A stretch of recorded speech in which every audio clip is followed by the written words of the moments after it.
Princess Urenica of Livovny, who was taken hostage by the large nation of Belcourt, waits with bated breath for Urdian, the king of Belcourt.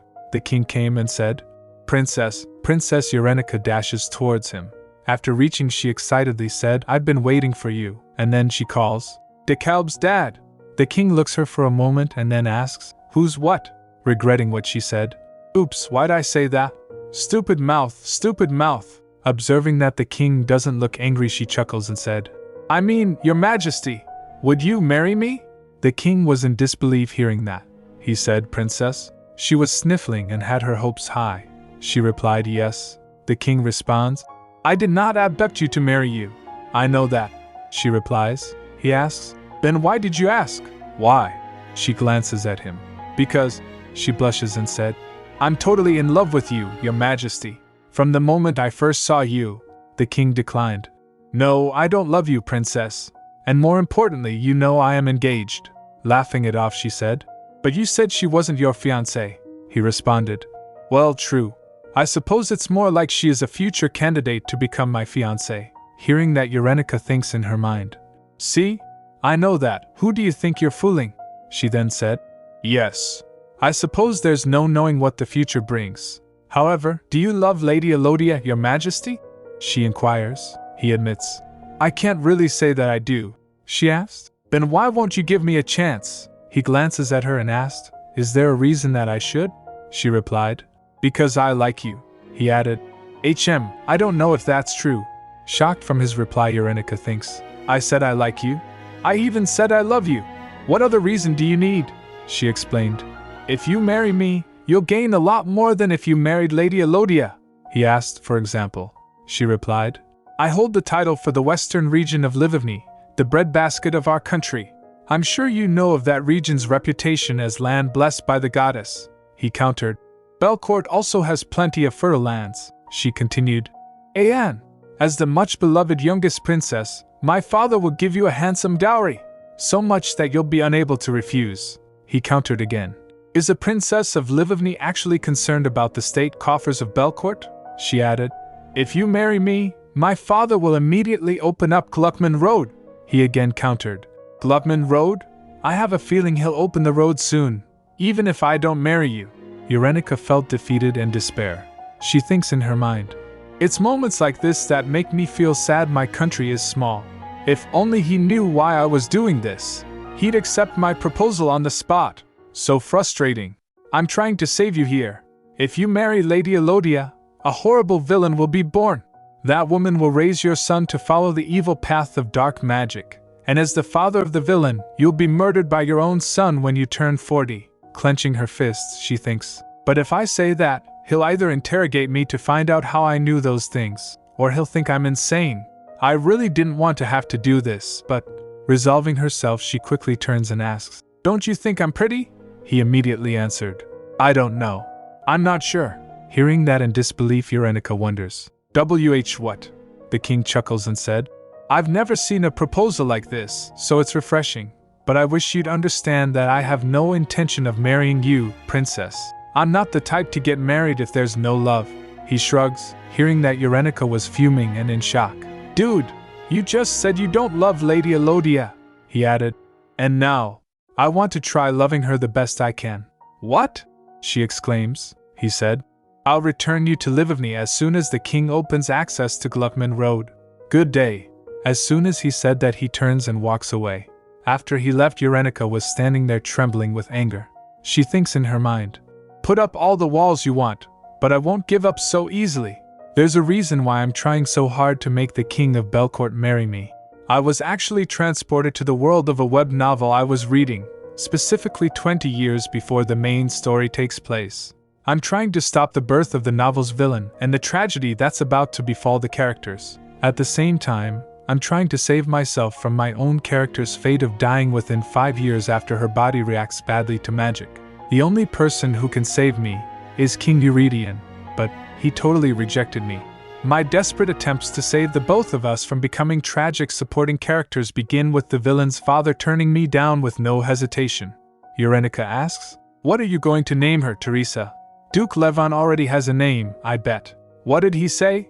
Teresa thinks for a moment, and then replied, Bridget! Hearing that Urenica coughs, she said, Bridget? That's a pretty name. While blushing, Teresa asks, doesn't it sound like a good name? Urenica replied, totally. It's cute. She concludes, Bridget. That confirmed everything. I was in the world of Bridget Wants to Be Happy, a web novel I was reading in my world before I died. And right now, Teresa is carrying the protagonist of that web novel. She tells, I first woke up in this body about 8 months ago.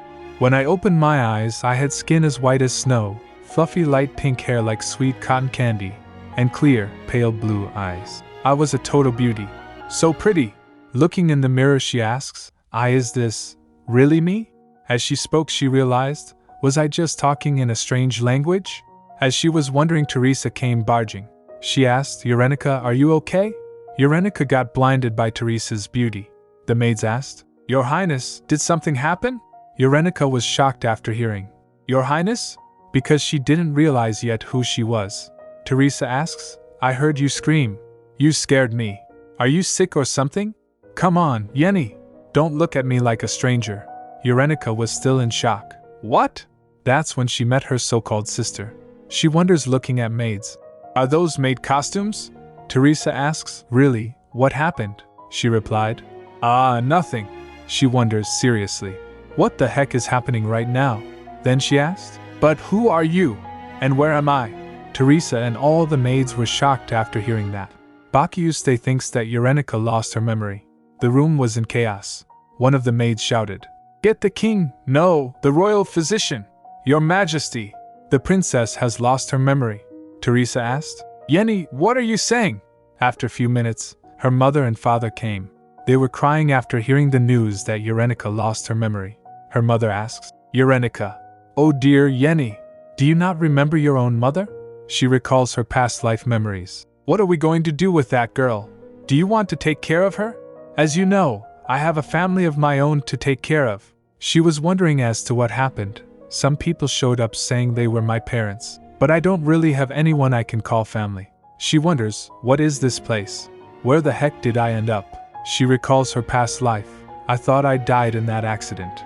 I was on the bus, sitting by the window, reading this very web novel.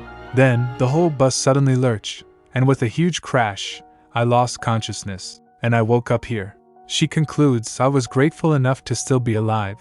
But a princess? And a pretty one? But something feels off. It feels kind of like déjà vu.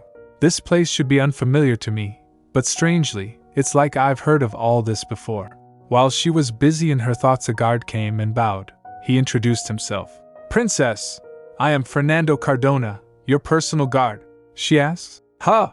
What did you say your name was? He replied, Fernando Cardona, your Royal Highness. Hearing the word Cardona, she remembers, I've definitely heard that name before. Remembering the novel she read, she shrugs it off. Nah, it couldn't be. Fernando asked, Pardon? She said, There's no way. Cardona? I see my imagination is running wild. She remembers, I did see that name before. But where? In a web novel. She asked him, Do you have a son? Or a brother? She remembers, there's one person I know with the name Cardona. He was the male protagonist of the web novel I was reading before I died.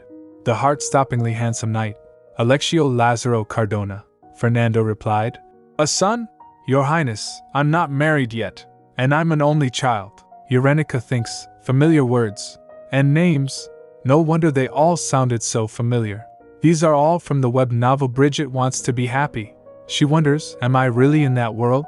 And from what I can tell, I'm currently in the story before the main characters are born. As she was busy thinking, Fernando asks, Are you all right, Princess Urenica? She suddenly remembers, wait, doesn't this novel begin with my sister Teresa being kidnapped while she's pregnant? That's right. Unluckily, it seems, I managed to be transported to this world right when the future's misfortunes are set into motion. After realizing she's in the world inside the novel, she was thinking, no way. No way. This is nonsense. Seriously, this is insane. None of this makes any sense at all. How the heck did I end up in another person's body? Strangely though, I feel like all the pieces are coming together now. On the continent of Riger, there sat a large neighboring country that could easily crush our small nation. That would be the powerhouse of the East, Belcourt. In the story, it's the great king of Belcourt who kidnaps my older sister, Teresa. He invades Livigny, abducts her, and holds her against her will. She shudders as she thinks that. It's absolutely despicable, but if you read the novel, he's actually a character you feel bad for. That's because he meets an unfortunate end when he's tragically killed. She sobs while remembering. That's why I bawled my eyes out when his character died. She recalls as to when the character died. Why? How can you take him away like that? Come on, writer! But even though I felt sorry for him, I'm still scared. Am I scared because he's the ruler of a powerful nation? Or am I scared because this fictional character is suddenly real? Either way, Teresa's kidnapping is the opening act of the original story.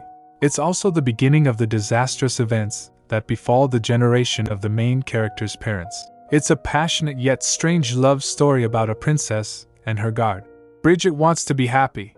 The web novel I'm now living in has 3 main characters. The female protagonist, Bridget, daughter of Princess Teresa of Livigny. The male protagonist, Bridget's guard, Alexio, and finally, there's the villain, the tyrannical King DeKalb de Belcourt. In Bridget Wants to Be Happy, the main plot revolves around the 2 protagonists healing the traumas of their sad childhoods. In other words, their parents' generation was doomed. We're not just talking about a few bad things happening. They were all doomed to die young. From the kidnapping in the opening, they had already lost all chance of living anything close to an uneventful life. Bridget's father, Duke Levon, dies in battle trying to get his pregnant wife back. Teresa receives the news while in a country far from home and collapses from the shock. This results in Bridget's premature birth, weeks ahead of the anticipated date. Talks between Belcourt and Livigny break down, so Bridget and her mother are sent back to Livigny when Bridget is 10 years old. DeKalb, heartbroken and enraged at Bridget leaving, begins to use black magic, becoming a villain who can manipulate the souls of the dead. A year after Bridget leaves, when DeKalb turns 11, he kills his own father, the King of Belcourt, using him as a sacrifice in a magic ritual, all because he wanted to become king so he could take over Livigny and regain Bridget. I feel so bad for DeKalb's dad, but no, he's still scary. Meanwhile, Teresa returns to her home country but dies from a plague 2 years later. She counts, that's already 3 people dead in this story. It's truly dreadful. There's Teresa, her husband Duke Levon, and DeKalb's father, the King of Belcourt. Oh, and finally, Fernando, the father of Alexio and my guard, loses an eye and a leg in the war. At this point, the parents' generation is laid to waste by tragedy after tragedy. In comparison, the story of the web novel is a refreshing coming-of-age tale about 2 characters healing from this past. A totally sweet romance story.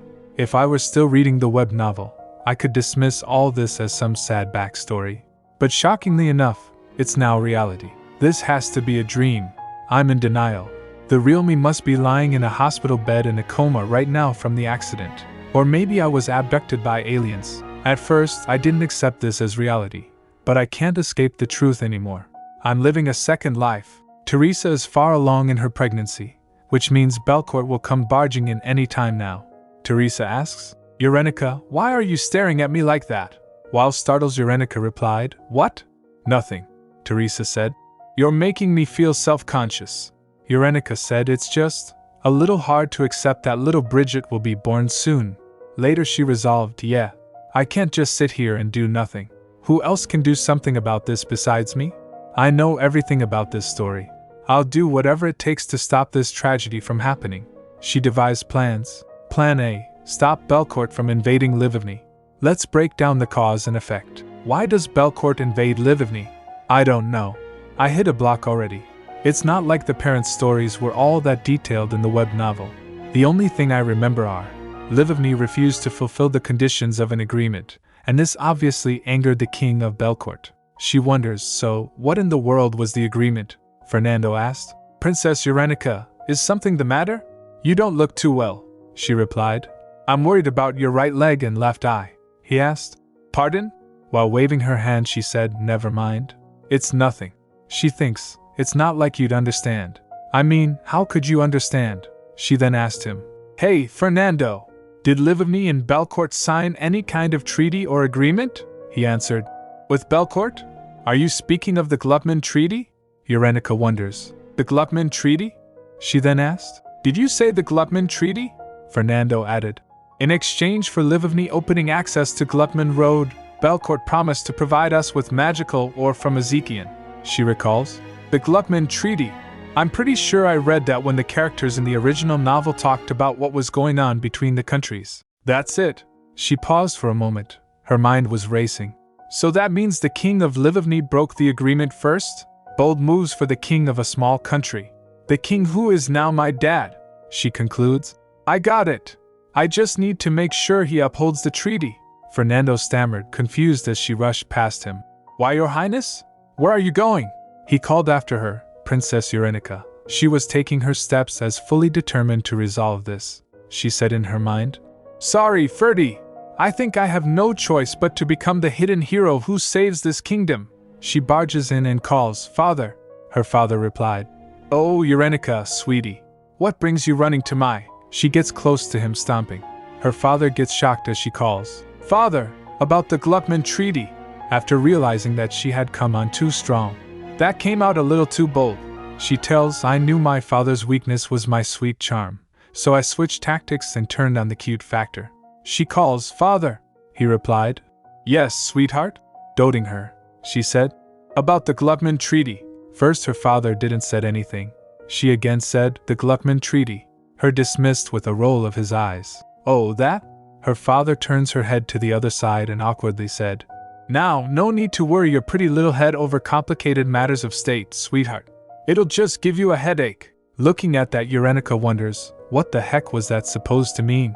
She asked. You're not thinking of doing anything funny, are you? Her father asked. What do you mean, anything funny, Eurenica? Feeling a shudder creep down her spine, she realized and no. She screams, Father, leaving him shocked. 3 hours later, she said to her father, I couldn't believe. So you're telling me you closed off Gluckman Road? For 2 years? Her father averted his eyes, clearing his throat. Belcourt doesn't produce magical ore, but they need it to protect their borders and for their capital city. Therefore, trade with ore-rich Ezekiel is necessary. That's why Belcourt did everything to secure rights to use Gluckman Road. It's the quickest way to Ezekiel. But with the recent discovery of a large amount of magical ore in Ezekiel, trade exploded, and my father became greedy. Her father realized, Oh, if I play my cards right, I can easily make a lot of money. Let's change the conditions of the treaty. The cost for allowing access to Gluckman Road isn't just a set amount of magical ore, but 10% of the entire amount traded. She scolded her father in her mind. You're a total bully.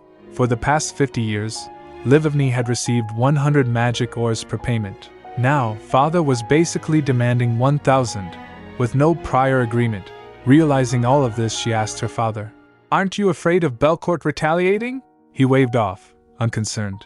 No matter how much of a powerhouse Belcourt is, we're all part of the Rigor Peace Treaty. There's no way they'll attack us. She realized that her father is the reason why the peacekeeper of this continent, Belcourt, lost patience. She was at her wit's end. She asked again, Are you really not going to reopen Gluckman Road? Why should I, sweetheart? He asked with a smile.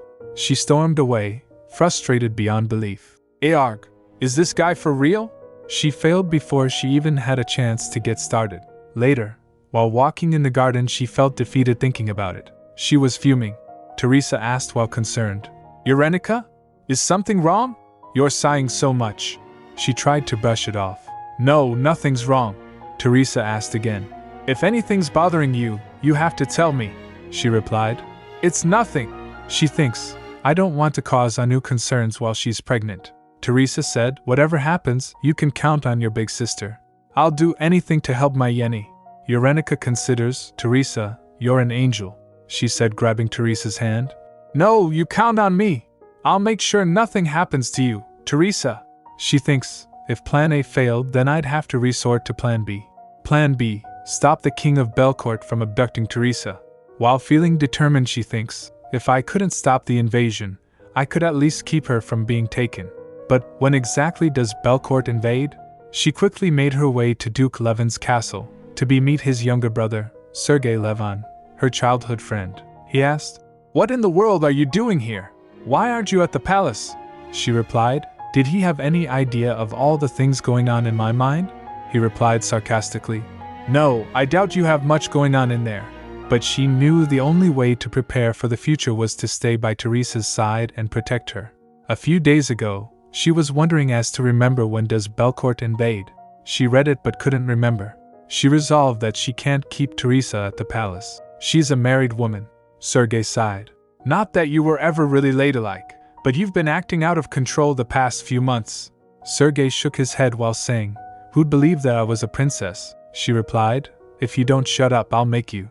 The people around her didn't notice anything's off, because Urenica and the current Urenica had similar personalities. She wonders, why couldn't I have become some random nameless background character? She thinks, if I knew this would happen, I would have paid more attention to the background story. As she faced Sergei, she said, Sir, promise me, when the time comes, you have to come save me. He raised an eyebrow. Why would I have to come save you? She replied as she giggles. A time will come when you'll have to, knowing what the future held. That's exactly what happens in the first scene of the novel. She recalls the scene from novel. Urenica, we have to go. Let go, sir. What about Teresa? She concludes. All I have to do is make sure Teresa hides somewhere. Of course, I have to hide someplace safe too, but in case things go wrong. Then looking at him, she said, I'm counting on you, Sergei. He rolled his eyes, saying, There you go, saying strange things again. But there was one thing I had forgotten: the king of Belcourt would abduct a princess, and Teresa wasn't the only princess of Livovny. Back at the palace, her mother asked, What did the royal physician say? Teresa replied, He said there's nothing to worry about, while assured her mother said, Oh, that's good to hear. As they were talking, Urenica was feeling nervous and anxious. A strange feeling crept over her. Something felt off. She wonders, what's this bad feeling that suddenly came over me? She thought, maybe I'm just being sensitive from being on guard the past few days. But the nervousness only grew. She tried to shake it off, but it wouldn't leave. Her heart started racing. She thinks I'm nervous, but something's making me really nervous about today. Her heart wouldn't slow down. As she was busy thinking worries, her father said to Teresa, Make sure you look at and listen to good things for the baby. Teresa said with a smile of chaos. Urenica jumped to her feet. I gotta do something. She grasped her arm and said, Teresa, let's go back. You shouldn't be outside for too long. Teresa said. But Yenny, we've barely been here for 2 hours, she insisted, pulling her gently. 2 hours is more than enough. Her mother and father were surprised by her actions. He asked, What's wrong?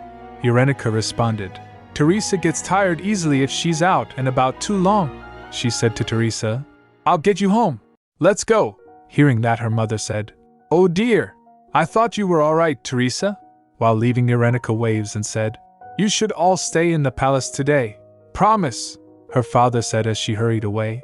Get home safe. As they were leaving, suddenly they heard a voice. Find her, she wonders. What's going on? As they heard marching of soldiers, a guard shouted, We're under attack. Urenica was still wondering. No, is it the Belcourt army? I should look into becoming a fortune teller. Her heart pounded even harder. Yenny, what is this? Teresa asked, her voice shaking. Urenica pulled her along. There's no time. This way, Teresa calls. Yenny! As she was being dragged. But Urenica wasn't listening. She was in a hurry to hide Teresa. Teresa said, Yenny! Urenica, please. Mother and father are. They'll be fine. Urenica interrupted her. She thinks, indeed in the story, absolutely nothing happens to them. King Eurydion takes Teresa and leaves. They reach the hidden passage just in time. She peeked around the corner before explaining quickly. Teresa, she pointed to the floor. Go in here. She tells in her mind this is the secret passage that Bridget discovers as a kid, showing her the way. She said, See that small knob sticking out of the floor? When the soldiers come in here, quickly press that. Then you'll slide all the way down to the basement. As she went inside, Teresa calls Urenica. Urenica told her, Stay in there and don't come out, okay? Teresa asked while tears dropped down from her eyes. At least explain what's going on. What is this all about? She concludes. There's no way the both of us are fitting in there. I'll just have to go find the second secret passage. As she closes the secret passage, she said, Just worry about Bridget right now. Teresa calls one last time. Urenica! She shoved her in. After that, she thinks, I need to hurry before the soldiers rush in. Peeking through a small gap, she sighed in relief. There. Now Teresa is safe. I'll see you later, she whispered as she turned to leave. Tears were falling from Teresa's face. The sound of swords clashing echoed through the hall. Urenica panicked. Oh no! They're already in here?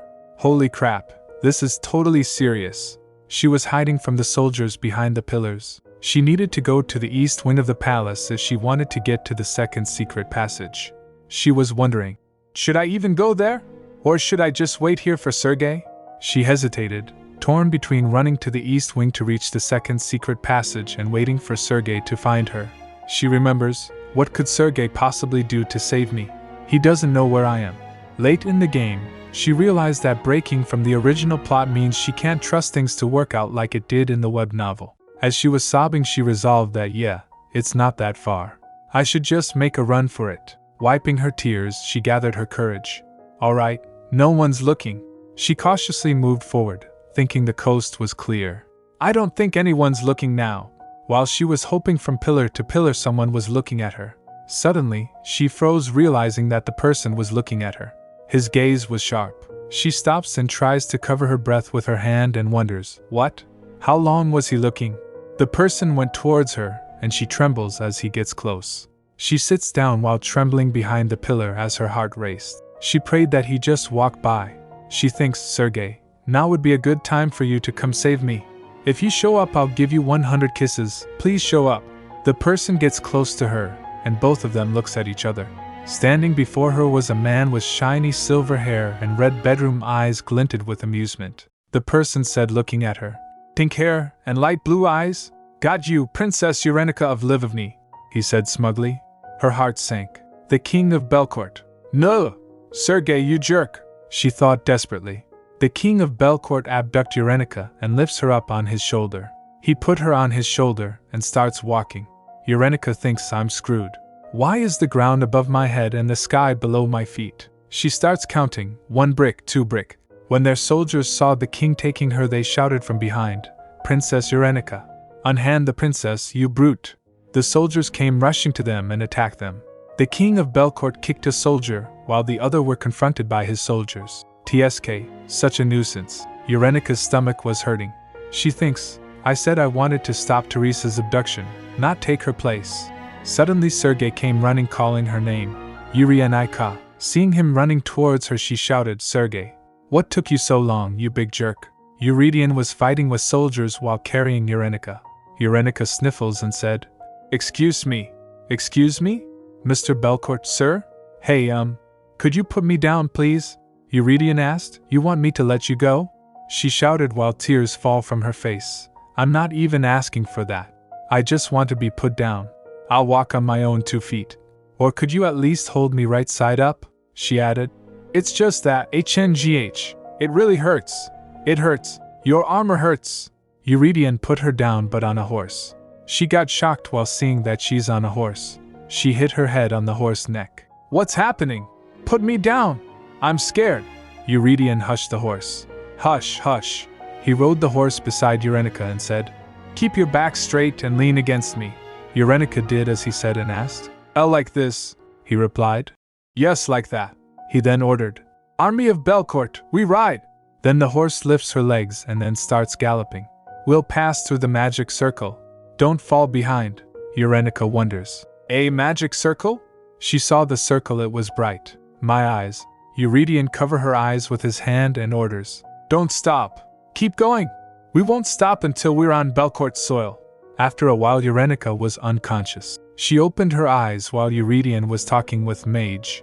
He said, I had no idea her body wouldn't take to magic this strongly. Eurydion asked him, So, you're saying you can't wake her up? Hearing that, Urenica thinks, It's all so noisy. She opened her eyes and first thing she saw was Eurydion. He said, You're awake? She said, Whoa, a hot guy. A hot guy talked to me. That's nice. Eurydion called. Princess, he asked the mage. Is something terribly wrong with her? He replied. Allow me to examine her, your majesty. He sat close to her and said, Your highness, if you'll pardon me. He activated a magic circle on his hand. Urenica felt nauseous. He extends his hand towards Urenica and said, One moment, your highness. Urenica thinks, What's this? Did I get motion sickness? And a headache. As he touched her head, she felt a surge of pain in her head. she thinks. It feels like my head's going to explode. It hurts. It's torture. She was in pain. She tried to reach out to someone to save her. She was praying. Please, someone, anyone, help me. As she touched someone's foot, her pain disappeared. What? The pain disappeared. A foot? It was Eurydian's foot. He was looking worried for her. He asked, Princess, are you alright? She replied while sobbing, I'm alright. She shouted, Wah, what the heck? She recalls, I was on full alert the past few days to protect Teresa, only to end up kidnapped and slung around like a sack. And then I was on a galloping horse, and I've never even been on a horse. Then I was tormented by a pain I never felt before in my life. If I knew all of this would have happened, she again shouted, no, I still would have done it all again. That's what makes it even sadder.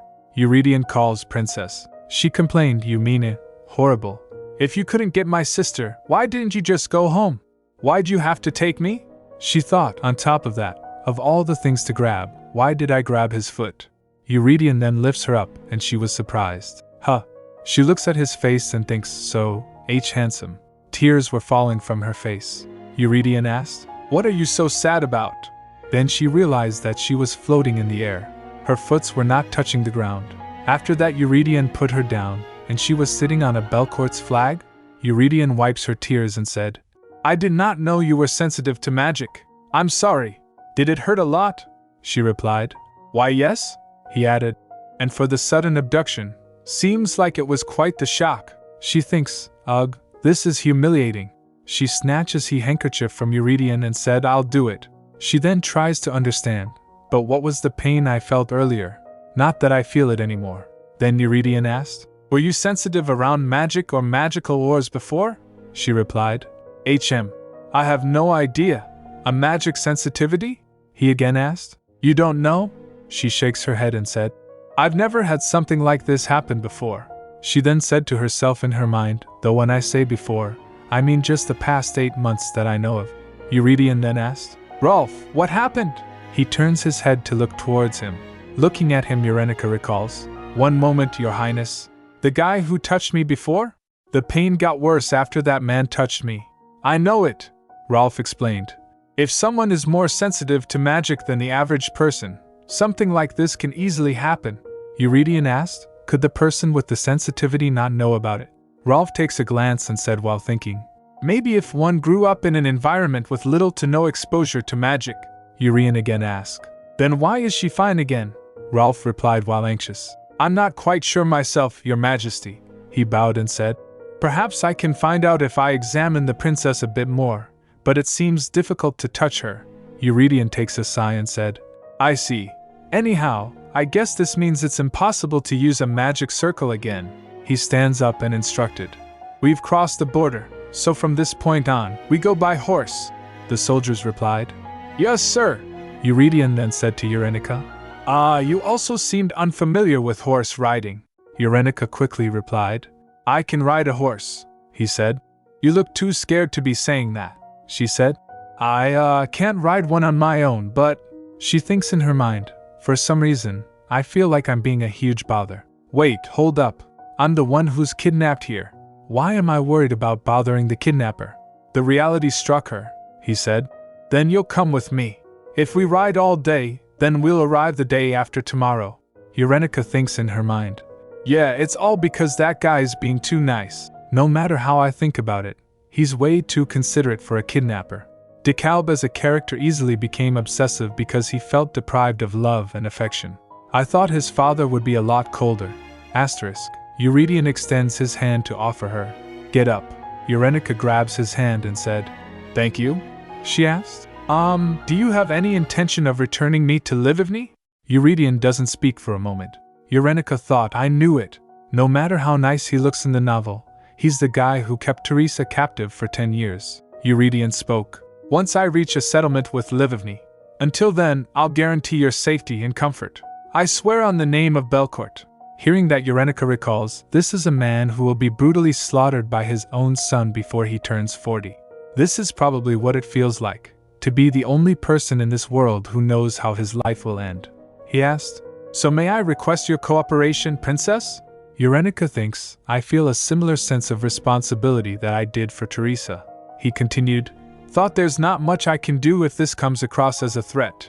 Then a sudden thought hit her. Now that I think about it, I don't even know this man's name because he doesn't appear in the novel. She mumbled. Mr. Dad, father of... Eurydion was shocked. Father? She asked. May I ask for your name, sir? He said. Eurydion. Eurydion Lewis Soldad de Belcourt. She also introduced herself. As you already might know, I'm Eurenica Sophia Livovny. She smiles and said, Nice to meet you. He replied. The pleasure is mine. After that they started traveling by horses. Eurenica was tense riding the horse. Eurydion guided her. Relax your body, princess. If you keep your upper body too stiff, your back will hurt, she shouted. No, it doesn't hurt at all. She thinks in her mind, did he take his armor off because I whined about how much it hurt? It is a bit more comfortable. But, my butt, without the armor, our bodies are too close together. I can feel his tight muscles through his clothes, and with this movement, I'm feeling everything too well. She was blushing as she was single her whole life because she's shy. Mentally, 25 years old, plus 8 months. She looks at his face and thinks, also, does this guy not sweat? He smells clean and cool. I think it's actually making me feel better. It's almost like I feel energized. She starts taking heavy breaths. Then she realized, oh my god, I had no idea I was such a thirsty woman. She was about to fall but Eurydion catches her. She said, Sit still, princess. She replied, Yes. She thinks, Yup, this all feels too embarrassing. A few hours later, Eurenica was feeling pain and was lying on the ground. She thinks in her mind, Now what's going on?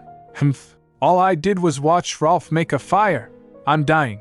As Eurydion picks her, she thinks, Now's not the time to be embarrassed about him touching me. As he pulls her close, she thinks, the pain's definitely subsiding. Eurydion embraced her and said, How strange. Isn't she a little too sensitive, Rolf? Eurenica was still trembling. Rolf replied, All I did was start a fire. Eurenica recalls, This is already the third time I had this strange reaction. First, when we went through the magic circle. Once, when they tried to use healing magic on me. And just now, all Rolf did was use magic to start a fire for the camp.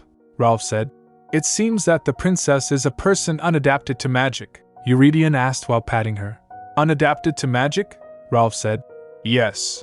It's very rare, but every now and then there are humans who are unable to physically or mentally handle magic. Eurenica thinks, No. There's a more basic reason. She recalls Rolf saying, Maybe if one grew up in an environment with little to no exposure to magic. She thinks, to be someone who has not been exposed to magic in this world where magic exists obviously can also be interpreted as me not being a person of this world. I may be wearing Eurenica's body, but I'm still Su. Eurydion instructed. Refrain from using magic for now, Rolf. It seems she can't handle even the smallest of magic spells, so be careful. She mind raced, however, what I don't understand the most in this situation is, why does it hurt enough that I feel like I'm going to die? But then the pain disappears as soon as this man touches me. Eurydion lifts her up to his face and asked, Are you sure nothing like this happened before in Livovny, princess? She thinks, for the past 8 months. This is the first time I've even seen a mage since I first came to this world. Compared to Belcourt, Livovny is a weak country. Magical ore, only used to protect the borders. Magic users, mostly hires foreigners, as there are no royal mages. Tower of magic, none. Meanwhile, Belcourt, magical ore, imports tons. Magic users, systematically developed. Black magic is widely used in secret. Tower of magic, has one. My body rejects magic, and that's the kind of kingdom I'm being taken to? No joke, but I might actually just drop dead, she said. Could you just knock me out instead?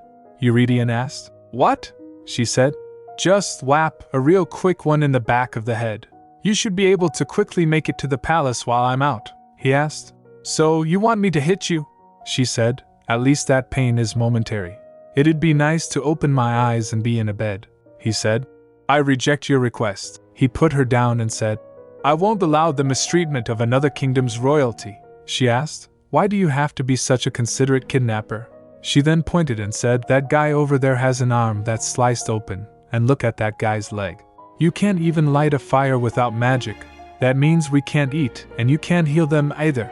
And I cannot continue to detain you any longer. If you feel bad about raising your hand to me, you could just go through a magic circle like before. I'll probably pass out from that," he asked. "What if I do that and something terrible happens to you?" She takes a glance at his face and said, "If something goes wrong, you could just hug me, like you did just now." She giggles as she said that. She thinks in her mind, "I am absolutely not saying this because I have feelings for him. Absolutely not." Then Eurydion takes a sigh and sighed. "That wouldn't be hard to do. But once again, I refuse your request. We can always manually build a fire. And you are an unarmed woman who cannot even hold a sword. You definitely are terrible at hiding yourself. Those men are seasoned troops of Belcourt. You cannot compare yourself to them," Eurenica admitted. "That's true, but," he added, "I asked you for your cooperation, not your sacrifice. Did I not guarantee your safety and comfort? Unless you want to make the master of Belcourt a liar, it's best you quit this conversation. But just in case, stay close to me. The borders of Belcourt are protected by magical ore." Eurenica felt touched and was almost about to cry. She then resolves herself and thinks, "No, I cannot allow it. I can't let a man like this die at a young age because his son uses him as a test subject for black magic," she said. "DeKalb's father. I'm going to save him," Eurydion asked. "Why do you keep saying so-and-so's father?" Eurenica said. "You can count on me." While sitting near the campfire, Eurenica thinks, "The air in Belcourt is heavier than Livigny.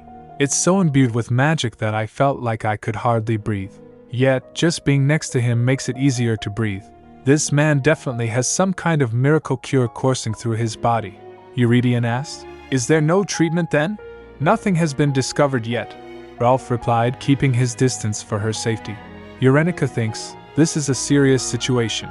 Rolf explained, "The established theory is that those who are maladjusted to magic usually don't survive past the 5th year of their life. I'm not exactly sure how Princess Eurenica survived this long." Eurenica was shocked hearing that. "Huh!" she shouted. "Did you say the 5th year? 5 years?" Rolf replied. "Yes, that is usually the case. It doesn't matter if they lived somewhere with as little magical influence as possible. Magic isn't something that only flows in the earth. Magic is one of the 2 powerful forces that make up this world. It's in the very ground we walk on and the air we breathe. It's obvious that it would be difficult for someone maladjusted to magic to survive here."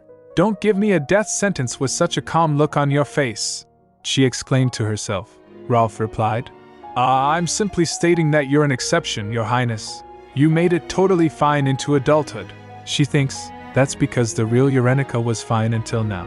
Since I've been here for almost 9 months at this point, that means the time I have left until my 5th year here is," she blurted out, "4 years and 3 months. Eurydion heard and asked, "Princess?" She quickly stands up with shock and thinks, "I'm terminally ill?" She said, "This is crazy." Eurydion grabs her hand and pulls her down and said, Wait. Calm down, Princess," continue Rolf. "Perhaps the blood of the gods that flows through you helps neutralize the effects of magic. If I may carefully offer my conjecture, that is..." He clears his throat after saying that. Eurydion said, "Divinity and magic. I can see that." Eurenica thinks while remembering the novel, "Oh, right. This is a world where gods exist." The divinity of the Belcourt royal family was extensively discussed in DeKalb's side story. Belcourt is the seat of the Holy Empire because the royal family descended from Loris, the god of peace and prosperity. He's literally the descendant of a god. He's basically like the Jesus of this world. Rolf continued, "With your divine lineage, the princess can be assured she will be safe in your presence. Even without you calling upon your divinity, there is an energy that surrounds you. Princess Eurenica is probably reacting to that energy," Rolf explained to them. After hearing that, Eurenica thinks, "Oh, so the king's divinity can help save me and my useless body?" Rolf then shouted, "Princess Eurenica, have you been blessed by the god Loris?" Eurenica was surprised. "Blessed by Loris? As she doesn't know it." Eurydion asked her, "Have you been baptized?" She said, "Baptized? Oh," she recalls, "as soon as Teresa knew she was pregnant with Bridget, she received a blessing, didn't she? Since royalty tends to receive Loris' blessing even before they're born, I'm sure Eurenica was too." She replied, "I probably did." Eurydion was surprised. "Probably?" She said, "I did." She thinks while remembering, "He's probably not going to ask for my baptismal name since that's a little rude. In this world, you do not tell anyone your baptismal name unless they are your parents or your spouse. It's considered insulting to the holy name given to you by God. That's why in the original novel, Alexio tells Bridget his baptismal name when he confesses his feelings for her. Now's not the time to be thinking about that. She shakes those thoughts, Eurydion said. If you were baptized, then it's a possibility, since Livovny is one of the kingdoms where Loris is the patron god. Ralph laughs and continued. Yes, and maybe the princess was able to survive until now because of God's blessing upon her. Eurenica thinks, haha, Ralph did nothing wrong. If anyone's at fault here, it's me for being an interloper in this world, Eurenica said. Then I'm relieved to hear that, since the capital is on holy ground. Ralph added, I also think that will be a good thing. Eurenica summarized, I'm a person from another world, so I have no immunity to magic, making me maladjusted to magic. But luckily, Eurenica's body was blessed by Loris, so as long as I stay near someone with strong divine energy, I should be alright. Her plan B was, stop the king of Belcourt from kidnapping Teresa.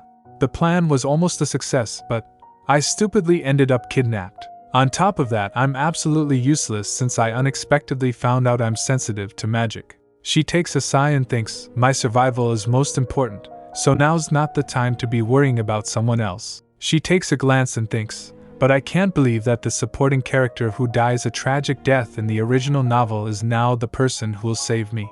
As Eurydion looks towards her, she mumbles, I guess. Plan C. Ship the side characters together. It's a win-win. This leaves only one conclusion. Life definitely requires a plan C. She devised a plan C at that moment. Until I find a way to exist normally in this body, I need to stay right next to Eurydion. And to prevent Eurydion from being murdered by his son must not learn black magic. DeKalb learned black magic from his mother, so to stop DeKalb from learning black magic, I just need to stop Eurydion from marrying that woman in the first place. Then, all he has to do is marry me. As she was busy thinking, Eurydion calls, Princess? She jolted and said, ACK, yes? She looks at him and thinks, it seems a little disrespectful to think about that when he's right here in front of me, but this is perfect. The next day, as they were preparing to leave, Eurenica kept looking at Eurydion and thinks, marrying a kind, handsome man. I don't care if I'm suffering from delusions of grandeur. It's nice just thinking about it. Eurydion smiles and asks, what are you thinking about? I was thinking, you're pretty hot for a dad. She giggles as she said that. She thinks inwardly, no, I'm thinking about marrying you. Eurydion doesn't speak, as he was surprised to say anything. Eurenica thinks, looking at him, why is he staring at me like I'm some strange creature? Memories flashed before her eyes, like a slideshow. She remembers, sure, he saw me in some unseemly moments, but I don't think I was that much of a pest. She then remembers all the embarrassing moments, and said to herself, no, stop thinking about it. She felt defeated and in despair. Looking at her, Eurydion said, you're quite extraordinary. Eurenica interpreted as extraordinary? Does that mean he thinks I'm very strange? She thinks as thunder were rumbling in her mind. This is so humiliating. That's it. There's no way he'll marry me now. This might be a matter of life and death for me. But why would the king of Belcourt marry a princess from a tiny kingdom? Eurydion calls, Princess Eurenica, come here. She walks to him formally. He lifts her up and put her on the horse. She sat down on the horse and thinks, I'm slowly getting used to this sort of thing. After that, Eurydion ordered his soldiers, let's go. We'll make it to the capital today, so keep your spirits up, men, he commands. Yes, sir, they reply. Eurenica thinks in her mind, even if it's impossible for me to marry this man, I need to stop him from marrying a dark magician. I know from the original story, she recalls the novel. Her mother said to him, DeKalb, you're a monster born of the strongest divine power and the most evil magic. If you want, you can have everything in this world, even the distant world of the gods beyond the Udetta, as long as you desire it. What do you think?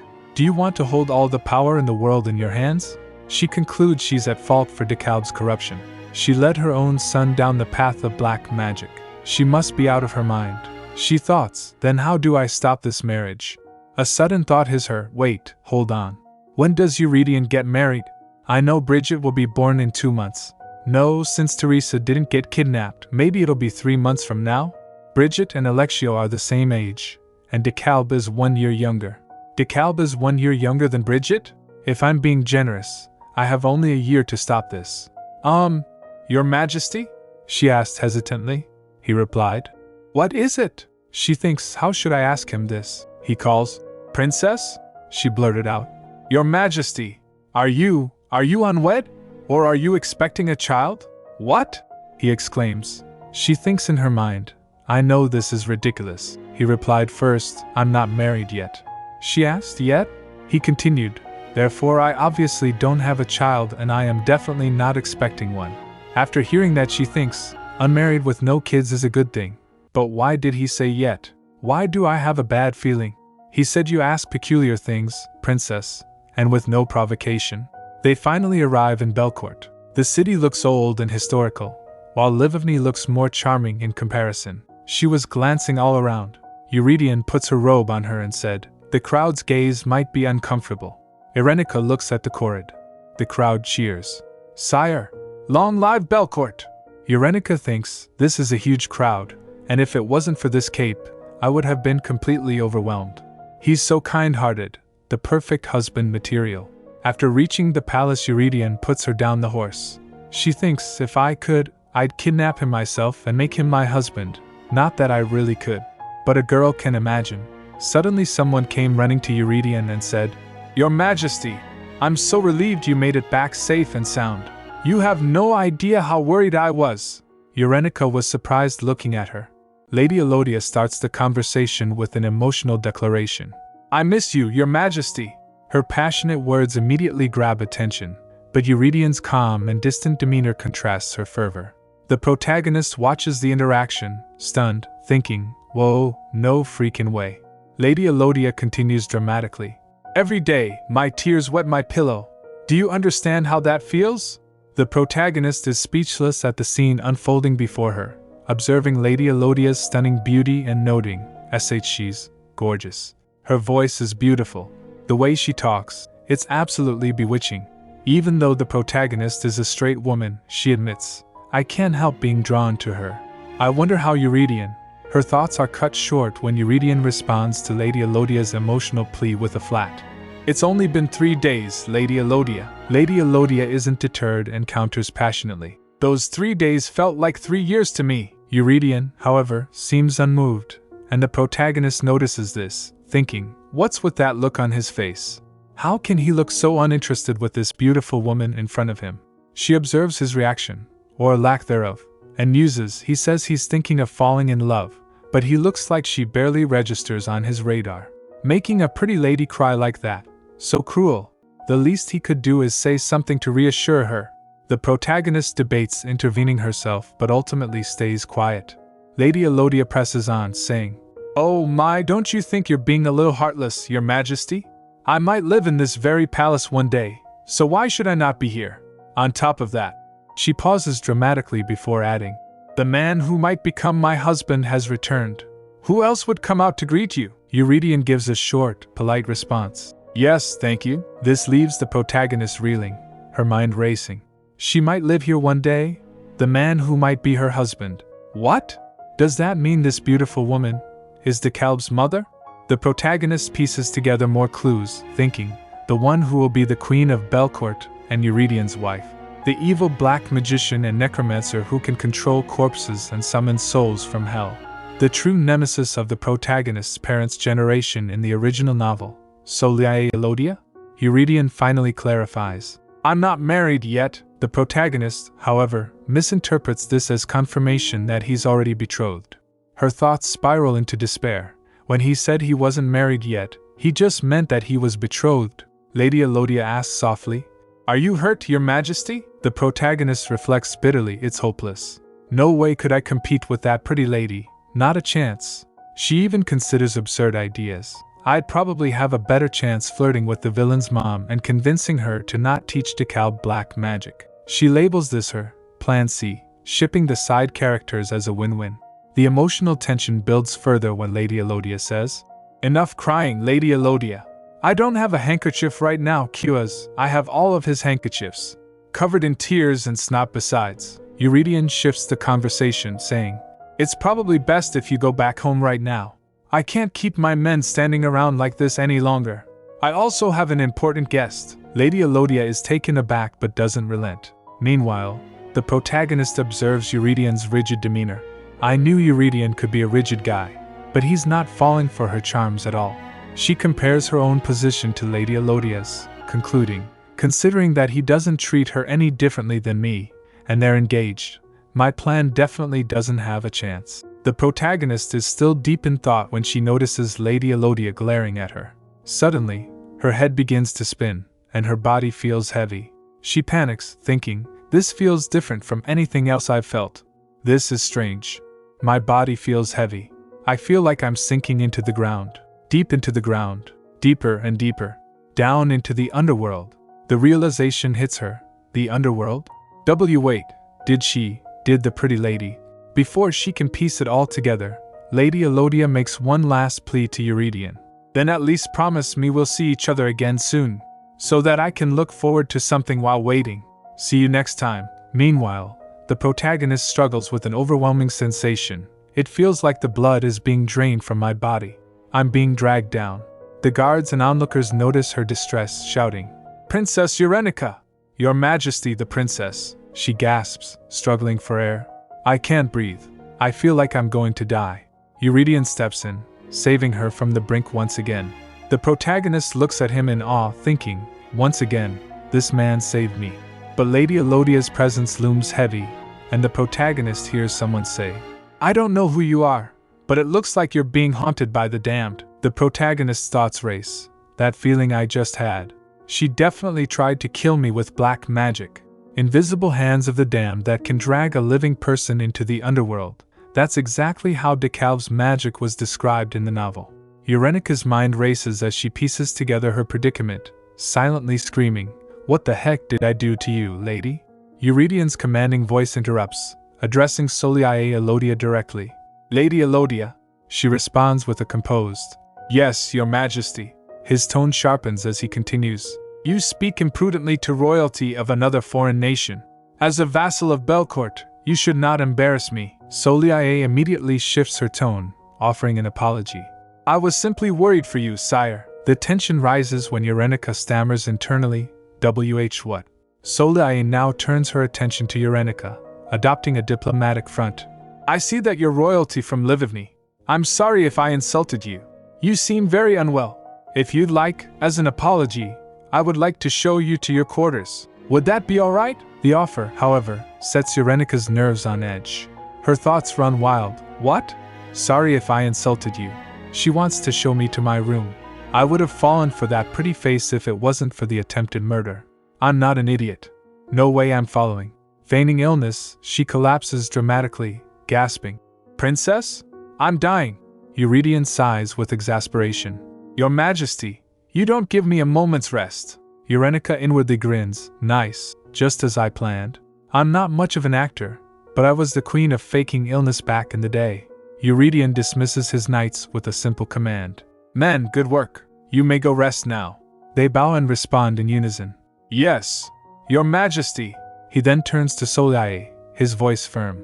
Lady Elodia, you should go home as well. Soliae hesitates, her voice trembling slightly. Why, your Majesty? Eurenica's thoughts burst with defiance. You tried to kill me. You villain. You patricide enabler. You big meanie. You think I'll let a man like this marry a woman like you? DeKalb's dad can marry any other woman in the world besides her. She glares at Soliae with all her might, mentally taunting. Go ahead. Keep glaring at me like that. What you gonna do? Eurydian observes her expressions with amusement, remarking, You know, you're terrible at hiding things. Eurenica retorts, I don't think so. Eurydian counters, I do. Her internal monologue falters. I know it's easy to read what I'm thinking on my face. Her memory flashes back to her old life, where her boss would constantly chastise her for her transparent expressions. She cringes internally. What the? I can't believe I'm hearing the same critique from my real job in this fantasy world. So embarrassing. Eurydian continues, his tone light. The first time was for real. But the second time, you probably faked it. Eurenica freezes. Eep, he knows. Her fear intensifies as Celia's ominous presence looms larger in her mind. She scares me, she whispers. I thought as a black magician, she'd keep that hidden. There's a type of dark magic that snatches away souls that need to return to God and turns corpses into puppets. If you are caught practicing this, it's execution. No question.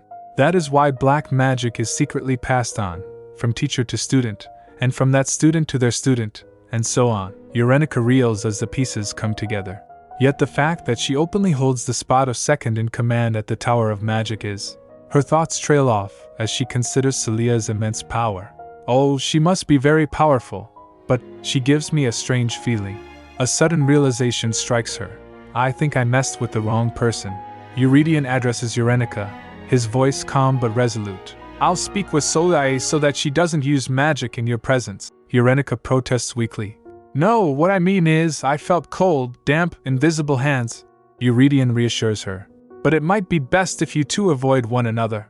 Magic is like a second skin to her. She did a lot of work to help develop Belcourt's Tower of Magic. She wields a great deal of magical power. That's probably why you felt the way you did earlier. Eurenica's internal panic intensifies. I'm screwed.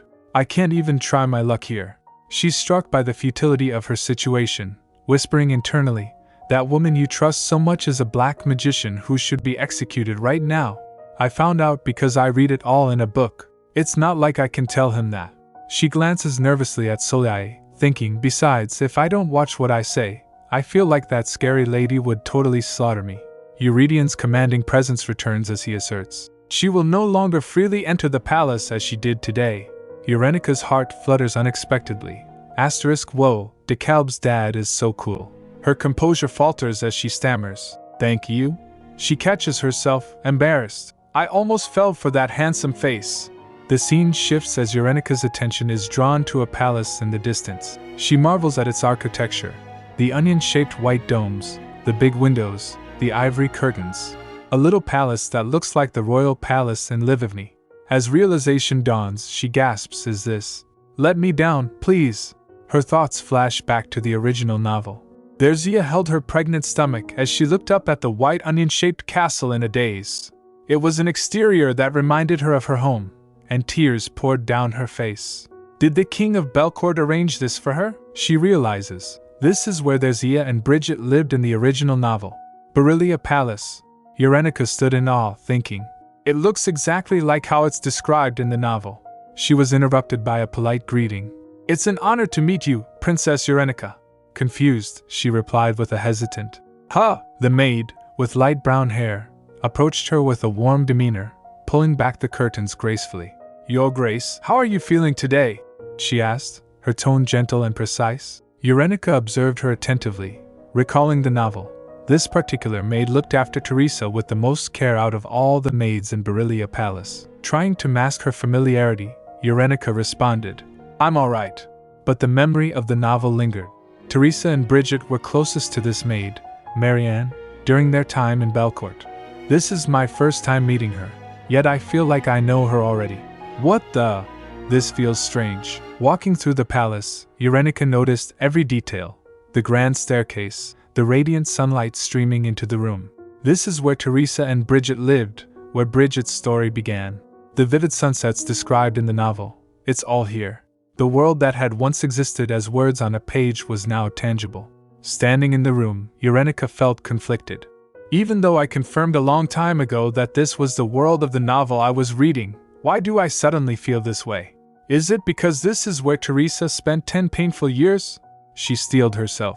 No matter what, I did the right thing. It's a good thing I stopped Teresa from being dragged far from home while pregnant. Her thoughts were interrupted by Eurydion. Is the castle to your liking, princess? He asked, his tone formal yet gentle. Startled, she quickly replied. Yes, it's nice here. Internally, she mused. Did he want to provide a place that reminds me of Livivny? Eurydion seemed relieved by her answer. I'm curious about something, princess, he began. Why do you keep calling me father or dad? You've mentioned it several times now. His directness flustered her. She laughed nervously. Because you kind of remind me of my father? Her thoughts betrayed her. That's a lie. But I can't tell him the real reason. When I read the novel and he died, I shouted, Father, and cried so hard. Oh, DeKalb's dad. How could they kill you off like that? Eurydion narrowed his eyes, clearly unconvinced. You're not a very good liar, he remarked dryly. Eurenica protested weakly. It's true. His piercing gaze didn't waver. You're only good at being insistent, he added. Embarrassed, she tried to redirect the conversation. I won't do that anymore. I'll be careful, I promise. Eurydion nodded, his tone softening. Good. It is disconcerting, after all. Rest well, and if you need anything, call a maid immediately. As he turned to leave, his parting words carried weight. You're an important guest of Belcourt. If there's anything you want, don't hesitate to ask. As long as you remain here. Eurenica watched him go, her thoughts swirling. This guy. The way he naturally oozes consideration makes my heart flutter. She recalled how he had spoken harshly to Soliai earlier. Maybe he's not always so kind. Maybe he's the type to cut someone off immediately if they cross a line. Before she could stop herself, she called out, Your Majesty, are you going to marry that woman? Eurydion paused, surprised. You mean Soliai Elodia? He asked. Well, I suppose that is what will happen. She's not lacking in qualities befitting a queen. Eurenica felt frustration rise. What does that even mean? It's not a matter of lacking qualities. She's not fit for the position at all. She's a powerful mage who uses outlawed black magic, and she tried to kill me. And more importantly, she'll encourage your son to kill you. But I don't have evidence to prove any of this. She clenched her fists. I must make him trust me more than Soliai Elodia. I have to do whatever I can to protect him. Eurydion's final words echoed in her mind as he left. You're a princess of Livivny. You should be more cautious. Determined, Eurenica resolved to act, her exhaustion giving way to newfound resolve.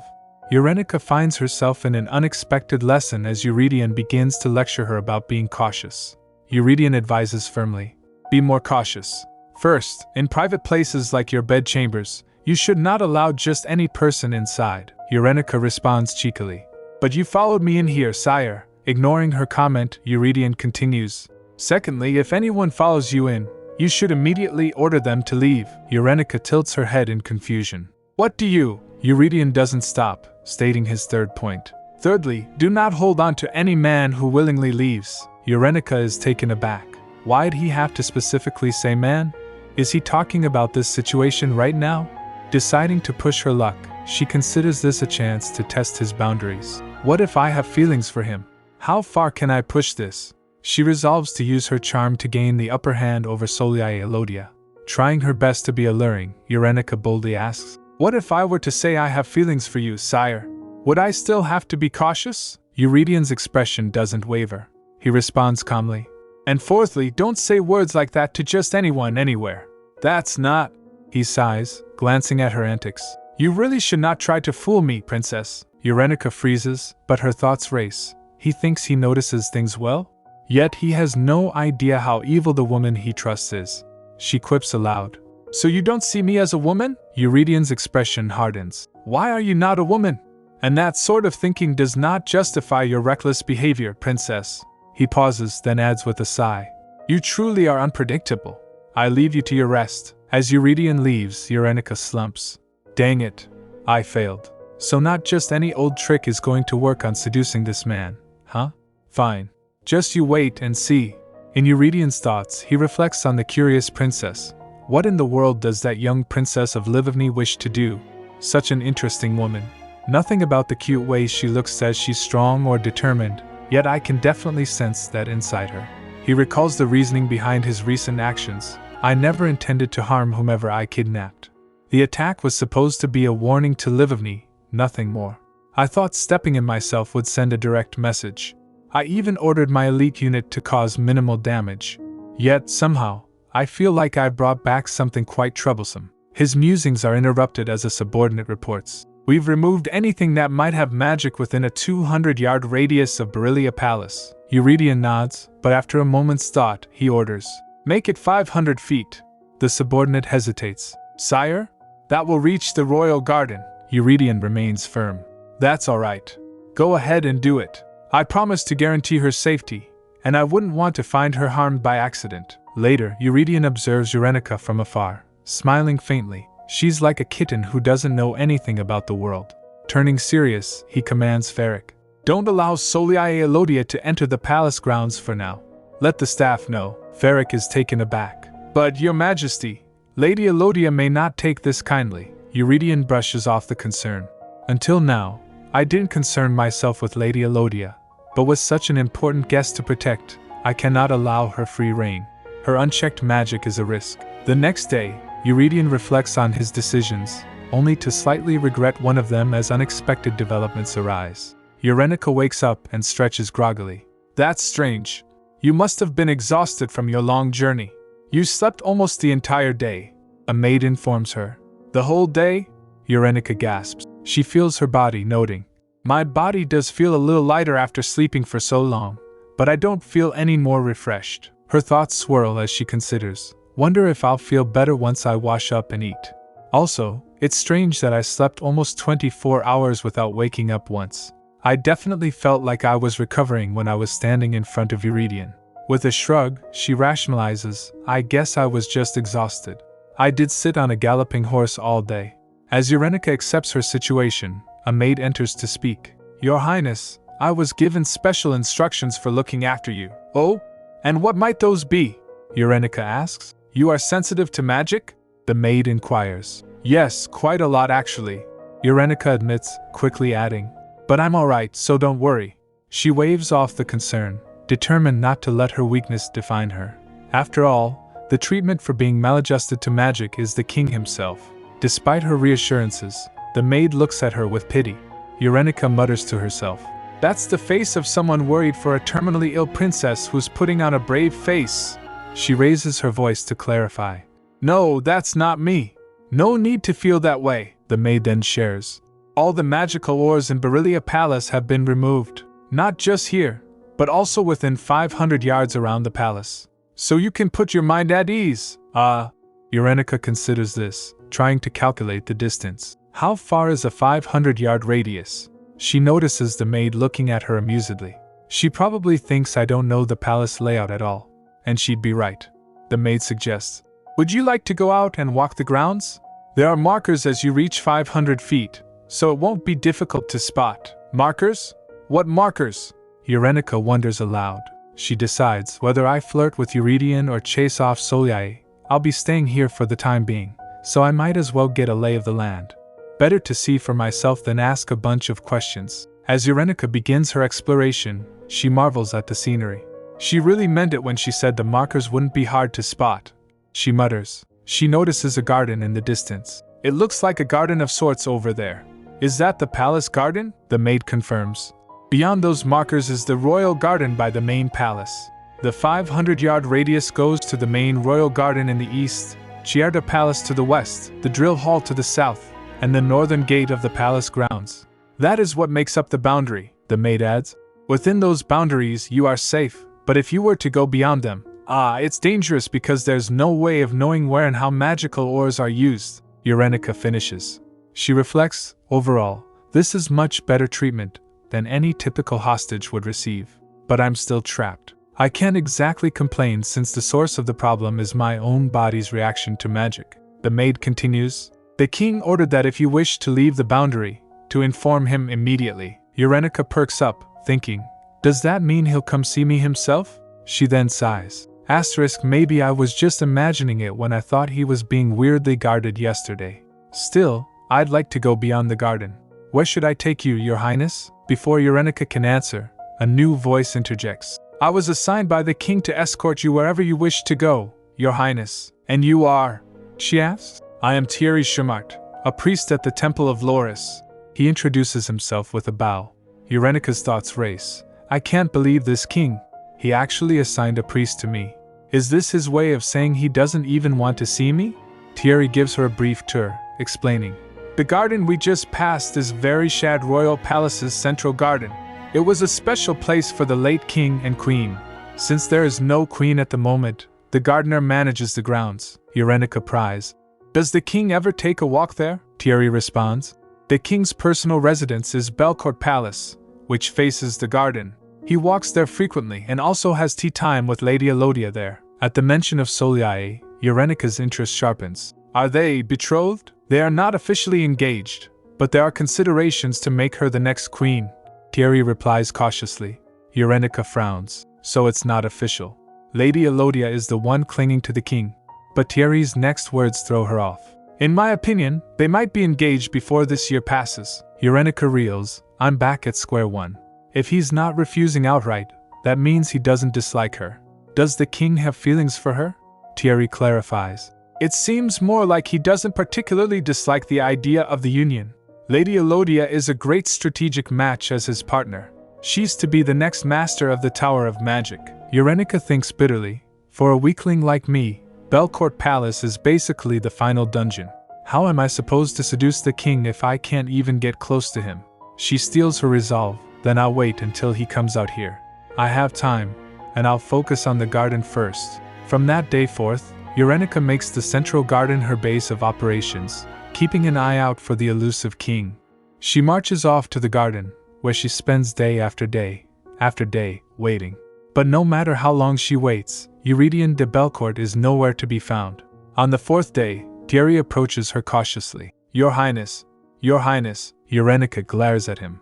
Did you lie to me? Thierry looks perplexed. Lie to you? As a priest serving Loris, I cannot lie, Your Highness, she groans, throwing herself onto a bench in defeat. Then what in the world happened? 4 days wasted. Sob. I'm so tired. Her frustration spills out. Doing absolutely nothing all day long is exhausting too, she cries, clutching her head. She begins to reflect. I thought my condition would only get worse when magic was being used, but that's not true. Just walking on the grounds of Belcourt itself takes its toll on me. If only I could hold Euridion's hand just once, she laments dramatically. Just sitting here, I feel my energy seeping out of me, Thierry gently explains. His Majesty must be busy these days, Your Highness. Usually, he comes out for a walk at least once every 2 days, but work has piled up since his expedition to Livigny. This doesn't reassure Eurenica. In fact, it makes her feel worse. Still feeling sad, she thinks bitterly. Does he just not want to see me? Was I too clingy? Her mind spirals. Was he annoyed with how I'd hang on to him all the time because I wasn't feeling well? She shakes her head, her thoughts growing more absurd by the second. I knew it. All the weird things I did totally made him see me in a bad light. Or maybe I'm just not his type at all. And then it hits her. Eurydion must like sexy and voluptuous women. Almond-shaped fox eyes, ruby-red lips. Someone like Soliae. That's it. That's why he married Soliae in the novel. A dangerous bad romance. The thought sends her into despair. It fits them so well. If I tried to squeeze my way in there, she pictures a dramatic scenario unfolding in her mind. The genre totally changes. Determined to shake off her self-pity, Eurenica stands up. No. Taste can always change, she says to herself. Starting today, I'm your type. But reality sets in again. Is what I'd like to say, but I can't even go into his palace. No, she declares, shaking her fists. Deliberately retreat. No such thing in my vocabulary. If you won't look at me, then I'll make you look at me. Day 5, 2 p.m. Eurenica crouches behind a bush. I think he's not coming out to the garden because he knows I'm waiting for him. Marianne whispers, Your Highness, why are you sitting there? Quiet, Marianne. Eurenica hushes her. Perfect hiding spot. If he doesn't see me, he can't avoid me. She waits in her hiding place. Your impenetrable wall versus my stubbornness. Let's see which one wins. From above, Eurydion watches her antics. If she'd just quietly stay in the garden and leave, it'd be fine. He sighs. But it's already the 5th day. Did she really not anticipate that I'd see her from here? He shakes his head. It's more than obvious that she's hiding and lying in wait. A princess of Livigny wouldn't have any business at my palace unless she was waiting for me. Eurydion had initially ignored her, thinking she'd give up. But no, she's not the type to give up, is she? He reflects, observing her sulking demeanor. It bothers me. She's like a kitten who's lost her mother. I shouldn't let this distract me, and yet, it seems like I'm interested after all. His gaze lingers on her for a moment longer before he quietly admits to himself, interested in her. Eurydion grew up as an only child. His few cousins had earned their titles and left the palace a long time ago. After the late king passed away, Eurydion was the only member of the royal family left in Belcourt Palace. From a young age, he had grown accustomed to peace and quiet. His life was ruled by strict routines, and very few things could disturb him. However, 2 things had recently been testing his patience. First was Livigny's constant impertinence, and second, the more exhausting issue, Soliae Elodia, the woman who proclaimed herself his fiancé. Soliae played her part well, acting as if she adored him. But Eurydion could see through her act. She loves pretending she's the one who knows me best, he thought. Despite her sweet facade, she always felt like a snake waiting for the right moment to stab him in the back. It's probably best to keep her at arm's length, Eurydion mused. If it weren't for the political necessity of keeping the Tower of Magic under his control, he would have cut ties with her long ago. He added, she knows this too. That's why she intentionally shows up, using her beguiling face to try and deceive me. I always need to stay cautious around her. There's definitely something else she's after. The tension with Soliae often disrupted Eurydion's desire for peace. Yet, when he compared Soliae to the Princess of Livovny, it felt strangely different. Despite how Eurenica also disturbed his daily life, he didn't feel annoyed or bothered by her presence. In just 5 days, Princess Eurenica has achieved something Soliae hasn't been able to do in 5 years. She lured me out of my routines. While he acknowledged the princess's charm, Eurenica, oblivious to her success, was struggling with her own battles. I'm eating and sleeping better than ever, yet my energy is low. I feel like the land of Belcourt is squeezing the life out of me. Eurenica tried to piece together the cause of her condition. Was it the magical or imported from Ezekian? Or was it the sheer number of magicians in Belcourt? Or worse, was it Celia's black magic still affecting her body? If this continues, I might not wake up one day, she worried. Despite her worsening state, Eurenica couldn't bring herself to ask for help. I can't demand a maid like Marianne to fetch Eurydion for me. And I can't just barge into the palace either. Frustrated, she shouted internally. I'm about to die here. This is cruel, cold-blooded. I should have known. He's not DeKalb's father for no reason. She started to rationalize her needs. I don't even need him to hold my hand or hug me. Just seeing his face or standing next to him might make me feel better. As if answering her prayers, Eurydion appeared, his voice cutting through her frantic thoughts. Princess. The sound of his voice was like a refreshing breeze washing over her entire body. Eurenica could barely keep herself upright but thought, he's the only thing that can save me from this suffocating land. Desperately, she reached out to him, her body suddenly feeling lighter. Eurenica collapses from exhaustion, her knees giving out. Eurydion steps forward quickly and catches her before she can hit the ground. She leans against his chest, clearly weak but relieved to have support.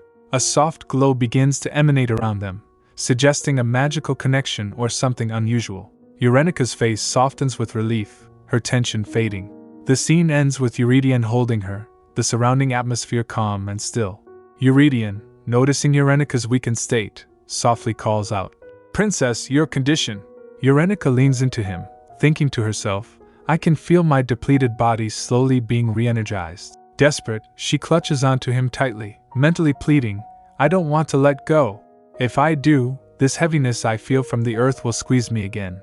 She looks up at him, her thoughts racing. I don't know when this man will come back to me again. Eurydion, looking calm but slightly exasperated, comments, You looked like you were entertaining yourself just fine, so I left you alone. Eurenica, utterly appalled, snaps, Did that seriously look like I was entertaining myself? Her eyes widen in disbelief. As Eurydion holds her, Eurenica becomes entranced by his presence. There's a certain scent that surrounds this man. I wish I could take it all in. Then I wouldn't feel sick no matter where I went. I wouldn't feel so tired and weak. Eurydion begins patting her gently on the back, his touch reassuring. Eurenica lets out a small sigh of relief but frowns. If he was going to be this nice to me, why'd he play hard to get like that? And if he wanted to keep up that wall of his, why'd be nice to me now? She grumbles inwardly. It's not fair. Eurydion finally speaks, his voice steady. It seems like you've calmed down. Eurenica panics and quickly wipes her face, thinking, No, I don't want to show him that I'm crying again. I can't let him see me crying all the time like a little kid. Eurydion, leaning slightly closer, says firmly, I need to see your face to see how you're feeling. Turn your head. Flustered, Eurenica hesitates, thinking about how Marianne had worked so hard to brush her hair earlier. Now it's a mess. But maybe I look better than I did before? She awkwardly shifts, trying to compose herself. Eurydion scans her face, his expression unreadable. Eurenica, suddenly feeling lighter, realizes the exhaustion that was pressing down on me just a minute ago has disappeared. Eurydion asks casually, So, have you been really busy? She replies with a pout. Well, a little. A little? He repeats, raising an eyebrow. Her voice rises. A little? If you were a little busier, then you would have totally. She stops herself, catching her breath. Eurydion tilts his head slightly. Totally what? Eurenica flusters, calming herself down. I can't just start griping at him. He's a king. Of course, he'd be occupied with his duties. It's not strange that he's busy. And there's no reason for him to abandon his obligations just to take care of me. She waves it off with a nervous laugh. Never mind. But Eurydion presses. Totally what? She diverts the topic, grumbling. Why has Shumart not been helpful? Her voice grows defensive. He's nothing like you. And it's not like I can latch onto him and drain him of his divinity. I'm not a leech. Eurydion smirks faintly. Then what does that make me? Eurenica's face flushes as she blurts out. You're different. She grabs his hand impulsively. Honestly, all you have to do is hold my hand like this. She reflects inwardly. People say affections grow gradually, like getting caught in a drizzle. One moment you're dry, then suddenly you're soaked. Maybe that's my only chance now. If love at first sight didn't work, I'll just have to rely on that drizzle. Eurydion pulls his hand back slightly and says, If you ever need anything, don't hesitate to talk to Shumart. What else would a priest use his divinity for, besides helping those in need? Eurenica pouts, muttering under her breath, that wall of his is not coming down. She clenches her fists in frustration. But that's not what I mean, dude, she finally says out loud, looking straight at him. Alright, look at me, sire. If I receive the priest's divine energy, I'll be fine. But won't the priest be drained? Eurydion shrugs nonchalantly. Probably, she pleads. But I fully recovered just from standing next to you. So not only does it benefit me, but you're doing a good deed saving a person's life. It's a win-win for two tragic supporting characters. She clasps her hands together and begs. So could you come see me every 2 days or so? Please? I promise I won't bother you or take up too much of your time. Her voice grows more desperate. If I die in a foreign land, I'll come back as a ghost and haunt you. Eurydion sighs. Once every 2 days? I will be very busy for the next few days, princess. Her heart sinks, and she's about to lose hope when he adds. Let's say once every 4 days. Same time, right here, for 30 minutes. I can commit to that much. Eurenica gasps, her eyes wide. You will? Eurydion nods. And even if I can't make it once every 4 days, I'll frequent the garden. Just don't sit in a strange hiding spot like you did today, princess. Her jaw drops as she stares at him. He didn't find me by accident? He knew I was there the whole time? Eurydion smirks faintly. My office windows are quite large, you see. She groans internally. I knew it. He was avoiding me on purpose. And here I thought he was endlessly gracious and kind. Seriously? She clenches her fists, glaring at him in frustration. You're a villain, just like DeKalb, you big meanie king. Eurydion begins with a calm but firm tone, reminding Eurenica about Shumart. I've said it before, he says, his voice carrying a gentle authority. Shumart is a high priest who handles funeral rites. You don't need to feel guilty about receiving divine energy from him. He pauses briefly, glancing at her. If you ever find yourself too weakened, go see him. Eurenica blinks, confused, her head tilting slightly. Listening, for now? She thinks, her internal voice dripping with sarcasm. She narrows her eyes as she processes his words. The more I listen to him talk, the more it feels like he's quietly nagging me, but in a nice way. Still uncertain, she cautiously asks. But a high priest? Eurydion raises an eyebrow. Have you never heard of the name Shumart? I'm sure it's well known even in Livivny. Eurenica flounders, caught off guard. How would I know? Livivny might have more priests than magicians, but that's not saying much. She hesitates, her eyes widening. Wait, why? Eurydion smirks slightly, almost amused. Shumart is the leading candidate to be the next Archbishop of Vereshad. I nominated him myself. Her jaw drops. Ha! He continues nonchalantly. I'm the only one directly in line for the Belcourt throne, and he's one of maybe 5 people on this entire continent with as much divinity as I do. Her internal monologue screams, What? Thierry, so he really is an incredibly high priest. Realization hits her like a lightning bolt. And I made such an important person sit around and chat while drinking tea with me? She clasps her cheeks in horror. Eurydion watches her reaction, his voice softening. I wasn't lying when I said I'd guarantee your safety and comfort. But then she remembers her earlier thoughts about him. Cold-hearted, cruel, insensitive, evil villain's dad. She internally shouts, flustered at the contradiction. His expression shifts into something almost playful. Although, what you said earlier wasn't entirely wrong. Eurenika's eyes widen in surprise. Thank you? She murmurs, almost disbelieving. Eurydion continues unbothered. Meeting for 30 minutes every 4 days isn't much time, but at least it's something. Let's stick to that plan for now. Her thoughts spiral into chaos. Oh, I'm so touched.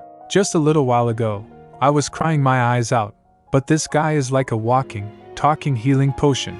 She glances up at him, and her breath catches. Wow, he's so handsome. That face, it's unfair. How am I supposed to seduce someone who could make women fall for him with a single glance? Unable to stop herself, she blurts out. You're really handsome, sire. His eyes narrow slightly. What did I say about that? She immediately corrects herself. I mean, sire! But her mind is already reeling. He must really hate being called dad. Her thoughts drift as she studies him. There's still so much I don't know about him. The things he likes, the things he hates. Where is his line? How far can I go before he pushes back? But then, determination floods her. I need to be careful. Slow.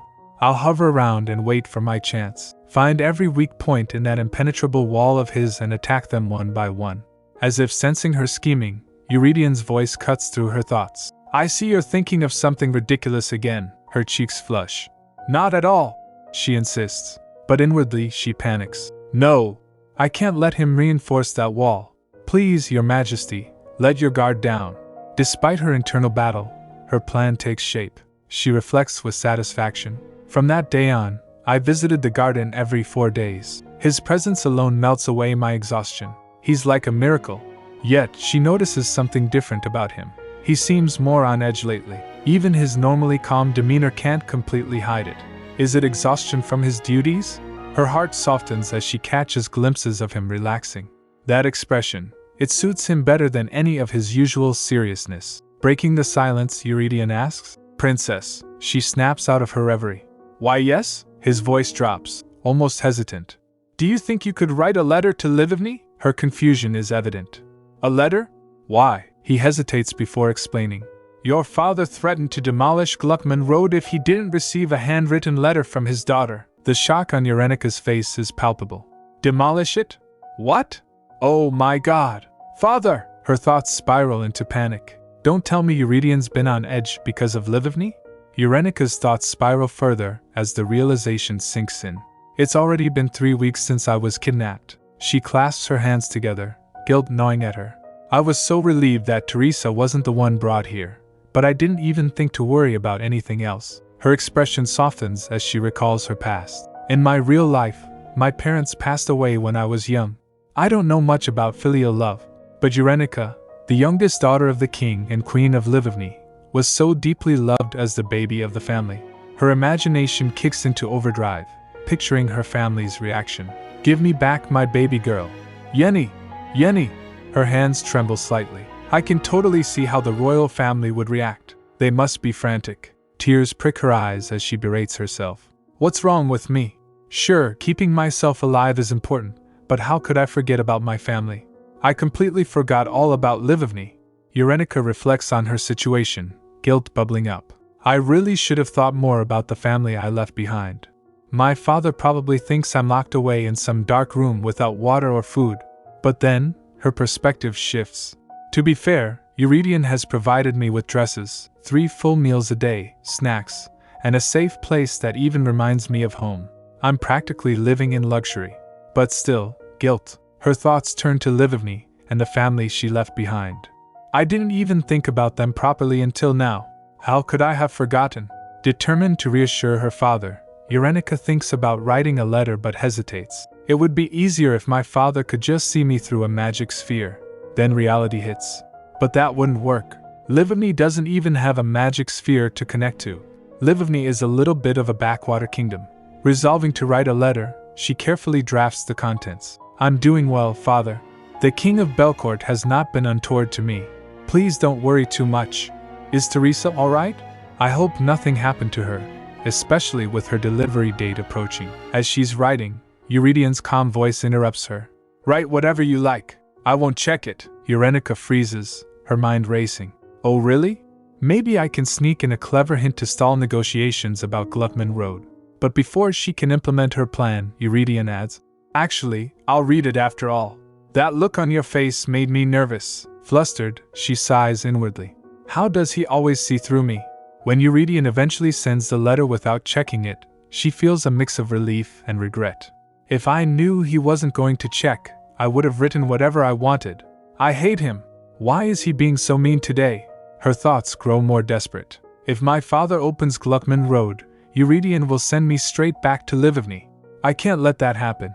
If I go back, I'll die an untimely death within 5 years, and Eurydion will marry a black mage instead. She silently prays, "Father, I hope you can sense what I'm really trying to say in my letter. Please take it as a clue to hold out as long as you can." Eurydion, observing her intently, suddenly speaks, "You're hard to figure out. Do you want to go back to Livivny or stay here?" Eurenica hesitates but sees an opening. If I tell him I like Belcourt better than Livivny, would he let me stay? But Eurydion doesn't seem convinced. Even if you wanted to stay, your body rejects this land. You don't have any real connections here. What good would staying do? Frustrated but determined, Eurenica decides to play it safe. I still have time. I just need to wait for the right opportunity. As they continue talking, she notices something odd. Wait, he said I only had 30 minutes, but it's definitely been much longer. He seems more relaxed than usual today. Cautiously, she asks, "Your Majesty, could I have a little more of your time?" To her surprise, Eurydion responds warmly. "Would you like that?" Flustered, she blurts out, "Hold my hand." Eurydion obliges, sending divine energy through their touch. Eurenica gasps at how effortlessly he does it. Hey, that's cheating. Priests have to go through rituals and effort to pass divine energy, but he can do it so casually through direct contact? Eurydion smirks. I don't have to hold you for long to transfer energy. This way is more efficient. But Princess, it would be wise not to provoke me with careless words. Confused, Eurenica stammers. What do you mean by that? His expression returns to its usual stoicism, leaving her wondering if she imagined his earlier warmth. As he prepares to leave, Eurydion drops a final warning. Just so you know, it's best if you don't leave Beryllia tomorrow. Soliae Elodia will be visiting the royal palace. Eurenica freezes. Soliae Elodia, the black mage? Eurenica hearing the ominous name of Soliae Elodia repeating in her mind, sending shivers down her spine. She sits, visibly distressed, with her thoughts spiraling. Your Highness? Is something bothering you? Mari, her maid, notices her troubled expression and tries to comfort her. Eurenica's internal monologue reveals her turmoil. What should I do? Soliae Elodia is coming to the palace tomorrow. A woman who's capable of using black magic to bury people alive. Mari, unaware of the gravity of the situation, cheerfully suggests. How about you have some warm milk? It should calm you down. Eurenica reluctantly agrees, sipping on the milk. She's right. Drinking something warm did help calm me down. As she drinks, Eurenica's mind races. What does Soliae Elodia want? Does she really love Eurydion? She's supposedly been by his side for a long time. But why would a woman who is so powerful be threatened by little old me? I'm just the princess of a small kingdom. Images of her first meeting with Soliae flashed before her eyes, when Soliae tried to drag her into the underworld. As soon as she saw me, she tried to drag me down. Was it simply jealousy? Eurenica shivers at the memory, the chill palpable. Her thoughts shift. Whether or not she loves Eurydion isn't the point. What's important is that she obviously has a goal. Why would she want to marry a man who's the exact opposite of her? The realization dawns. And if she gets caught plotting anything, she'll be executed. Eurenica's knowledge from the novel resurfaces. DeKalb, you're a monster born of the strongest divine power and the most evil magic. If you want, you can have everything in this world. Even the distant world of the gods beyond the Udeta, she speculates. Maybe her true plan is to see beyond the Udeta, the border between heaven and earth. She dares to gain the world of the gods using black magic? Eurenica continues piecing it together. If she was hoping to attain that through her son, then that explains everything. But that horrible experiment of hers ultimately fails, because in the novel, DeKalb loses his divinity when he learns black magic. Still puzzled, Eurenica ponders. Why would she use her own son to try and obtain the power of both worlds? Is there a hidden goal? She remembers how little Soliae appeared in the novel. Though she made a strong impression every time, she actually doesn't appear a whole lot. Determined, Eurenica resolves to follow Eurydion's advice. Maybe it's best for me to hide out in Beryllia Palace as Eurydion suggested. But then she second-guesses herself. I can't spend the whole time I'm here trying to avoid her. Even if I get sent back to Livigny, I need to make sure those two don't get married. She contemplates her options. Do whatever I can to interrupt whenever they're together. Willingly sacrifice my own body to prove that she's a black magician. Her thought spirals further. Wait, if I use option 1, then it'll immediately bring about option 2. That's right.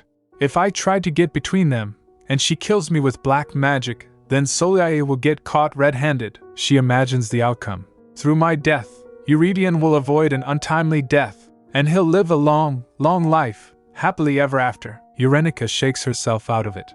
But I can't die. That's a bad ending. I'm doing all of this so I can live. Her resolve strengthens. I'll just act like how I usually do tomorrow. It's not like I was much of a planner to begin with. A life unplanned is one lived with energy and gusto, right? Meanwhile, Eurydion reflects on his decision to limit Celia's visits to the palace. It's been 3 weeks since I last saw Soliae. I can't push back meeting with her any longer. I already limited visits from twice a week to once a week, he sighs, thinking about her role. She's the mage in charge of giving me regular reports on the Tower of Magic. Though I can't trust her, she's still an excellent magician, and she's symbolic of the crown's relationship to the Tower of Magic. His frustration grows. Who knows? If nothing happens, maybe she can be my companion for life. But that means living the rest of my life being wary of my own queen. It's exhausting just thinking about it. He steels himself. I can't let this shake me. I don't want to show any weakness. It's suffocating. I can only imagine how clingy she'll be since I kept her from the palace for 3 weeks. Troubles upon troubles, it truly is. Eurenica peeks outside her window. She spots Eurydion standing tall, looking distracted. She rushes to open the window and teases him. I got you to open it. I thought you'd stay inside Beryllia Palace all day today. Eurydion watches her with a knowing expression. Did I forget to tell her about Soliae visiting? No, I definitely told her. Not that she seems like the type to ever listen to anybody. He shakes his head in amusement. You really are incorrigible, princess, she said. I'm not a predictable woman, you know. Looking at her, Eurydion thinks, for some reason, she looked more delicate today, almost translucent. It was as if she would disappear. Was it because of the white dress? It would be better if she didn't wear white. He raised his and caressed her hair, thinking, it's strange. I felt like I know this princess in front of me even less than I know Soliae. Yet maybe it's because she seems to move so freely, unrestrained. Simply watching her makes me feel just as free, he asked. Yes. But what brings you here despite the obvious danger you're putting yourself in, princess? She hesitated. Well, today, he pressed. What about today? She clasped his hand and said, well, a brief pause. Then, I plan on kidnapping you. And how do you plan on doing that? He asked. She continued, because of the circumstances I'm in. I was hoping you'd cooperate with me. She wriggled slightly, as if testing the waters. She laughed. Would you prefer to allow yourself to be abducted by me or, he asked, or, she added, or would you rather have me bother you all day? He was taken aback for a moment, then asked, what are you unhappy about today to do this? She said, your schedule for today. I'm thinking about thoroughly interrupting it. He wondered, does she really mean that? She continued, you're not engaged to her anyway. So I figure she and I are in the same position. I'll guarantee your safety and comfort. I'm confident I can do that. So will you cooperate? She winked playfully. Though I guess nothing can be done if you decide to take what I said as a threat. He replied, I didn't know. He thinks in his mind, I have about half an hour to an hour until lunch with Soliae. She knows I was particular about punctuality, so she'll arrive exactly on time. I can't help but think about how Soliae dealt with any noblewoman who tried to approach me. She'd spin her web of rumors and involving them in scandals to get rid of them. Though this princess looks like someone who could never be implicated in a scandal, still, even without Soliae directly getting involved, if it even looks like I'm getting close to a princess I abducted from another kingdom, it probably wouldn't look great for me, or for her, she asked, shaking her head playfully. What do you think? Come with me, your majesty. He chuckled.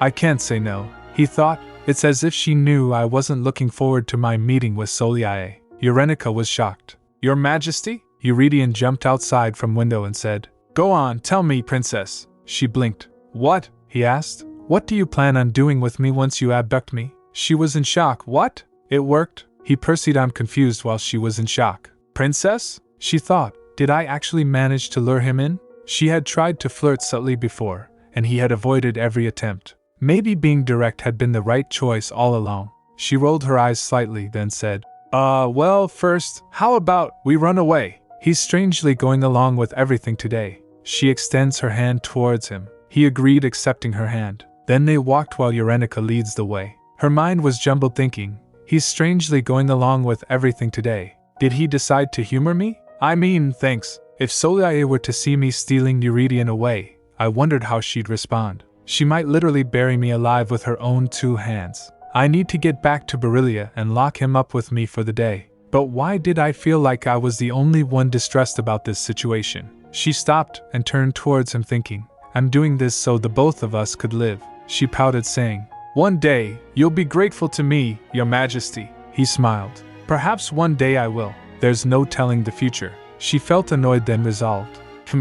We need to hurry and get out of here before Soliae sees us. After that she started walking again, holding his hand. Suddenly Eurydion stopped abruptly, pulling her towards him. He hides behind a tree, avoiding Soliae. She was in the garden looking for something. Eurenica was shocked for a moment, then understands the situation and thinks, what the heck? What's Soliae doing in front of Beryllia Palace? Celia's here, in front of Beryllia Palace? This is literally the worst situation for me. She tried to speak.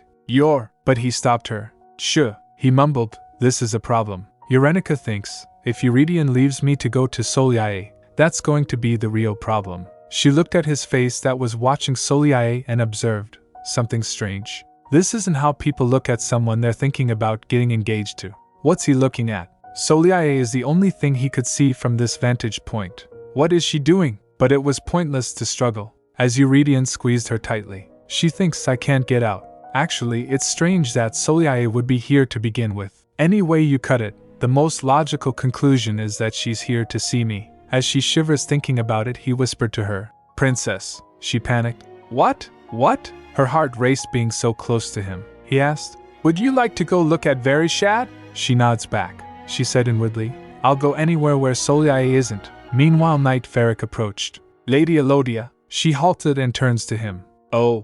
Ferric. He walked to her and said, His Majesty has personally ordered that no one can enter here. She replied, Oh dear. Is that so? I'm sorry, I should have been more careful. Soliae thinks in her mind. I didn't know that. He directly made the order himself? Where'd he pick up that girl who rides at the slightest bit of magic? He gave her a whole palace, and either got rid of or blocked anything with even the hint of magic from getting near her. Though I have a feeling she won't last long despite his best efforts. Then she snapped her fingers, thinking, I'll need to nip this in the bud. He's already made it obvious that he's leery of me. It'll be a problem if his heart were to fully turn against me. She said inwardly, Eurydion Belcourt has the strongest and purest of divine powers coursing through him. The only woman he can marry is me. With the snapping of her fingers she pointed something towards the palace in which Eurenica was staying. Ferric then said, No need to apologize to me, my lady. Please return to the main palace. His Majesty is waiting for you.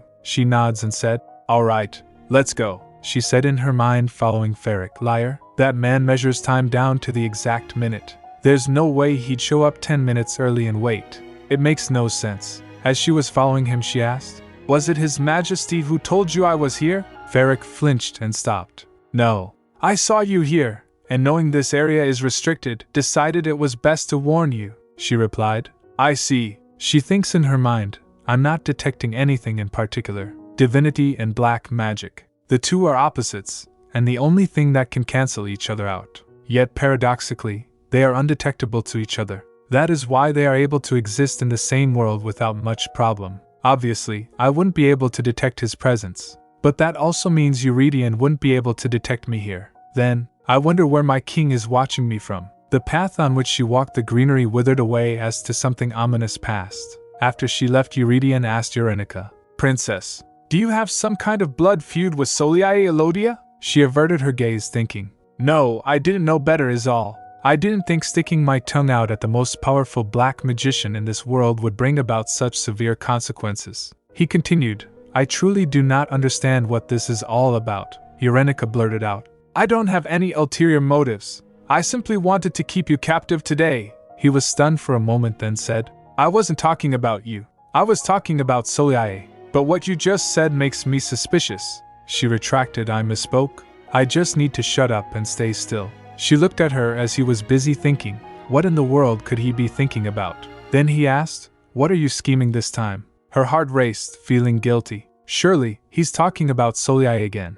After they planned to leave, Eurydion ordered his servant. Looking at him, Eurenica thinks, it's strange how unfeeling he is towards someone he's supposedly considering making his fiancé. I guess Eurydion is a lot more wary of that woman than I thought. Then, does he really wish to show me around the capital city? Or is that just an excuse to get away from Soliae? The latter does seem more plausible. Does this officially make this the getaway sequence? Then she cleared her throat and began.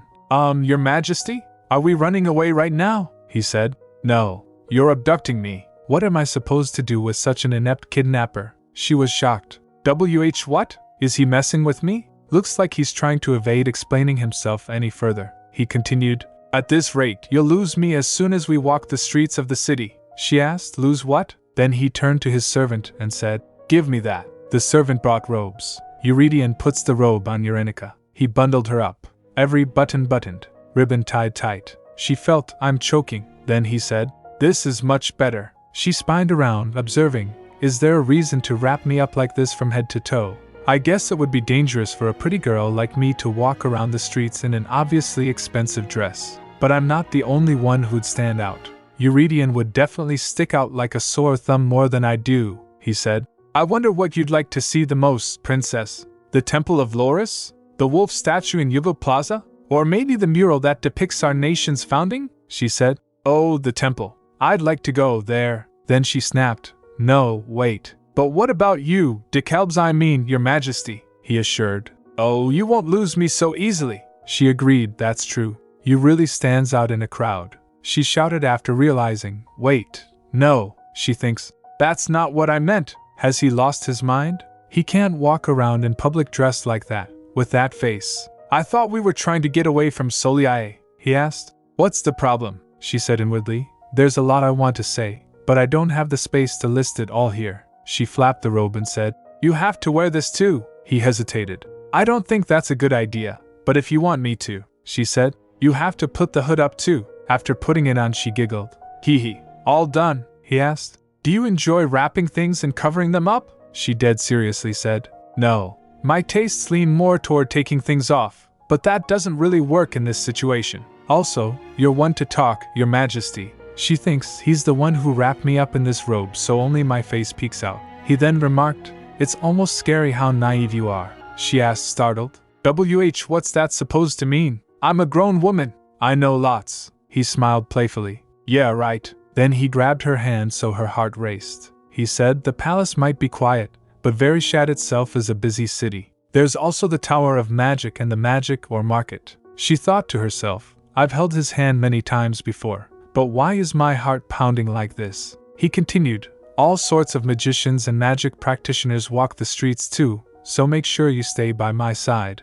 She smiled. Don't worry, I'll stick to you like glue. She thinks in her mind, my plan kinda went off the rails, but this is a way more effective date than what I had planned. I should be proud I managed to make this much progress. As long as I stay with him, nothing bad should happen, and nothing in the world scares me as long as he's beside me. She then said, shall we go, Mr. Hostage? He smiled looking at her. Yes. As they went outside the gates, a knight brought a horse and greeted. Good afternoon, Your Majesty. Eurydion nods to the knight. He then said to the horse, Rud, it's been a while. Hearing that, Eurenica thinks, Rud, that's the horse we rode the whole way to Belcourt. He's not as scary as when I first saw him. I should try to learn how to ride a horse when I have time. It's not a problem now, but there might be a situation where I'll have to escape on horseback on my own. He then turned to her. This way, Princess. He lifts her up and puts her on horse. She grasped the horse and said, Thank you. Looking down, she thinks, I'm so far up. Yeah, learning horseback riding might still be difficult for me. He gets on horse and said, Posture, Princess. She straightened up and said, Yes, sir. He then said to the knight, Take care of everything before I return. And, Raiden, make sure you and the other three follow unnoticed, understood? The knight bowed. Yes, Your Majesty. Eurenica wondered, what? Follow who? Then he pulled horse ropes, pushing it to run. And that's how she finally got to go outside the palace for the first time since she arrived at Belcourt. She was amazed to see the empire. Belcourt's small streets were so different from Livna, the capital of Livni. Just like the roads she had seen on the way here, they reminded her once again of how small and rural Livni truly was. However, she couldn't shake the feeling that people were staring. Murmurs filled the air around her. She wondered, was I imagining things? Suddenly Eurydion tugged her, saying, "Princess, your hood," she asked. "What?" he said. "It's best if you don't take it off. You'll draw attention," she pouted. "I didn't take it off," he said. "I'll let you down soon. You can do your sightseeing then," she thinks. So I wasn't imagining things after all.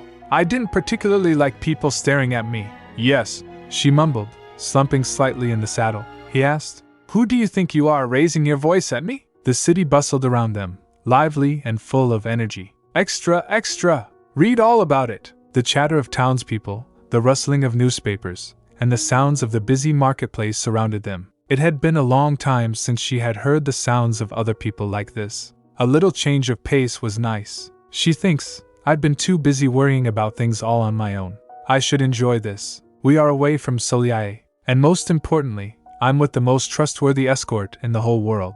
Then they stopped, and he left her back down. She slipped her robe from her head, saying, "Your Majesty." Eurydion pulled it, saying, "Be careful what you call me when we're outside the palace." "Ah," she blinked. "Then how about?" He refused. "No, I don't even want to hear it." "Humph." She crossed her arms. "I can't do anything." "Don't call me anything," he instructed. "You'll be next to me the whole time anyway. Actually, you won't even need to get my attention." She narrowed her eyes. He was so oddly standoffish. Fine then. She was going to call him Your Majesty, just to spite him. "Come on, don't be so immature," she sighed. Then he said, "From this point on, riding a horse will draw too much attention. Besides, walking is better if you want a general look at the city." "That's fine," she said with a nod.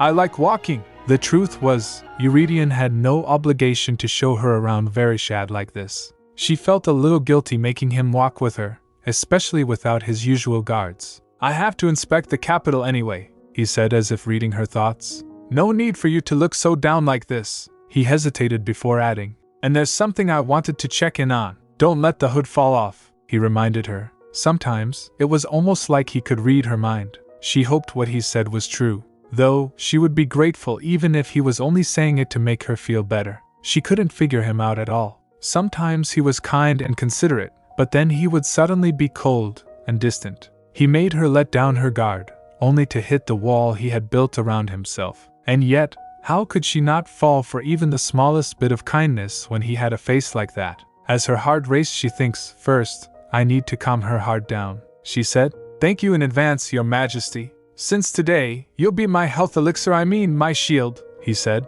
"I just hope I don't lose you." "Pardon?" she asked, looking at him. "No, nothing. As long as you have fun, I'll be satisfied," he said smoothly. Hearing that, she thinks, there he goes again. "You're flirting.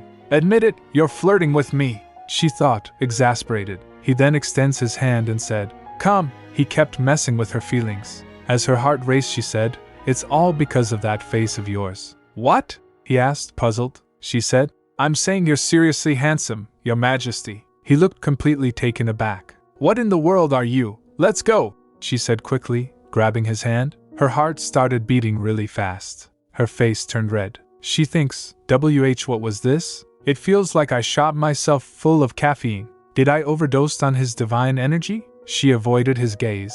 She was blushing so much her face was going to explode. Verishad was a large city, with the royal palace at its center. 4 main streets stretched out in different directions from it. To the east and west were the noble estates Phila and Hylan. To the north was Anaxa, where the commoners lived. And to the south, they entered Elijah, the arts district, known as the high streets of Verishad. "Oh, we're here," Eurydion said. "This is considered the second heart of Verishad," he explained as they reached the bustling Elijah Plaza. "Wow," she breathed. "So this is that famous." She was about to dash away, but he grabbed her hand and said, "Don't go off on your own, princess." "Oh, yes," she said, returning to his side. He was glancing around, observing. Seeing that, she thinks, something feels off. He looks more on edge than usual. "So you've heard of Elijah Plaza?" he asked. She nodded. "Yes." Or maybe it was just the shadow of his hood giving her that impression.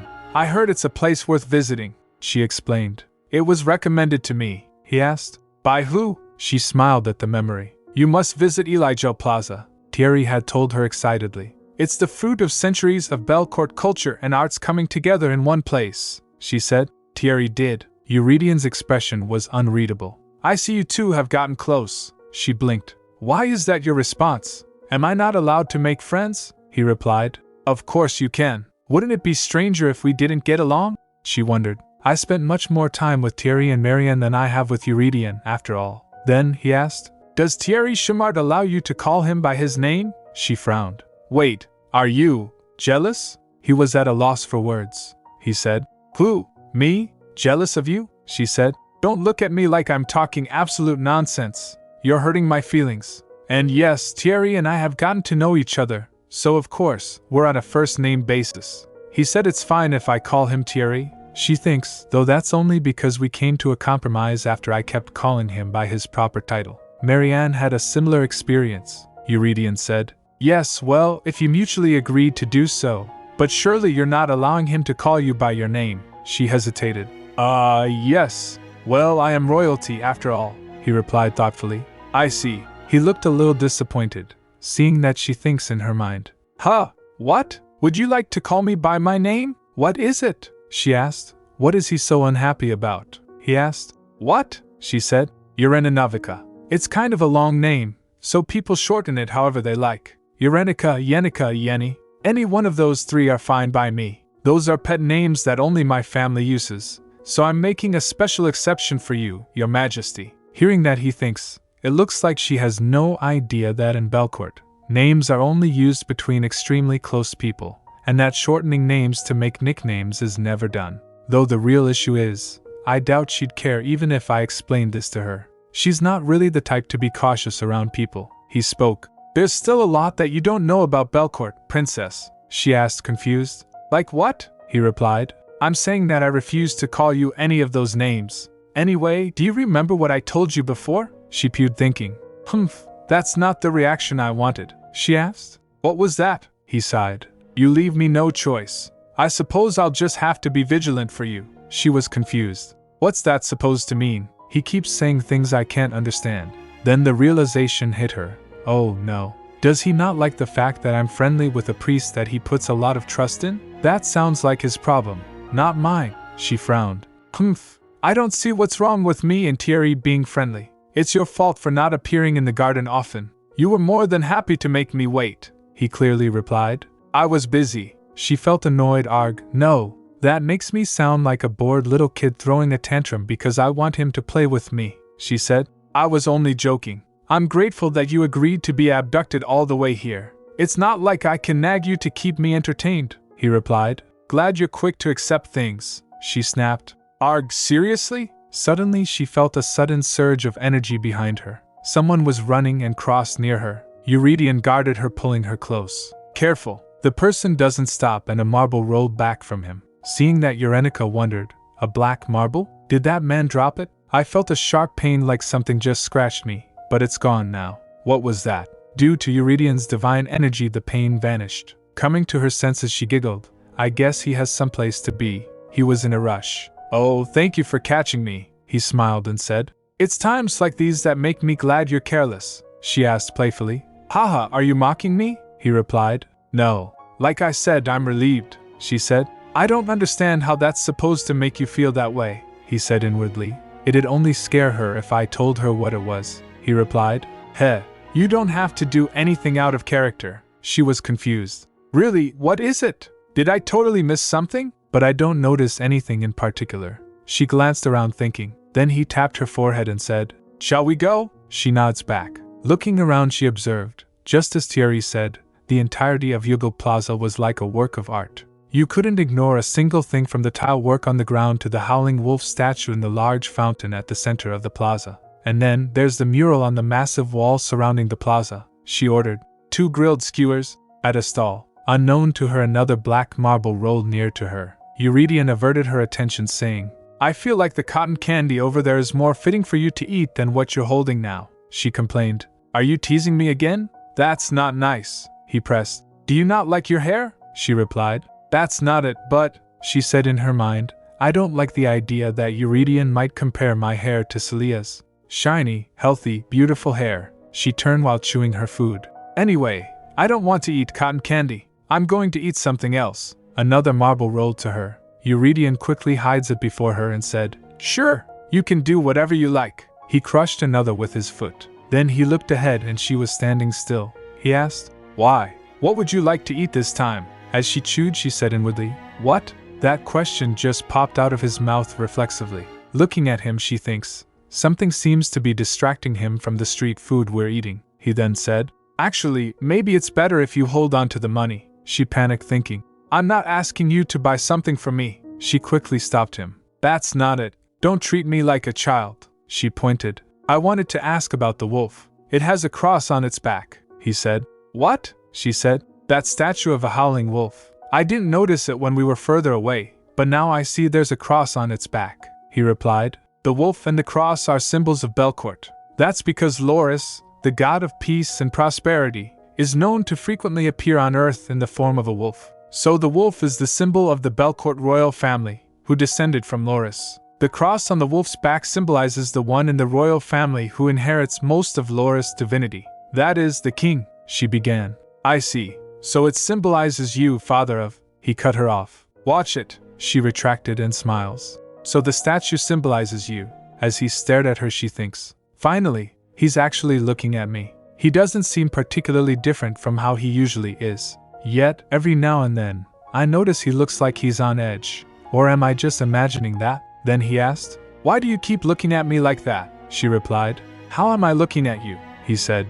You're looking at me like you're trying to figure something out. She replied, No, I'm not. Then he said, That's good. She annoyingly asked, What do you mean, that's good? He said, Because whenever you look at me like that, something unexpected happens. She laughs to herself. Is it imprinted in his brain now that I'm a troublemaker? Then she said, I admit I can behave a bit unpredictably, but I'm being totally serious right now. I feel like I'm being neglected somehow. He shrugged it off. Neglected? That's not fair at all. Well, if that's how you feel, I can't really argue with that. What would you like to see next? She stared at him for a moment, then giggled. I want to go look at that wolf statue up close, he agreed. All right. Looking at him, she thinks, all he can see right now is me. Maybe in this moment, it's as close as I'll get to what I want. He followed her, thinking, I can't let my guard down around her at all. They went close to the statue and Eurenica was amazed. Wow, look, this is the perfect spot for a picture. She pointed with his finger, just like this,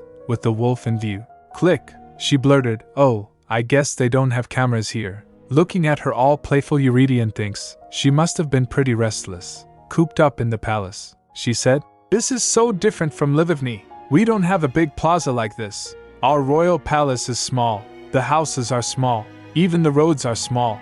Everything is small. I guess you did get to see that for yourself, huh?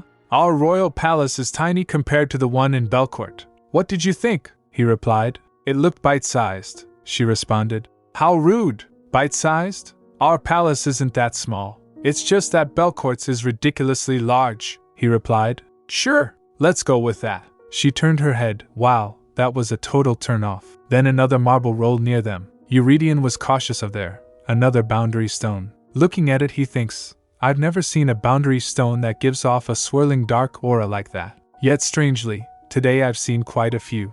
I wonder if these are being used for black magic. Then as Eurenica was sightseeing, she said, Let's go over there now. Observing the situation, Eurydion thinks in his mind, boundary stones have one of two uses. Either they're used to trap something inside, or they're used to teleport something trapped in their line of sight. Soliae was in front of Berylia, and as soon as we left the palace, it was like we were being surrounded by boundary stones. And then there were all those magicians who accidentally bumped into us. But this is all speculation. No matter how vigilant I am, there's a limit to what I can detect about magicians. In a similar vein, a magician can't know whether or not I possess divine power because of the negating effects of dark and divine power. And in a crowd like this, it would be even more difficult to pick out. But right now, I have the distinct feeling that we're being pursued. Where is this bad feeling coming from? Then another stone rolled. Looking at it, he smiled. I do have enough evidence to at least determine their intentions. I know which one of us that malicious woman is going after. He grasped her hand tightly. Eurenica turned confused. Your Majesty? He thinks. Who does she think she can abduct? She asked. Why do you have that look on your face again? Huh? He pulled her close, saying, Careful. The stone disappeared behind her. She was still confused. He said, I told you not to call me that in public. You should watch where you're walking. She glanced back, saying, But nothing's there. He changed the topic. Anyway, where did you say you wanted to go? I see over there they have a display of Belcourt's traditional crafts. Would you like to look at that? She gets excited. What's that? Yes. Let's get a closer look, she asked the vendor. This is so pretty. Is this something you wear in your hair? The stall owner said. Yes, miss. Take your hood off, and I'll put it on for you, she excitedly replied. Okay, yay. But Eurydion stopped her. No, don't take it off, he thinks. Her pink hair already stands out, since it's rare in Belcourt, she insisted with sparkly eyes. Just this one time, real quick, he refused. No, she pressed again. Then I have no way of knowing which one looks good on me, he whispered. I'll have all of them sent to Beryllia Palace for you, so no need to take your hood off. The stall owner heard his words. The palace? He said. I'll take them all? Eurenica questioned. Such lavish consumption. Don't you think you're overspending? He nodded. I don't know if you could say I ever overspend anything. I probably have the most money in Belcourt, the owner said. Oh my, thank you. Hearing that, Eurenica said that might be true, but she rolled her eyes and added, Yeah, I guess money is one of those things where what goes around comes around. After hearing that, he thinks, that's not really how the saying goes. What does she think that means? Suddenly she noticed a black marble lying in between the accessories. She wondered, what's that? It looks just like the weird marble I saw rolling around on the ground earlier. Strange coincidence. As the marble glows, she got pulled towards it. As soon as she touched it, she felt pinching pain. She stammered, Huh? Ow, that stings. She turned to Eurydion and said, Your Majesty, there's something wrong with this one. He asked. Which one? She pointed. This stone here. She was confused. What? But I wasn't trying to reach for it, she said. It feels like it's pulling me in. Eurydion quickly stopped her. Don't touch it, princess. He pulled her towards him and said, Looks like somebody forgot these. They're all over the streets. Eurenica was startled. I definitely didn't imagine it this time. His demeanor totally changed. He instantaneously went cold. Eurydion picked up the strange marble. She said, don't touch that. She gets shocked to see that it does nothing to Eurydion. He was totally fine, but her finger was swollen. Eurydion crushed the marble, saying, Such silly tricks. Then he grabbed her hand and applied his divine power. She was thinking, I didn't even touch that strange marble. How'd this happen? After he applied his divine energy, swelling vanished. Then he mumbled, Raiden, Ruglier, Selvier, Illiger. She wondered, that name. I haven't heard those other names, but are they also knights who directly report to Eurydion? She then turned towards the horse, thinking, Rud? Is that man standing next to Rud one of the knights? I see. He's been on guard about something this whole time. He even had 4 knights secretly follow us. She asked, worried, What's happening? He said, We need to get away from this place. She questioned, What? He smirked. I see a lot of rats today. She wondered, Rats? I doubt he's talking about actual rats. She shudders, thinking, No, it couldn't be. Either Soleil followed us. She felt chills down her spine and quickly hugged Eurydion in panic. He asked, What's the meaning of this? As the crowd was bustling around them, she said, This means I like you, Your Majesty. She thinks in her mind, It's probably not a good thing that I keep wanting to depend on him.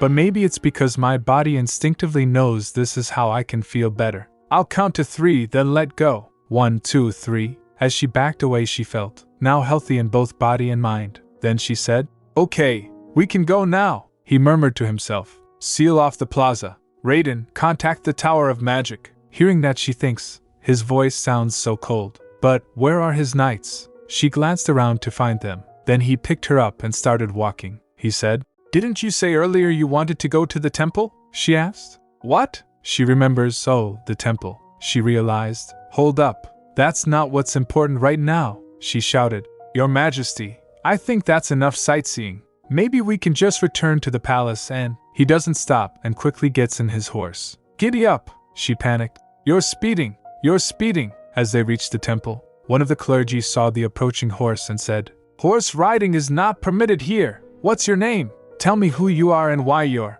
Eurydion uncovers his head and said, Move. The clergy panicked. Why, Your Majesty? But Your Majesty, Who is that with you? He replied coldly. None of your business. Urenica flinched, thinking, what? I've never heard him talk like this. He sounds so angry. Why is he acting like this? As the priest felt pressured, he was speechless. Then Eurydion said, This is my guest. She is someone who happens to be under Belcourt's protection, he replied. My apologies. I did not mean to be discourteous to an important guest. Then she replied, Thank you, Ak. But Eurydion raced the horse. Later, while getting off, she said, Did you really have to race off like that? I don't know why you're in such a rush, he asked. Are you all right? She replied. Pardon? Yes, I am. He looked worried and said, Is that so? She wondered what's going on. As she gets off the horse, she slumped. He caught her and said, I knew this would happen. He patted her back and said, Take a deep breath and then slowly breathe out, princess. It's not uncommon for people who have never stepped foot on the temple's grounds to feel this way. You'll have to get used to it. She thinks in her mind, It's an overwhelming amount of divine power. I feel like a catfish that lived in the dirtiest riverbed their whole life, and then one day suddenly finds itself dropped into extremely clean water. He said, You'll feel better soon. Breathe. You have to breathe. After a few moments, she felt refreshed and totally fine. She said, Oh, that's strange. Eurydion said, That's because you're feeling pure, unadulterated divinity. Can you walk? She replied, Yes. He slipped the robe from her and said, I'm sure this felt stuffy. She replied, A little. After a slight pause, she said, But now I feel fine. He stared at her, looking worried. She thought, feeling blushed. It's embarrassing how he keeps staring at me so intensely, as if he's examining me from head to toe. She asked, What are you doing, Your Majesty? Then he grabbed her hand and said, Your hand. Looking at it, she said, My hand's all better now from before. She thinks he's not listening. Fine, go ahead and look at it all you want. Then he dropped her hand and said, I should have warned you not to go around touching just anything that you see, she complained. I didn't go around just touching everything. That thing drew me in. It felt like it was begging me to touch it. After hearing that, at first he smiled, then sighed. Yes, I see how that could happen, she asked. You don't believe me, he replied. Of course not. She looks at him, thinking, There's no doubt about it. That is a face that says, Sure, if you say so, I guess. It's like he thinks I'm some 10-year-old kid, he asked. It drew you in, you say? She realized, though he looks like his usual self, something's different. She called out, Your Majesty, he said, Go inside the temple. Princess Thierry should be around at this time of day, so you'll have a familiar face to talk to. She questioned. What? What about you, Your Majesty? He replied. There's something I need to check on. She grasped his arm and complained. But you said you'd be my hostage, she asked. What are you going to go check on? You've been acting strange all day. The way you suddenly said we needed to get out of that alley was strange. And how you kept looking around, like you were checking for someone or something, was also strange. Now, the look on your face, even the look in your eyes. She thought, there's no denying that he's been on high alert ever since we left the palace. Even when he jokingly announced he'd be kidnapped by me, he didn't look this tense. Then, the reason for all of this. She was freaking out inwardly, but she still asked, Your Majesty, are you suspecting? But she stopped there. The word Soliae doesn't come out from her mouth. He replied, I've never seen him look so serious before. She asked, confused, What? He continued, It's a shame you only notice things in moments like these. You're usually quite careless. She glared at him, thinking, I'm trying to be serious here. He continued, I simply noticed a few things while we were out that shouldn't be there. I've decided to patrol the streets to crack down on some unsavory things. It's been a while. For example, that magic ore that you almost touched earlier. There were quite a few, so it's dangerous for you to be out there. And it's probably safer for you to be here at the temple rather than go back to the palace since I won't be there. After hearing that, she resolved, maybe he isn't suspecting Soliae after all? But, I'm sure this is all her doing, but I can't tell him that. I still don't have any proof. I can't carelessly go outside, and I can't come out and say Soliae is a black magician. I don't have any special skills that can help me catch Soliae red-handed either. Someone like me would just get in the way. I'm more help if I step aside and sit still. Meaning, there's nothing that I can do, she said inwardly. This is so frustrating. Then she asked, When will you be back? He replied, By the end of the day, she said. Don't be late, he replied. You have my word, she said while fidgeting. I'm serious. You don't know what's going to happen. If you don't make it back on time, it'll make me nervous, he asked. What exactly is it that I don't know? She smiled nervously, thinking, I dunno. Like, the plot of the original novel? The thing is, nothing's certain in life. What if Soliae changes her mind if things don't go her way? If she can have the son she wants, she might decide to harm Eurydion instead. She spoke. Nothing, just make it back safely. What I mean is, don't get hurt or anything like that. He brushed her hair, saying, I see now that you like to worry over nothing. At first she looked unhappy, then she smiled, thinking, seriously? I wish he'd understand even half of what I was feeling. After he left, she said aloud, he left me alone. He did say Thierry should be around. I guess hanging out with Thierry is better than being all by myself. She turned towards the steps and thinks, the real problem right now is, are there this many steps so you can atone for your sins? She complained, how am I supposed to get all the way up there? She was wearing heeled shoes. As she started going, she thinks, Eurydion will probably return before I make it up these steps. Then someone called from behind, Princess? So she turned, then the person said, oh my, I wondered why His Majesty was looking for me. What are you doing up there? Looking at Thierry, she felt relieved. That staircase is only used when we make an offering to Loris. The altar is located at the top, Thierry explained. Loris walks there, so entrance is forbidden, she said inwardly. Eurydion Belcourt, you forgot to tell me the most important thing. If Thierry hadn't shown up just in time, I would have irreverently set foot on holy ground where Loris descends. Of all the places here, why did Eurydion have to drop me off in front of those steps? Blushing slightly, she turned to Thierry. Oh, but how'd you know I was there? He replied. His Majesty told me so. He did? She frowned. How? He was with me the whole time. Those of us ordained to serve Loris can communicate even if we don't directly speak to each other, Thierry explained. King Eurydion's divine powers are the strongest and purest in this land. Therefore, he can effortlessly communicate with us. She recalled. So he wasn't just mumbling to himself earlier. All those nights must be the holy nights of Loris. Are you feeling better, Your Highness? Thierry asked. Yes, I'm great. She stretched her arms. It's been a long time since I felt this full of energy. Thierry smiled. You probably feel better here than you did at the palace. There's nothing dangerous here for you to be on the lookout for. Unfortunately, there were a lot of areas in the temple restricted from outsiders. I would appreciate it if you'd keep that in mind, Thierry said gently. Of course, I'll be on my best behavior. I promised. She thinks he knows better than anyone that I can't stand being bored. Before I knew he was a nominee for the next archbishop, he had been exclusively my guide at the palace. She hesitated, then sighed. I'm sorry to be such a bother when you're a busy man. Not just today, but also before. I probably was very rude to you, Thierry chuckled. What do you mean? No need to apologize, Your Highness. Truth is, I'm not that busy, she said inwardly. Thierry is so nice. I wish Eurydion could be half as nice as him. She blushed, suddenly thinking of Eurydion. He'd probably tease me if he heard me apologizing like this. Now I'm thinking about him again. Something just didn't feel right. Eurydion tried to act like nothing had happened, but it felt like something definitely did. What if Soliae placed some black magic on the palace I'm staying in? My head ached. Thierry gestured toward a roped-off pathway. Your Highness, this path marked with gold rope leads to the priest's prayer room. Civilians cannot go past this point. The prayer room for outsiders is marked with red rope. It's located right over there. She blinked. What? I see. So the gold rope leads to the prayer room for normal people, and the red rope goes to the priest's prayer room. Got it. But it was opposite. If you go further in, past the prayer room, you'll find a public area for believers, he continued. She looked around, noticing the nobles gathered there. Looks like a lot of nobles visit here. Yes, of course, Thierry said. That's because this is the only place in the capital where one can pray directly to Loris. Class has no meaning in the temple. Commoners and nobles both use the same spaces. Now, if you'll come this way. There are a lot of people here today. She followed him, but she could hear murmuring. One girl said, That pink hair, the one that His Majesty. Other asked, Oh, is she? She tensed, thinking, What? Are they whispering about me? I really didn't like being the center of attention. If DeKalb's father were here, I'd at least hold onto his robe or something. She sighed in relief when Thierry finally led her inside a quiet room. I use this room as my study, he said. I wanted to take you to the worship room, but there are a lot more people here today than I expected. Please come in, she replied.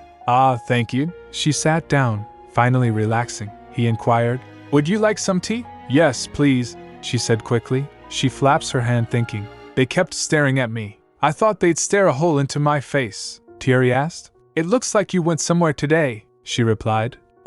His Majesty and I went out into the capital today, but something unexpected happened. Thierry raised an eyebrow. You mean, His Majesty accompanied you himself? Yes, well, it somehow happened that way, she trailed off. One thing had led to another. Thierry served her tea and said, when His Majesty contacted me directly, I thought something terrible had happened. I'm relieved to hear you're all right. Nothing really happened, she said, though she wasn't entirely sure. However, it seemed like His Majesty was very concerned about something. Thierry's expression grew thoughtful. I see, she sipped the tea. Oh, this tea is nice. After a slight pause, he said, it seems as if His Majesty really cares for you, Your Highness. PBBT, she choked. Who said that? He replied. Oh no. Nobody really told me anything directly. More like I noticed some things, and people have been talking. She looked worried. Are rumors? Yes. It's simply idle chatter that's been floating around, he admitted. I only overheard the conversations of some nobles recently.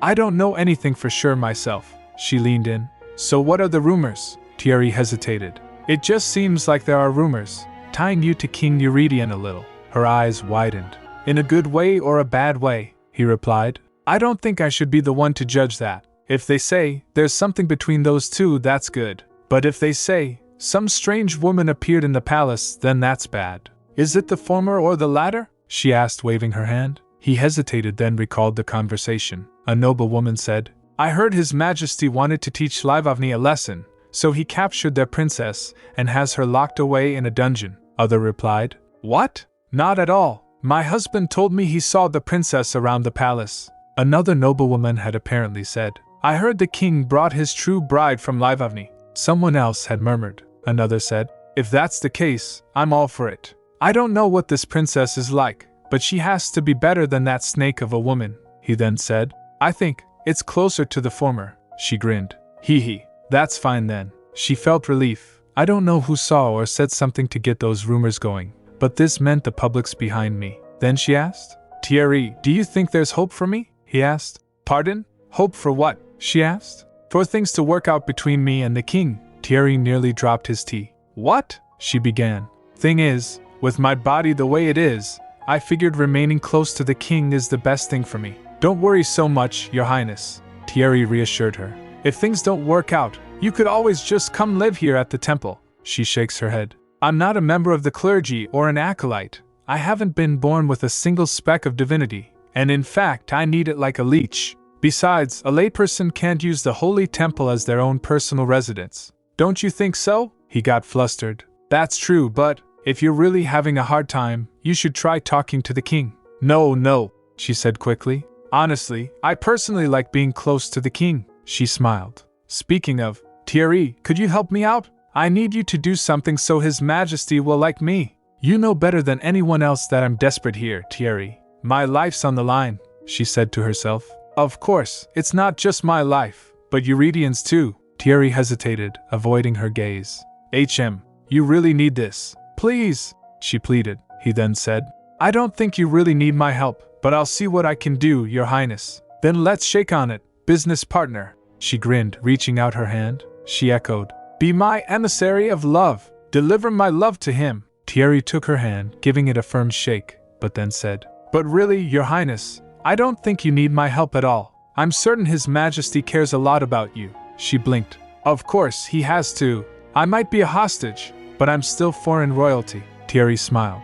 No, I don't mean His Majesty cares about you for that reason. Eurydion cares about me? She murmured, uncertain. I'm not exactly sure what Thierry is basing this on, she said. I can't think of any other reason. Well, I'm sure I told you before that he's not a man who's easy to get close to. Thierry continued. I know that quite well too, she admitted. He is kind, but just when I think I have an in, his walls go up. He's a monarch through and through, but he doesn't seem to have a lot of personal relationships, he said. I've served His Majesty for almost 10 years, and he keeps me at arm's length too. Oh, really? She asked, slightly surprised. He continued. He's the only one directly in line for the throne. Because of that, he's always been bound to duty. He only seems kind and magnanimous because he's used to court affairs and his role as king. I see, she murmured, deep in thought. But perhaps Thierry continued, watching her closely. You're exactly the type of person His Majesty needs.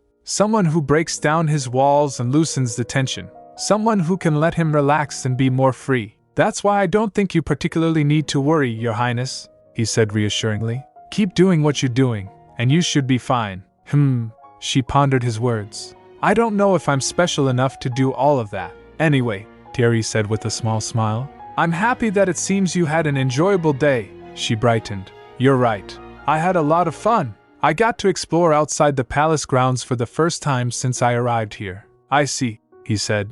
Did you get to see Yugal Plaza? She replied, smiling. Yes. It was huge, beautiful, and so lively. Then we went into a side street, she continued, and there was a market. They continued chatting for a long time. After some time, I see, he said again, this time glancing at the time. I need to lead the afternoon prayer, so I have to go. I was going to ask if you wanted to come with me, but you look like you're tired. She laughed awkwardly. I think I'll stay here for a little bit. He stood up and opened the door. All right. Then get some rest, Your Highness. I'll be back in about 2 hours. Yes, see you later, she replied. See you later then, Your Highness. She watched him leave, then gazed at the setting sun. The warmth of the day still lingered, but something felt missing. She squeezed her hands together, trying to pinpoint the feeling. Is it because I missed the warmth I felt holding his hand all day today? Thierry's words replayed in her mind. Anyhow, you might be just the type of person that His Majesty needs. Thierry said I could be someone Eurydian doesn't have to be so tense around. She thought, is Eurydian really that relaxed around me? I can't be sure of that at all. Especially when he throws up his iron walls and thwarts all of my efforts, she sighed. Anyhow, whatever the case, while thinking she leaned on sofa. I wish he'd hurry up and return. Even if the Temple of Loris helps me feel better, at the palace, there's a man who makes me feel like I can breathe just by being around him. I prefer that a lot more. At Yeladeta, the boundary between heaven and earth, someone said to himself. What? Something's not right. There's a strange crumb floating around on earth. More specifically, it's in my temple, an unknown voice whispered. She felt an eerie chill. It's very small and frail, and it feels out of place. The voice hummed thoughtfully.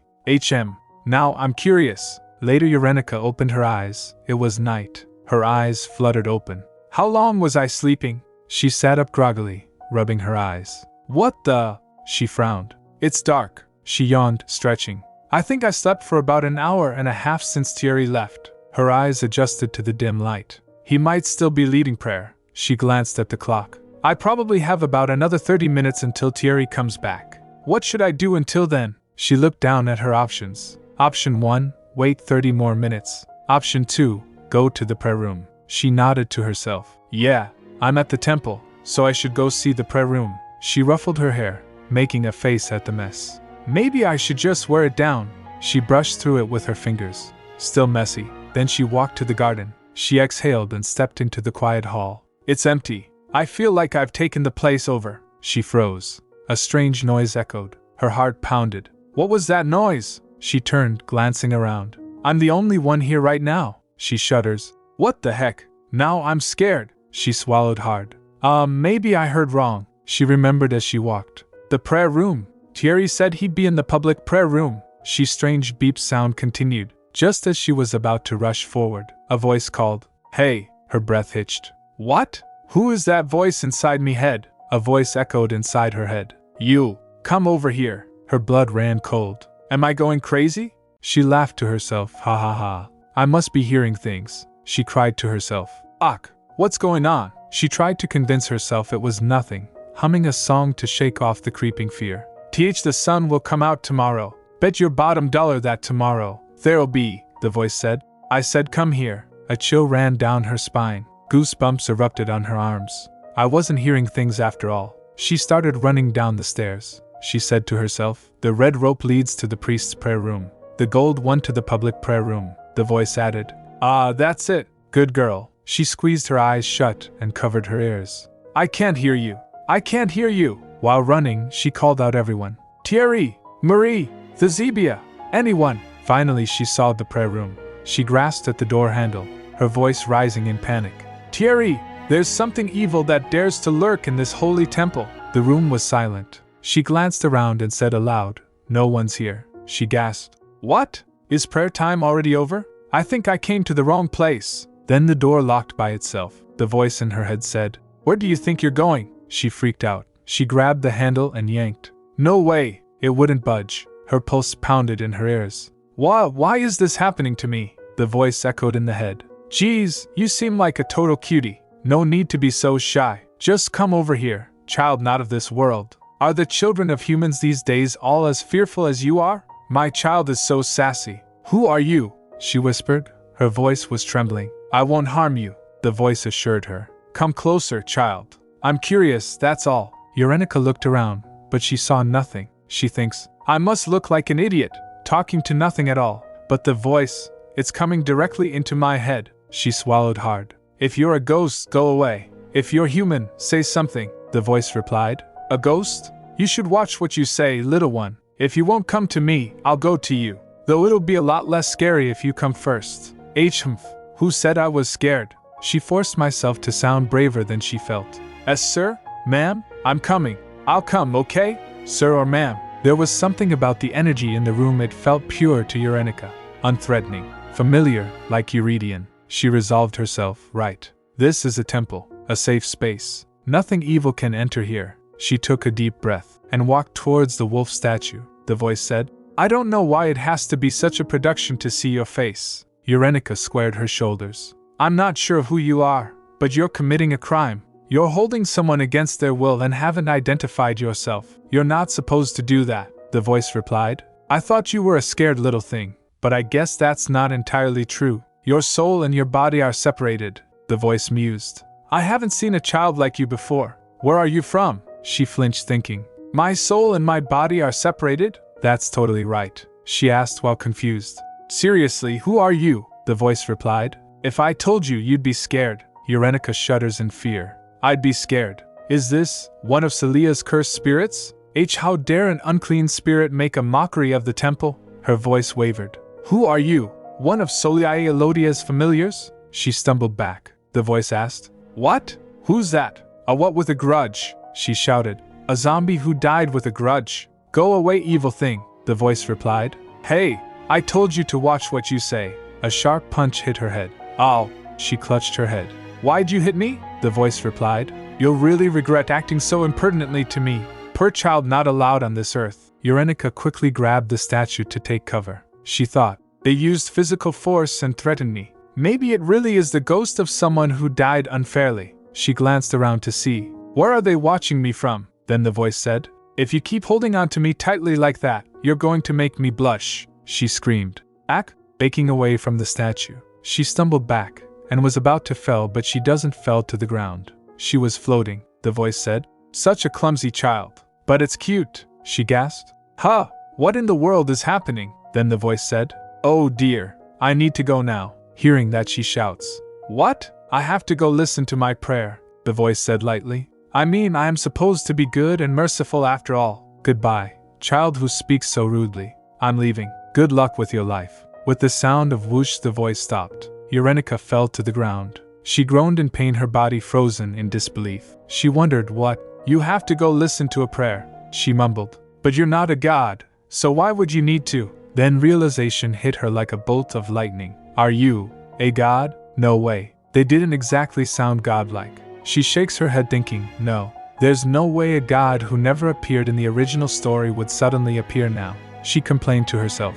Today felt so long, like 4 days instead of 1. Her gaze snapped to the locked door. She said aloud, First, I need to get out. She tried to open the door but couldn't. Nah, no way, she muttered. Hey, at least unlock the door before you go. After a while someone came and unlocked the door. She was looking pale and defeated. When Thierry saw her, he was shocked. Oh my goodness, your highness, why are you coming from that direction? He asked. That's the prayer room for clergy, he added. It's where we hear from Loris. It contains more divine energy and is holier than anywhere else. Are you all right? She replied. I'm fine.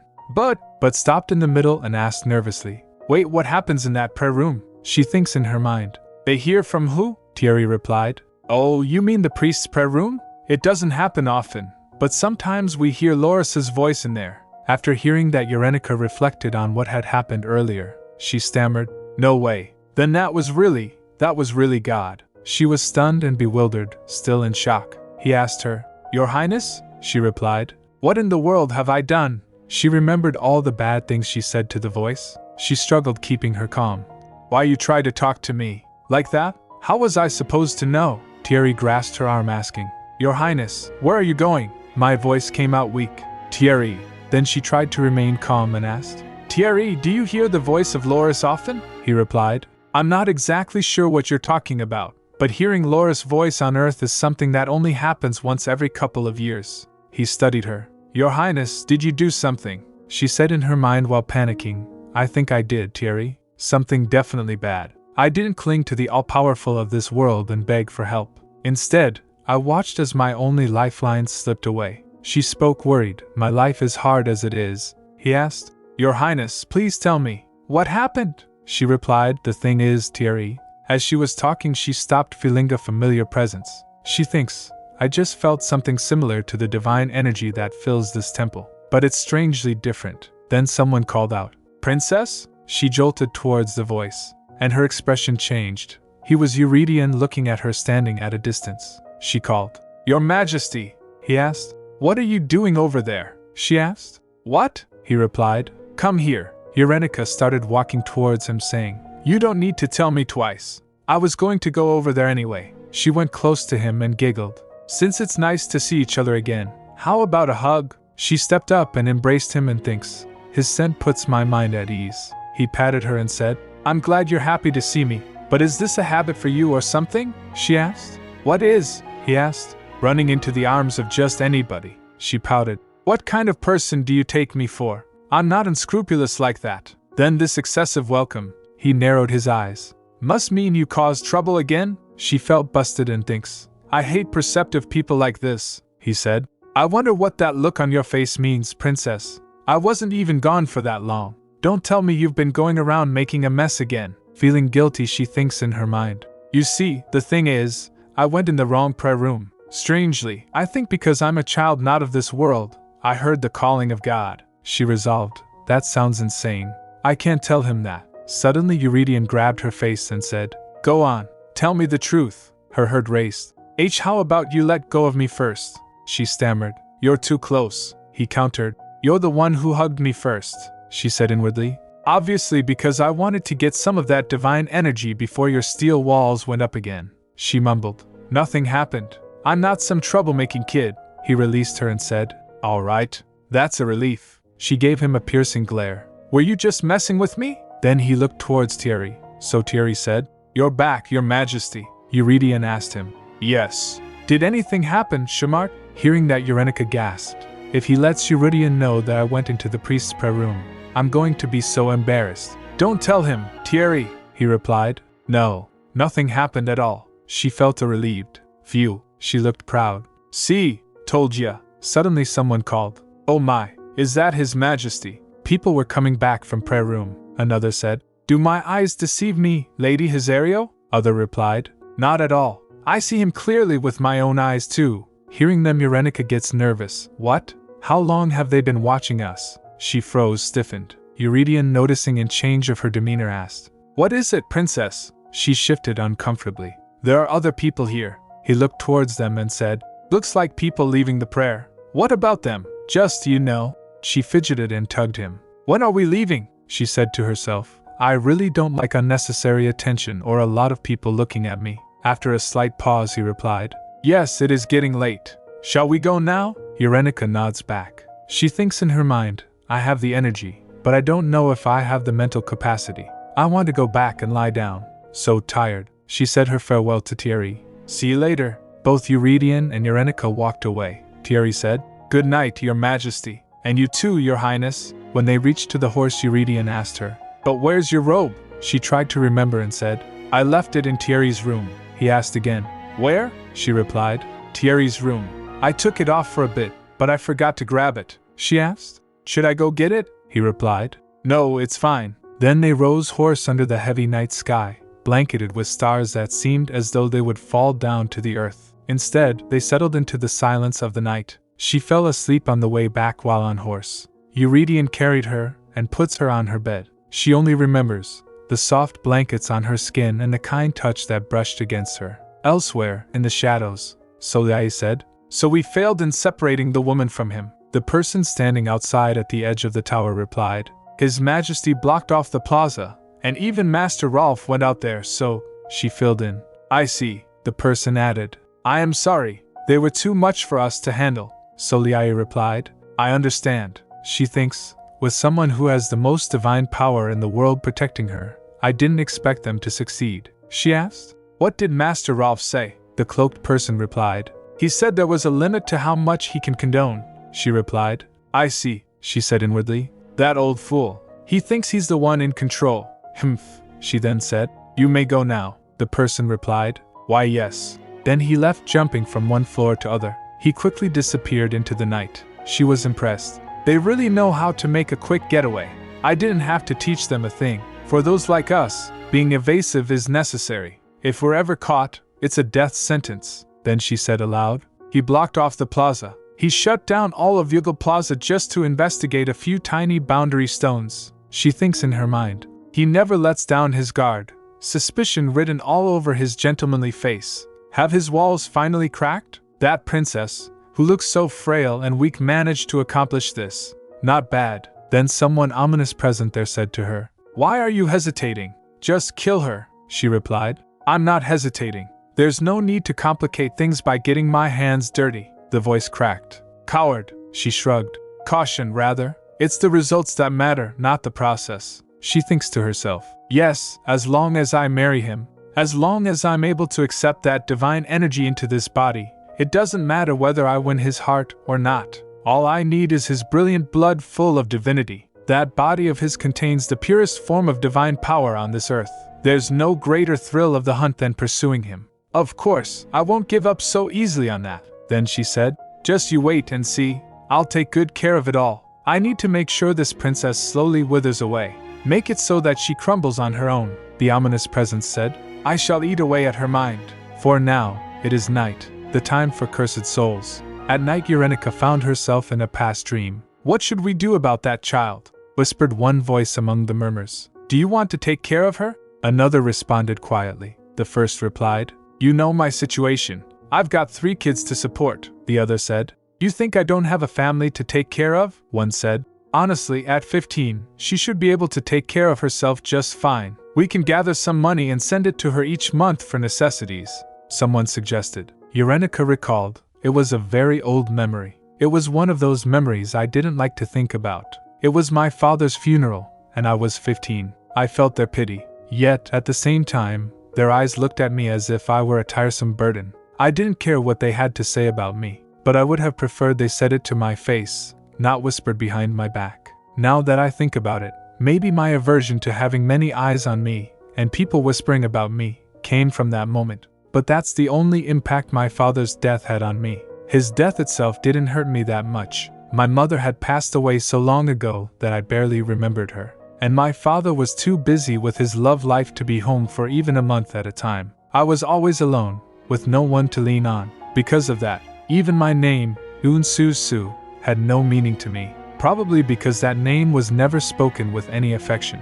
Then she found herself in her classroom, where teacher called, roll call, everyone. She remembered there's that poem too. When I called them by their name, they came to me and became a flower. She wondering, but why am I remembering this now? Again she was at her father's funeral. The people there decided, let's do that. She's got a house to live in. She'll get some money. And she'll be going to school anyway. She'll be fine on her own, one said. It's unfortunate, but hey, what can you do? She thinks. It felt uncomfortable, but it wasn't exactly threatening. What a stupid dream. I should go back to sleep. Then she opened her eyes and thinks, what a strange dream. What was that? I feel like I dreamed about something that happened a long time ago, but I don't remember. I thought I felt strangely damp and uncomfortable. Looks like I broke out into a cold sweat during the night. I feel like someone beat me up in my sleep. Even though I'm now used to waking up weak and listless every morning. She rises up and said, surely I can't be feeling this under the weather just because I went out for a bit. She was feeling aching pain in her body. After that day, her life didn't look all that different from the outside. But if there was one difference she noticed, it was that there were more and more days where she'd fall asleep sitting by the window. Later she found herself sleeping at the window. She smacked herself thinking, Is it the warm weather making me sleepy? Then the voice of Loris again rang in her head.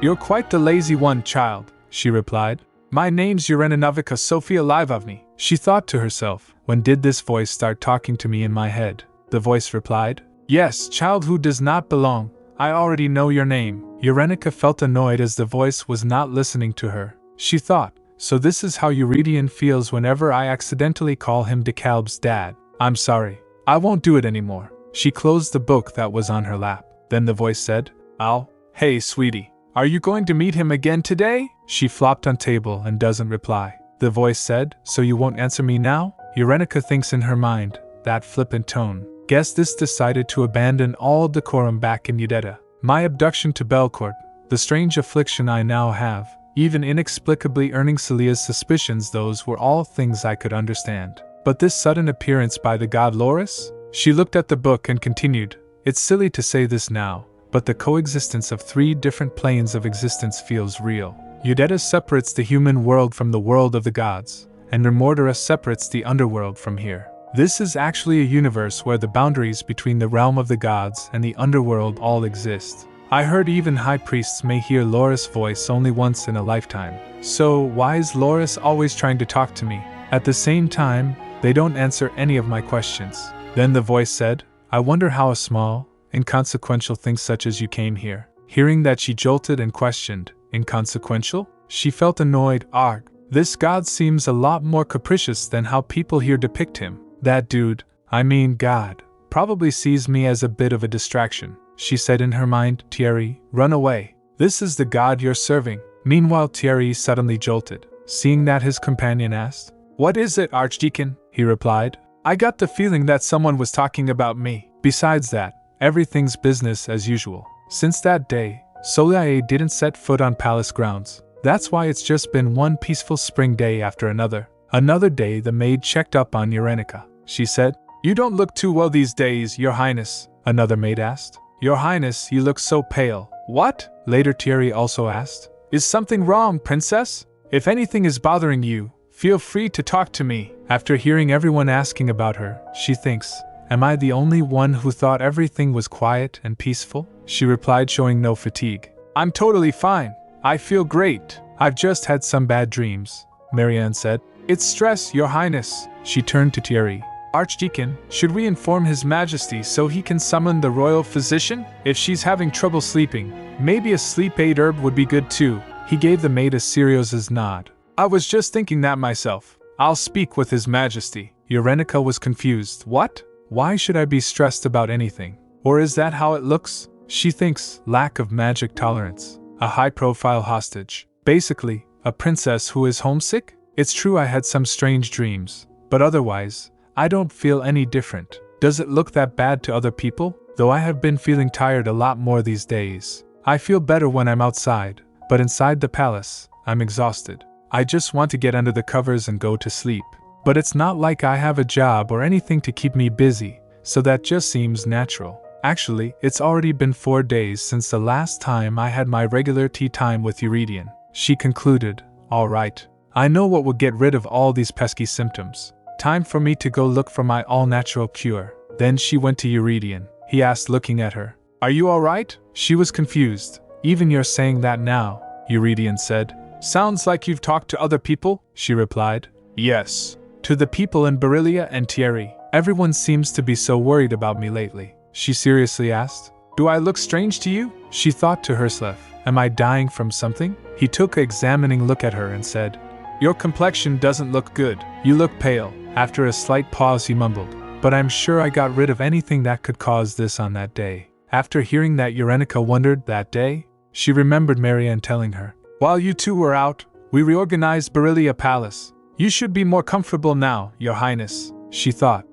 Is that what that was about? Eurydion stared at her for a moment, then said, Your hair looks especially dry too, she grumbled. My hair is fine enough as it is. If it's dry too, then we've got a problem. He grabbed her hand and said, But your hair isn't what's important right now, Princess. Are you eating enough? What about sleep? She gets confused. Is he actually concerned? She smirked and asked, Why? Are you worried about me? She giggled as she said that. He replied, What nonsense are you going to say now? She teased, If you're so worried, I think a hug would be nice right about now, he rejected, turning his head. I see you're still as lively as ever though. Seeing his reaction, she said in her mind, so cold. Then she poked him and said, Ah, you caught me. I was trying to appeal to you by appearing frail, he replied. Don't try to wiggle your way out of this, princess. If you're not feeling well, you should tell me right away. She walked to a little distance, then turned and said, I'm fine. Besides, Marianne and Thierry are already worried enough about me. You don't have to do that.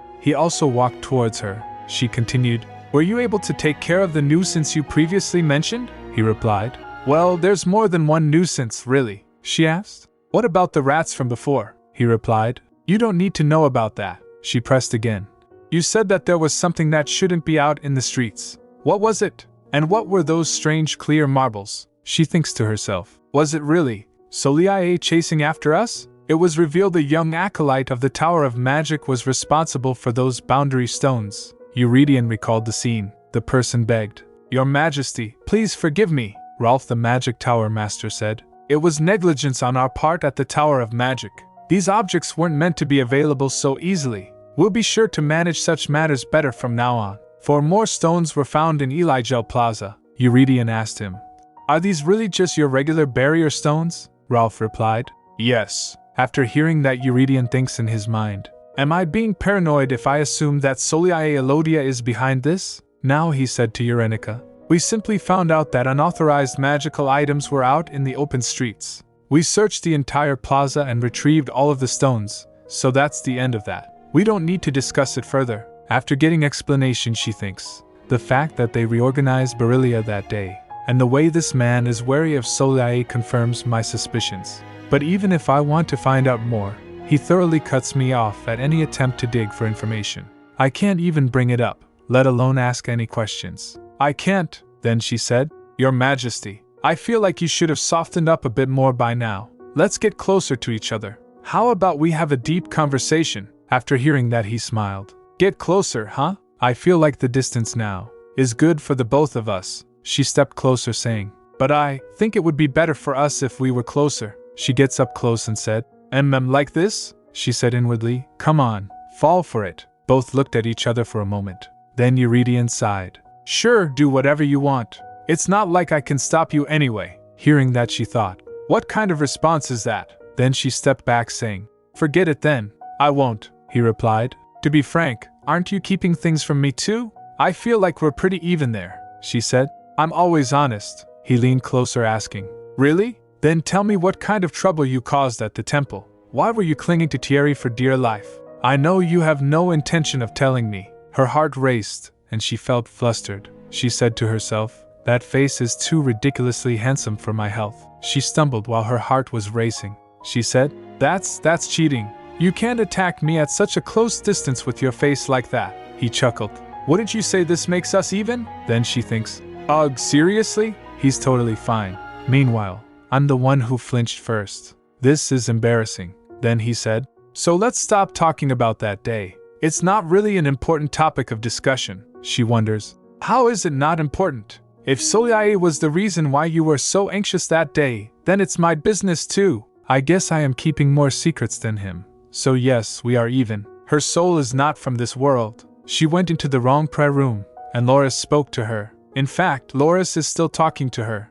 she thought. We're even in a really annoying way. Eurydion interrupted her thought. In fact, I think there are other, more pressing matters that you should pay attention to. He pulls out a letter and showed it to her. For example, this letter that came from Livni. Seeing it, she quickly said, Give it to me. Then they sat down at a table. He said, Read it, and if there's anything referring to the Gluckman Treaty, let me know. Don't leave a single detail out, she replied. Okay. She looked at it. The first page is written by Father. After reading it, she gets shocked. She grasped the letter tightly and said, No way. What is this? Eurydion asked her, showing concern.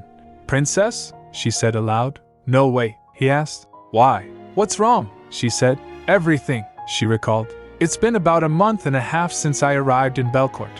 Her due date isn't for a while, but Teresa gave birth to Bridget already? She was born a few weeks earlier than in the original novel. Teresa should have been fine and healthy, without any physical or mental stress. Or was my abduction actually a source of stress? Eurydion again called her Princess. She was still bustin' thought on top of that. Fernando. I can't believe it, but he went and knocked someone up. He's getting married next month, and the woman he's about to marry is already 3 months pregnant? Okay, this is the correct course of events for Bridget and Alexio to be the same age. But still, looking at the letter, she thinks the Gluckman Road Treaty would have been resolved in a month or two, but now it seems like it'll remain unresolved, just like in the novel. I thought I really changed the story by getting abducted instead of Teresa. Does this mean that no matter what I do, the birth of the main characters and the basic plotline won't change? Then the third main character. Again she said aloud to Kalb. Eurydion asked her. Who's that? She said in her mind. Your future son. She was feeling heavy pressure from all the events happening. Then Eurydion stood up saying, You must be really unwell. She jolted and said, That's not what's important, he said. It is important. Then he leaned forward and placed his hand on her forehead. He added, Your Highness, do you have any idea how you look right now? She felt flushed and said, It's because I'm in shock, he asked concerned. Why? About what? What's in the letter? She replied. My niece was born, he said. Isn't that something to be happy about? She looked sad.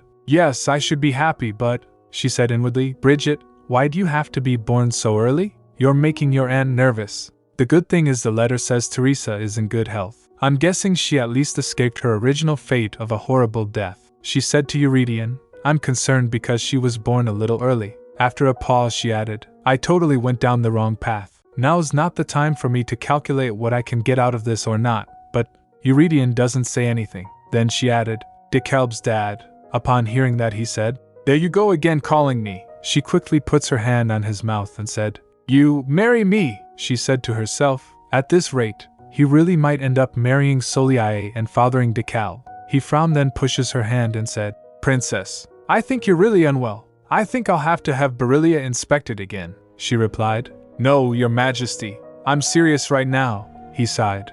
You should go get some rest. I'll walk you to Beryllia, so don't worry. Few moments later she was left alone in front of Beryllia Palace. She said aloud, Wow, I can't believe this. Does he really think I'm sick and delirious? While leaving, Eurydion told her, If you're sick, call for the imperial physician. He really escorted her to the door and left her. She said to herself, Wow, he totally shut me down. Suddenly Loris's voice rang in her head. Ha, you're a lot more rash than I thought. She jumped in surprise. Oh my God, please be quiet. I'm mortified, the voice added. I can't help it, it's too funny. You're just too cute. You were so serious that I thought maybe humans propose marriage differently these days. She thinks, maybe I was a little too direct. Then a sudden thought shaked her. Not at all. I know too well that beating around the bush won't work with that man. She remembered the example of her kidnapping him. And who cares if he rejects me a few times? If things really continue according to the original novel, there's barely a year left until DeKalb is conceived. The voice asked, Little one, do you wish to change what has been set? She said in her mind. If by what has been set, you mean the original novel, then of course. However, if I change the course of things by a little, would it really affect the course of the general storyline? Just as Bridget and Alexio's births aren't that far off from the original timeline, DeKalb might be born and learn black magic from Soliae. Even if he doesn't meet Bridget, he might end up killing Eurydion all the same. The voice replied, Cute, stupid child, that's fate. Fate is created by so many connections coming together. Even I can't get involved. Then she said aloud, Be quiet. How can you say that as the god of peace and prosperity? You actually want me to submit to a cruel and tragic fate? The voice asked her. What do you do if I won't submit? How will you accomplish what a god cannot?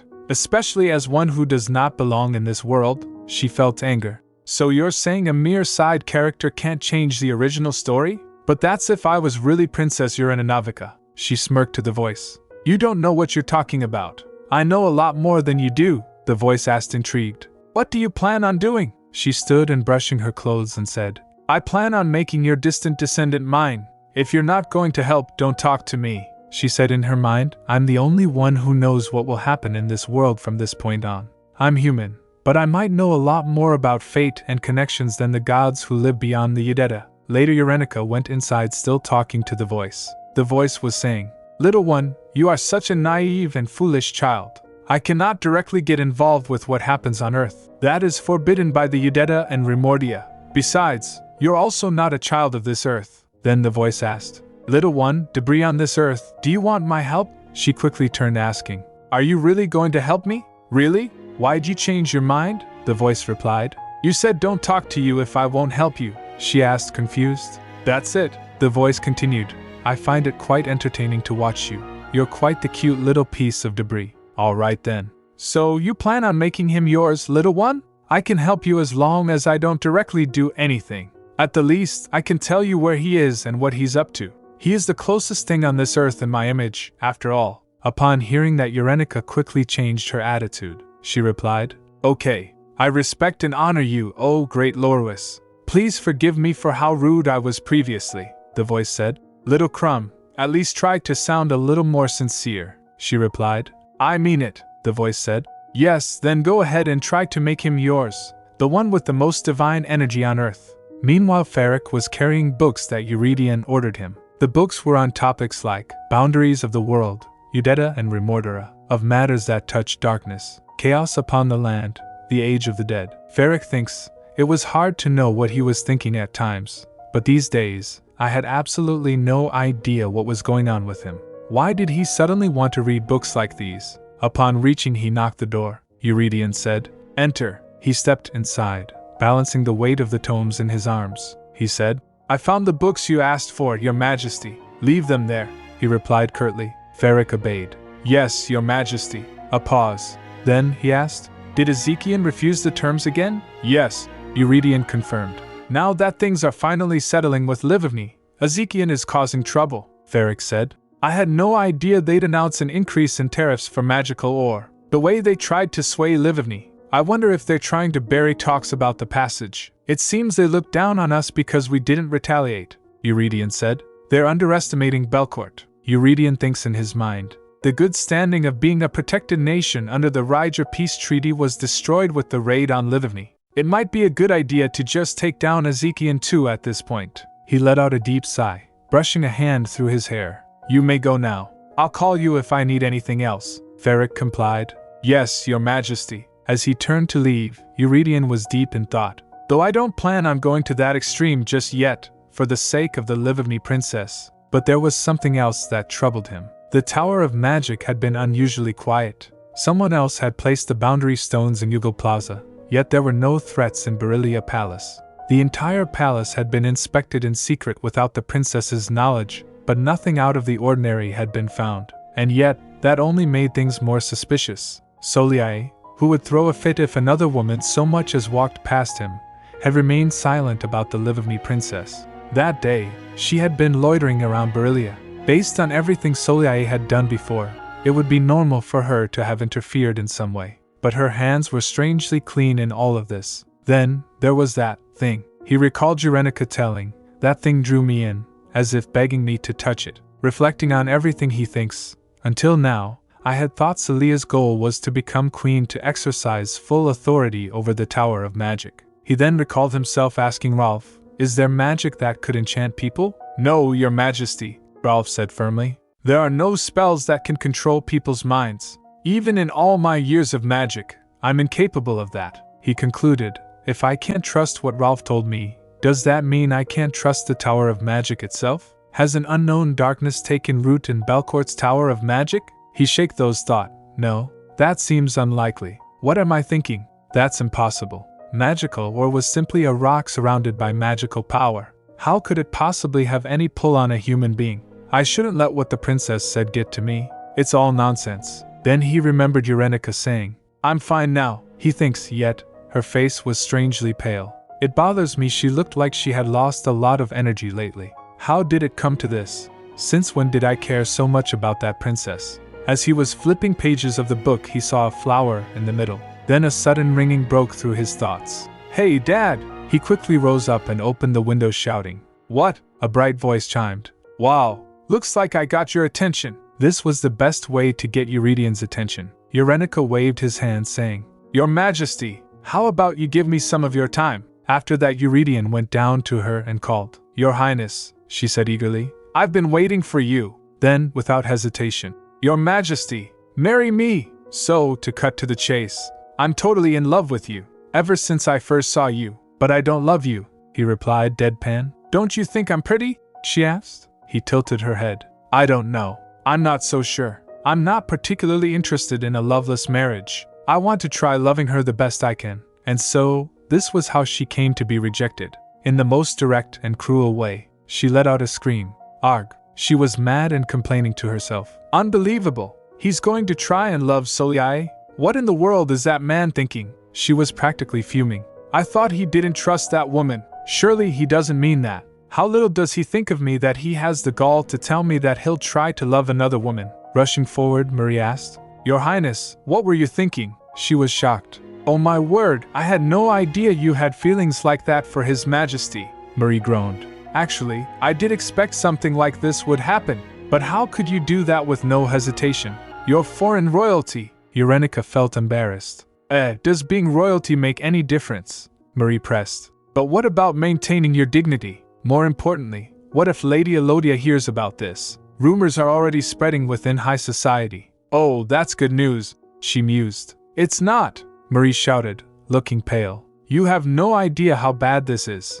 Lady Elodia is not one to show any mercy. I know that too, she admitted, she said in her mind. In fact, I don't think anyone knows that as well as I do, but she replied cheerfully. Don't worry, Marie. Even if things go wrong, Loris will watch over me. When did I say I'd do that? The voice whispered. She turned to the voice whispering. You said you'd help? Don't tell me you'll just sit there and watch if I get dragged to hell. I told you I cannot get involved in human matters, little crumb. Loris sighed. Especially when it involves magic. You need to find your own way out of this. She trembled. Wow, I feel so relieved that you have my back, she muttered sarcastically. If anything happens, you can come hide at the temple, the voice offered. It is holy ground where those that fear me cannot go, she sighed. Yeah, that's a good plan, I guess, she thought. I have no way to protect myself, so I would just have to avoid Soliae like my life depended on it.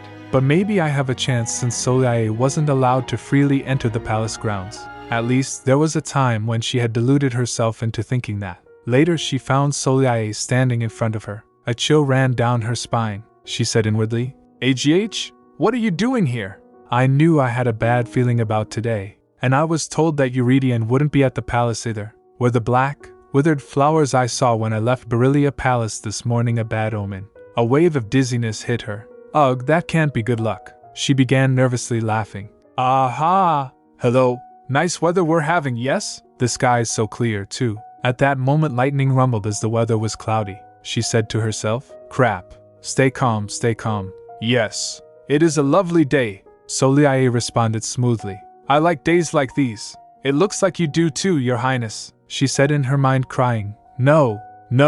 The day's been going bad from the beginning, and now I'm stuck here, she replied. Yes, it's always a good day, when it rains. She wondered, what kind of nonsense am I babbling right now? Soliae said. You don't look so well, she flinched. I've heard that a lot. She wondered, am I even answering correctly right now? Weird, it's like I can't think straight. Am I losing it?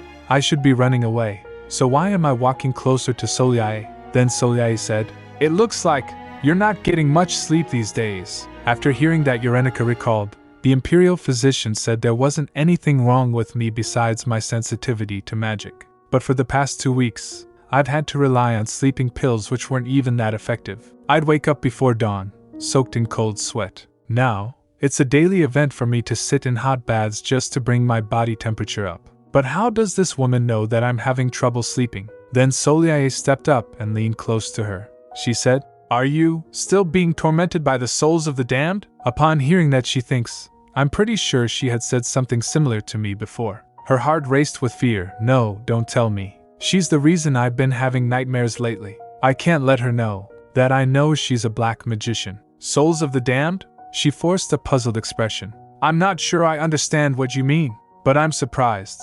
I have been having bad dreams lately. How did you know? She thought to herself, if she finds out I've figured out who she really is, I'll be dragged to hell kicking and screaming. I heard you were a powerful magician, she continued, feigning admiration. I guess that's why. She gave her a thumbs up, thinking, please, just think that I'm nothing but an airhead princess. Please. Celia's gaze lingered on her. You seem fine, she replied. Of course I am. A shiver ran down her spine. She thinks, yeah, right.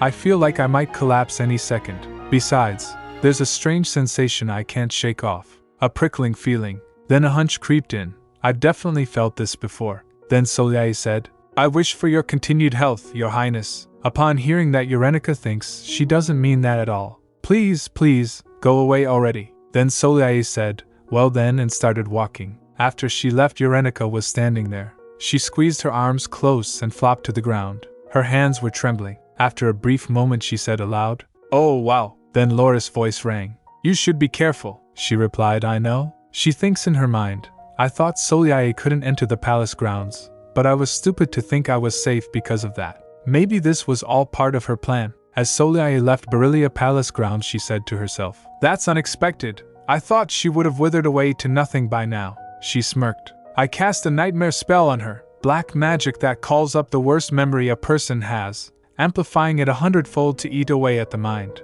It's a spell that requires not that much magical energy compared to its effectiveness, but if she's sensitive to magic, she should have succumbed by now. In fact, her mind should have broken under the spell a long time ago, but she seems fine. It's quite strange. She tapped her fingers against her arm, considering something. Maybe I should increase the intensity? Her eyes flickered with a dark amusement. Her body is probably like cracked glass. It can't hold on much longer. Her face, and the way she acts, are lovely, so maybe it'll be worth it to cleanse the body entirely and keep it for myself. A slow smile stretched across her lips. Maybe that body is just the thing I need to make Eurydian mine. She sat in the carriage smirking to herself. He might care for her deeply, but I wonder if he would be able to accept a corpse? Her smile widened. Yes, very good. And then the carriage left the palace. Then Eurenica went back to her room. Pacing back and forth, she thinks, yeah, it was stupid of me not to piece it together. Holding Eurydian's hand once every 4 days used to be enough. There's no other reason why I'd suddenly feel worse like this. That feeling of being pricked by needles even though I didn't touch anything, and that same strange power that draws me in. Why didn't I immediately think of that? She remembered DeKalb's specialty was black magic that bewitched people. Bewitching? Where else could he have learned that? Those magical ores, and even the grounds around Berilia itself, were all ensorcelled by Celia's black magic. She looked in the mirror, patting her face. Is my body still properly working? What if some part of me that I can't see is rotting away? How pitiful! Laura's voice murmurs. I know I said you were pitiful before, but I didn't think you were this pitiful, though you don't belong here anyway. Simply think of it as an inevitable future happening sooner than expected. Is that supposed to be some kind of consolation? She muttered, asking. The voice added, Child, do you want to continue living on this earth? Gritting her teeth, she glared at the voice. Of course. It's not like I want to die. That's not what I meant, little debris. The voice continues. I know that you are from another world. Do you not wish to return to whence you came? She repeated, whence I came? I barely stay alive in this one. If I go back, I'll end up with an even more pathetic fate. I don't even know how to go back, and my body there is probably already dead. The voice asked. Then, child, do you wish to become a priestess of mine? She wondered, a priestess. I have been watching you, the voice states. That body your soul is wearing now is one blessed by me. Eurenica said, sure, because this body was baptized. The voice continued. Yes, so the only thing that does not belong here is your soul. Your soul is from a world that I have no authority in, so it is impossible for me to bless your soul to give it permission to exist here. However, if I accept you as my priestess, I can give you the power to act in my stead on earth. It might upgrade your existence from debris to a pebble. After hearing that, she thinks, so that means blessing my soul is difficult, but he can impart enough divinity in me so that I can take care of this body. I actually wanted to become a priest of Loris even in my past life.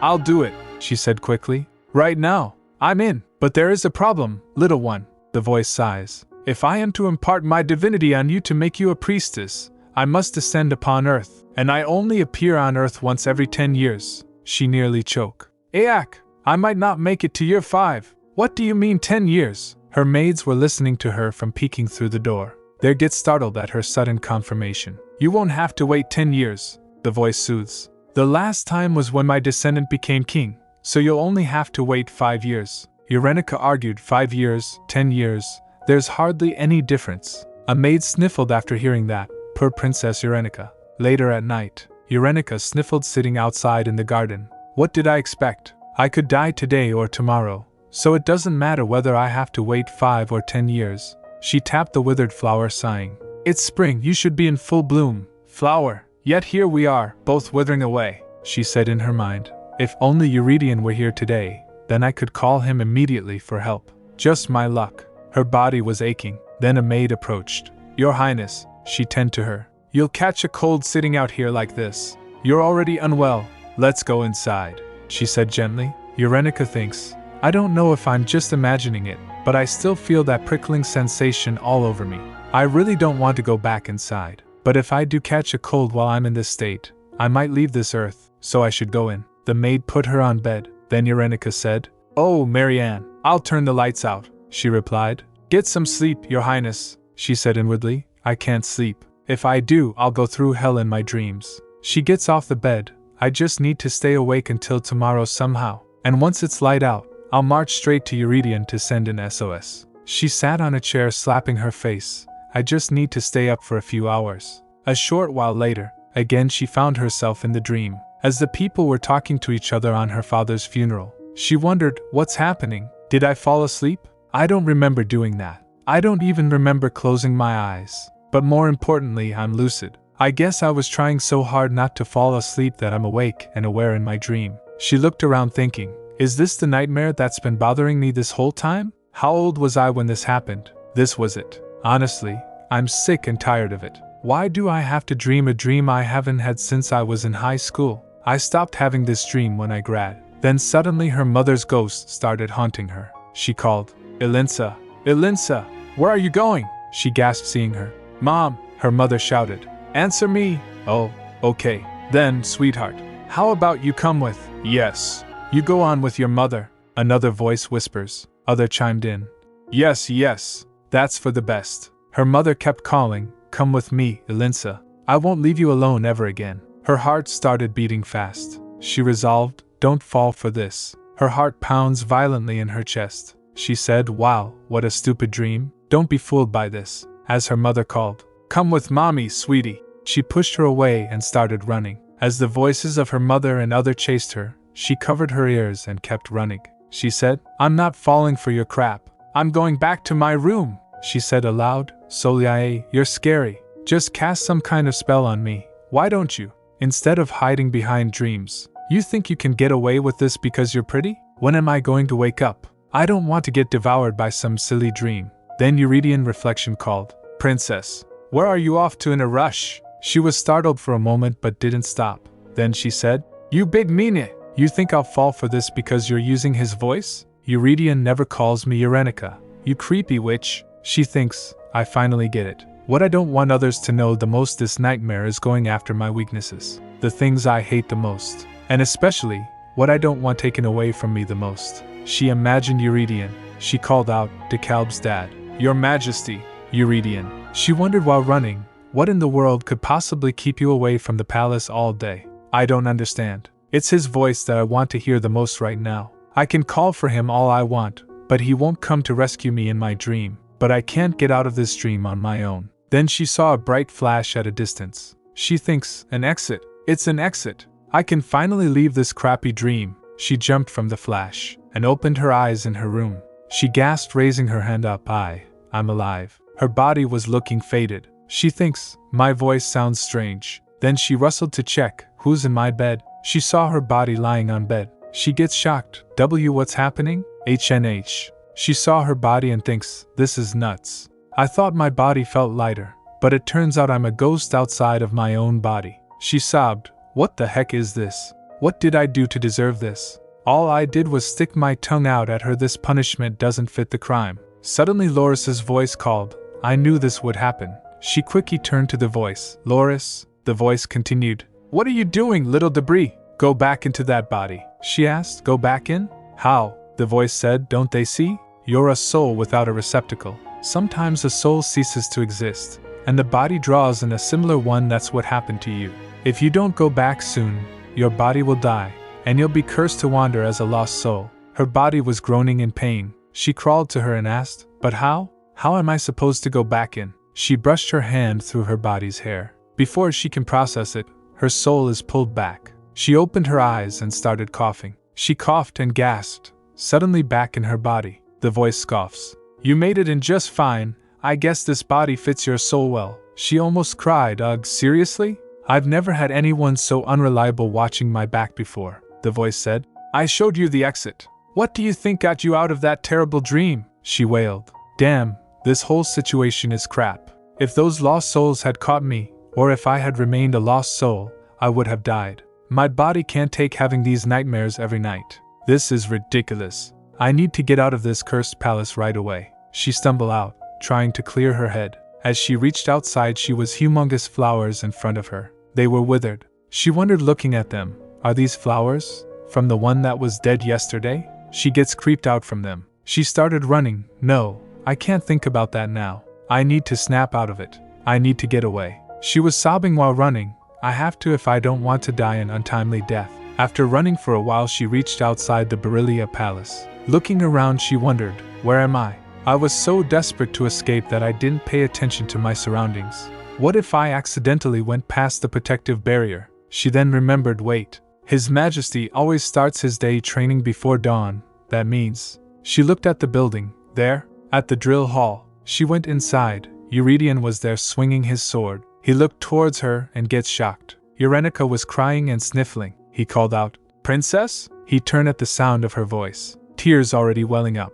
Your Majesty, she sobbed, barely able to speak. He dropped his sword and quickly strode towards her. She quickly embraced him. Tears were dripping from her face. She sobbed for a while in his embrace. Then he asked, What are you doing here at this time of day? She replied, I had a dream. A dream? He asks. She stammered. The palace. Berilia. There's something wrong with it. He frowns. The palace? What is it? She trembled, squeezing her arms tightly. He said, Wait, Princess. She said no. She thinks, I can't let go of him.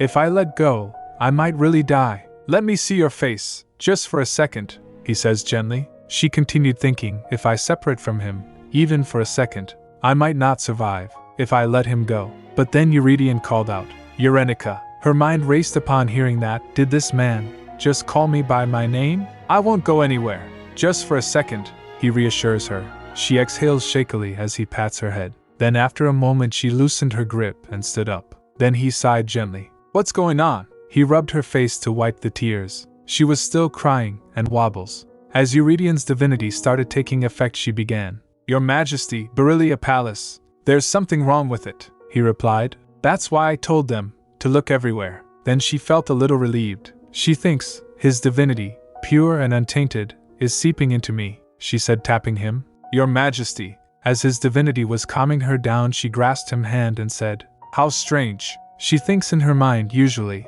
I feel better the moment I touch him, but this time, it's different. Maybe I really was worse off than I thought. With nightmares tormenting me every night, maybe seeing him once every 4 days wasn't enough. It should have been obvious. Something is draining me faster than Eurydion can heal me, and it still is. Her hand started slipping from him, and she started losing consciousness. She wobbled and stumbled backward thinking, is it all right for me to faint like this? What if I'm swallowed by nightmares again? She fainted. She heard his voice calling for her. Eurenica. After she fainted, Eurydion carried her to his palace. The maids were shocked to see the Eurydion carrying Eurenica. Ferric and royal physician also followed him. 2 maids whispered to each other, wondering, Princess Eurenica? Oh my, what is going on? What in the world? Eurydion puts her on bed and came back. Ferric was guarding the door. After Eurydion came outside, the first thing he said was, Find him. Find whoever dared to use black magic in Berilia Palace. Ferric gets bewildered. Your Majesty, he said inwardly. We've already turned the palace upside down twice for inspection. Nothing will turn up. His hesitation was clear, but the command was absolute. He bowed. At your command, Your Majesty. Then turning to him, Eurydion scoffed. Actually, I'll do it myself, he ordered. Seal Berilia Palace. Make sure not even a rat can escape. And bring that woman Soliae Elodia. Bring her before me. Now, after saying that, he left. Ferric complied. Yes, Your Majesty. Later, Eurydion went to Eurenica's room. He sat beside her bed and looked at her. He said to himself, she's so small. While recalling, he thinks, I should have taken measures right then and there, regardless of what she said. How can she forget her shoes? What chased her away in such a hurry? She remembered her telling him, dream. I had a dream. He thinks she did say she had a dream.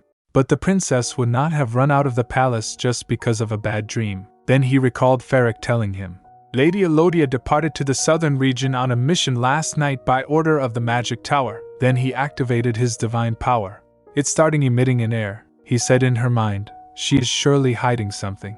What an opportune time to be away. Then Eurenica shows signs of waking up. His divine power vanished. She slightly opened her eyes. So he called her. He leaned in and gave her a shoulder. She blinked and asked, "Is this a dream?" She embraced him while asking. He replied, "No." She said, "Is that so?" After a few moments she asked again, "Did I dream again today?" He replied, "No." He thinks in his mind, she's talking about her dream again. Then he asked, "What kind of dream was it?" "You're not the type to be so startled by a dream. What did you see in it?" She blinked and doesn't reply. He wondered, is she not fully awake yet? "You're really mean, Your Majesty. Such a mean it," she mumbles. He asked, "What did I do to make you so upset?" She replied, It's all because of your fiancé that I'm going through this." He flinched upon hearing that. She continued, "But you're still saying you're gonna try to love that woman." He replied, "I'm sorry. I didn't mean it. I was just upset." He thinks to himself, "It's true that I'm glad to hear her voice. She is adorable, every little thing she does. I admit my heart is leaning closer to her, and I want her to have everything she wants. But," he recalled her saying, "marry me, because I like you." He concluded, it was obvious she wasn't being sincere. "But still, I'm no teenager, I shouldn't have said something so hurtful," she said again. "You're so mean," he admitted. "Okay, I'm sorry. I shouldn't have said that, even as a joke." He tugged him close and added, "You don't even know anything." He flinched again thinking, I hope she doesn't run into just any guy's arms. He recalled her saying, "I was in Thierry's room. I took them off to take a nap, and I forgot them." He thinks, I'm sure she doesn't. But she's definitely got a knack for driving someone mad. But she's only following her instincts, doing what makes her feel better physically. She again mumbled, "Why don't you just marry me? I wish I could just win you over now." He thinks, she's not actually in love with me. I know she's not completely being sincere, but still, rejecting her so coldly is difficult. Eurenica added, "If you knew how scary she can be, you wouldn't say those things. You're a dummy, so just marry me," he admitted. "I know." Stop, he thinks, that's not what I wanted. A light-hearted proposal, a light-hearted acceptance, then jokingly rejecting the offer. I don't want that. She won't remember any of this when she wakes up. I'll end up being the one hurt from this. Eurenica insisted, instead of solely marry me. He thoughtfully replied, "It's better for you not to get involved with me. You have no idea what kind of man I am. You have no idea what you will have to go through." As she doesn't insisted again, he checked she was sleeping. He smiled and puts her back to bed. He thought, I carry the kingdom on my shoulders. The burden is heavy, and it's not easy. This is the perfect distance between us. I can't reach out to grab you, but I don't wish to be farther from you. He said aloud, there's no reason for you to keep living here, where your body is suffering so much, even fearing for your life. At that, he tapped her forehead and brushed his hand through her hair. So this is perfect. And I shouldn't want to get closer to you. Well, you won't remember any of this anyway. The next day, Eurenica was asleep thinking, my favorite kind of fragrance. A person's scent so clean, refreshing, and soft. A comfortable blanket and bed. I love how this feels. Realizing everything, she opened her eyes and quickly straightened up. She thinks seeing herself in a bed, am I back at Berelia Palace? She looked around wondering, where am I? She tried to remember, where am I? How did I get here? What's the last thing I remember before I fell asleep? She remembered I had a nightmare as soon as I drifted off. I broke away from it, and my soul escaped from my body. Then I barely managed to crawl back into it. Recalling the garden, she felt shivers in her body. She puts the blanket around her while trembling. What a terrible night. I'm lucky I didn't lose my mind. It seems I ended up fainting. Then she recalled, that's right. I went behind the palace, to the drill hall, where she saw Eurydion. She laid down to bed again thinking, that's why I feel okay now. I thought it was a miracle. I better thank him when I see him again. I was lucky he came out to train that morning. Suddenly she heard a beep sound. After hearing that, she rises up from bed thinking, this sound again. It's like a dial tone. Loris's voice called. Hey you little crumb, you okay? Eurenica replied. I'm not sure, the voice said. Yeah, I'm not so sure either, Eurenica sarcastically said. Considering the fact that someone incredibly useless didn't help me at all. I'm fine, alive and kicking, the voice asked. Are you talking about me? she replied. Who else? The voice said. From the way you talk, it seems like you're all better now. Oh, here he comes, she asked. Who's coming? Then the voice doesn't reply. Eurenica reaches to the curtain wondering, is it the maid? But someone else pulls the curtains aside. It was Eurydion. He asked, are you up? Who are you talking to? Due to bright light she blinked, saying, it's too bright. He pushes the curtain all the way, saying, you'll get used to it soon enough, she asked, hiding in the blanket. Really? He then removed the blanket from her, saying, you've slept plenty. It's time to get up. Averting her eyes, she said, not really, but he replied, yes, really. You slept for a day and a half straight. How can that not be enough? It came as a shock to her. He added, you should eat, even if you go back to sleep afterward. You can't be skipping 3 meals in a row. She panicked, thinking, a day and a half? So what happened in the early morning? Was a whole day before? Not this morning? How much damage did my body suffer? Then she asked, wait, where is this place? He replied nonchalantly, my bedroom. Well, to be more accurate, you're sitting on my bed. After hearing that, she panicked and quickly gets off the bed, thinking, oh my, I slept in his bedroom? It was difficult for her to walk. Eurydion helped her and said, you can't go out like this, princess. Where are you going in your pajamas? She replied, It doesn't matter. I just need to go back. Her mind was puzzled. Go back? Go back where? He then said. You can't go back to Beryllia Palace anymore. Hearing that, she sat down on bed. He added, you don't want to go back there, and I won't let you either. She replied, that's true. She felt embarrassed, thinking, but still, the king's palace? Eurydian's bedroom, at that? Well, it's not that I dislike it, he continued. We haven't prepared a room safe enough for you yet. You can't be out and about, especially not dressed like that. I understand this can be frustrating, but I ask for your patience. How you were that early morning. I don't want to see you like that again, she asked nervously. Me? You were worried about me, he smirked, saying, was I worried? Of course I was. What kind of question is that? She giggled. Hee. You were worried about me, he replied. I can never take my eyes off of you. Never, she continued, smiling after hearing that. He pinched her cheek, saying, don't smile as if nothing ever happened. Ouch. You wouldn't be able to say that if you knew how startled I was. He continued pinching. She replied, I'm sorry. He then looked at her for a moment and smirked. So, do you want to eat first or wash up first? She gets shocked, feeling embarrassed. How can he say something like that so nonchalantly? She gets flushed and replied, I'll eat first, he said, turning. Okay, I'll have it prepared right away. She then asked him, how about you? He replied, I have something urgent to take care of. Make sure you don't go anywhere, at least until I'm back, princess. She nodded, thinking, well, I don't have that kind of strength anyways. He again said, do not, ever, go around by yourself. She thinks he doesn't believe me. Later she went out of the room. A maid guided her to her new room. Would you come this way, your highness? The maid asked, leading the way. It's just a couple of rooms down from the king's bedroom. You can enter now. Though we were in a hurry, so it's not completely ready yet. Eurenica stepped inside, eyes widening. It's way better than my room in Beryllia Palace. The king has ordered for you to stay here for a while. The maid continued.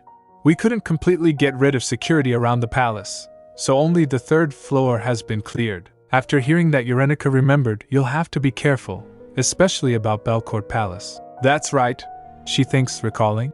Thierry told me the king's palace is strictly secured with magical materials. Then she remembered Eurydion telling her, just stay put, at least for a few days. I had forgotten about that.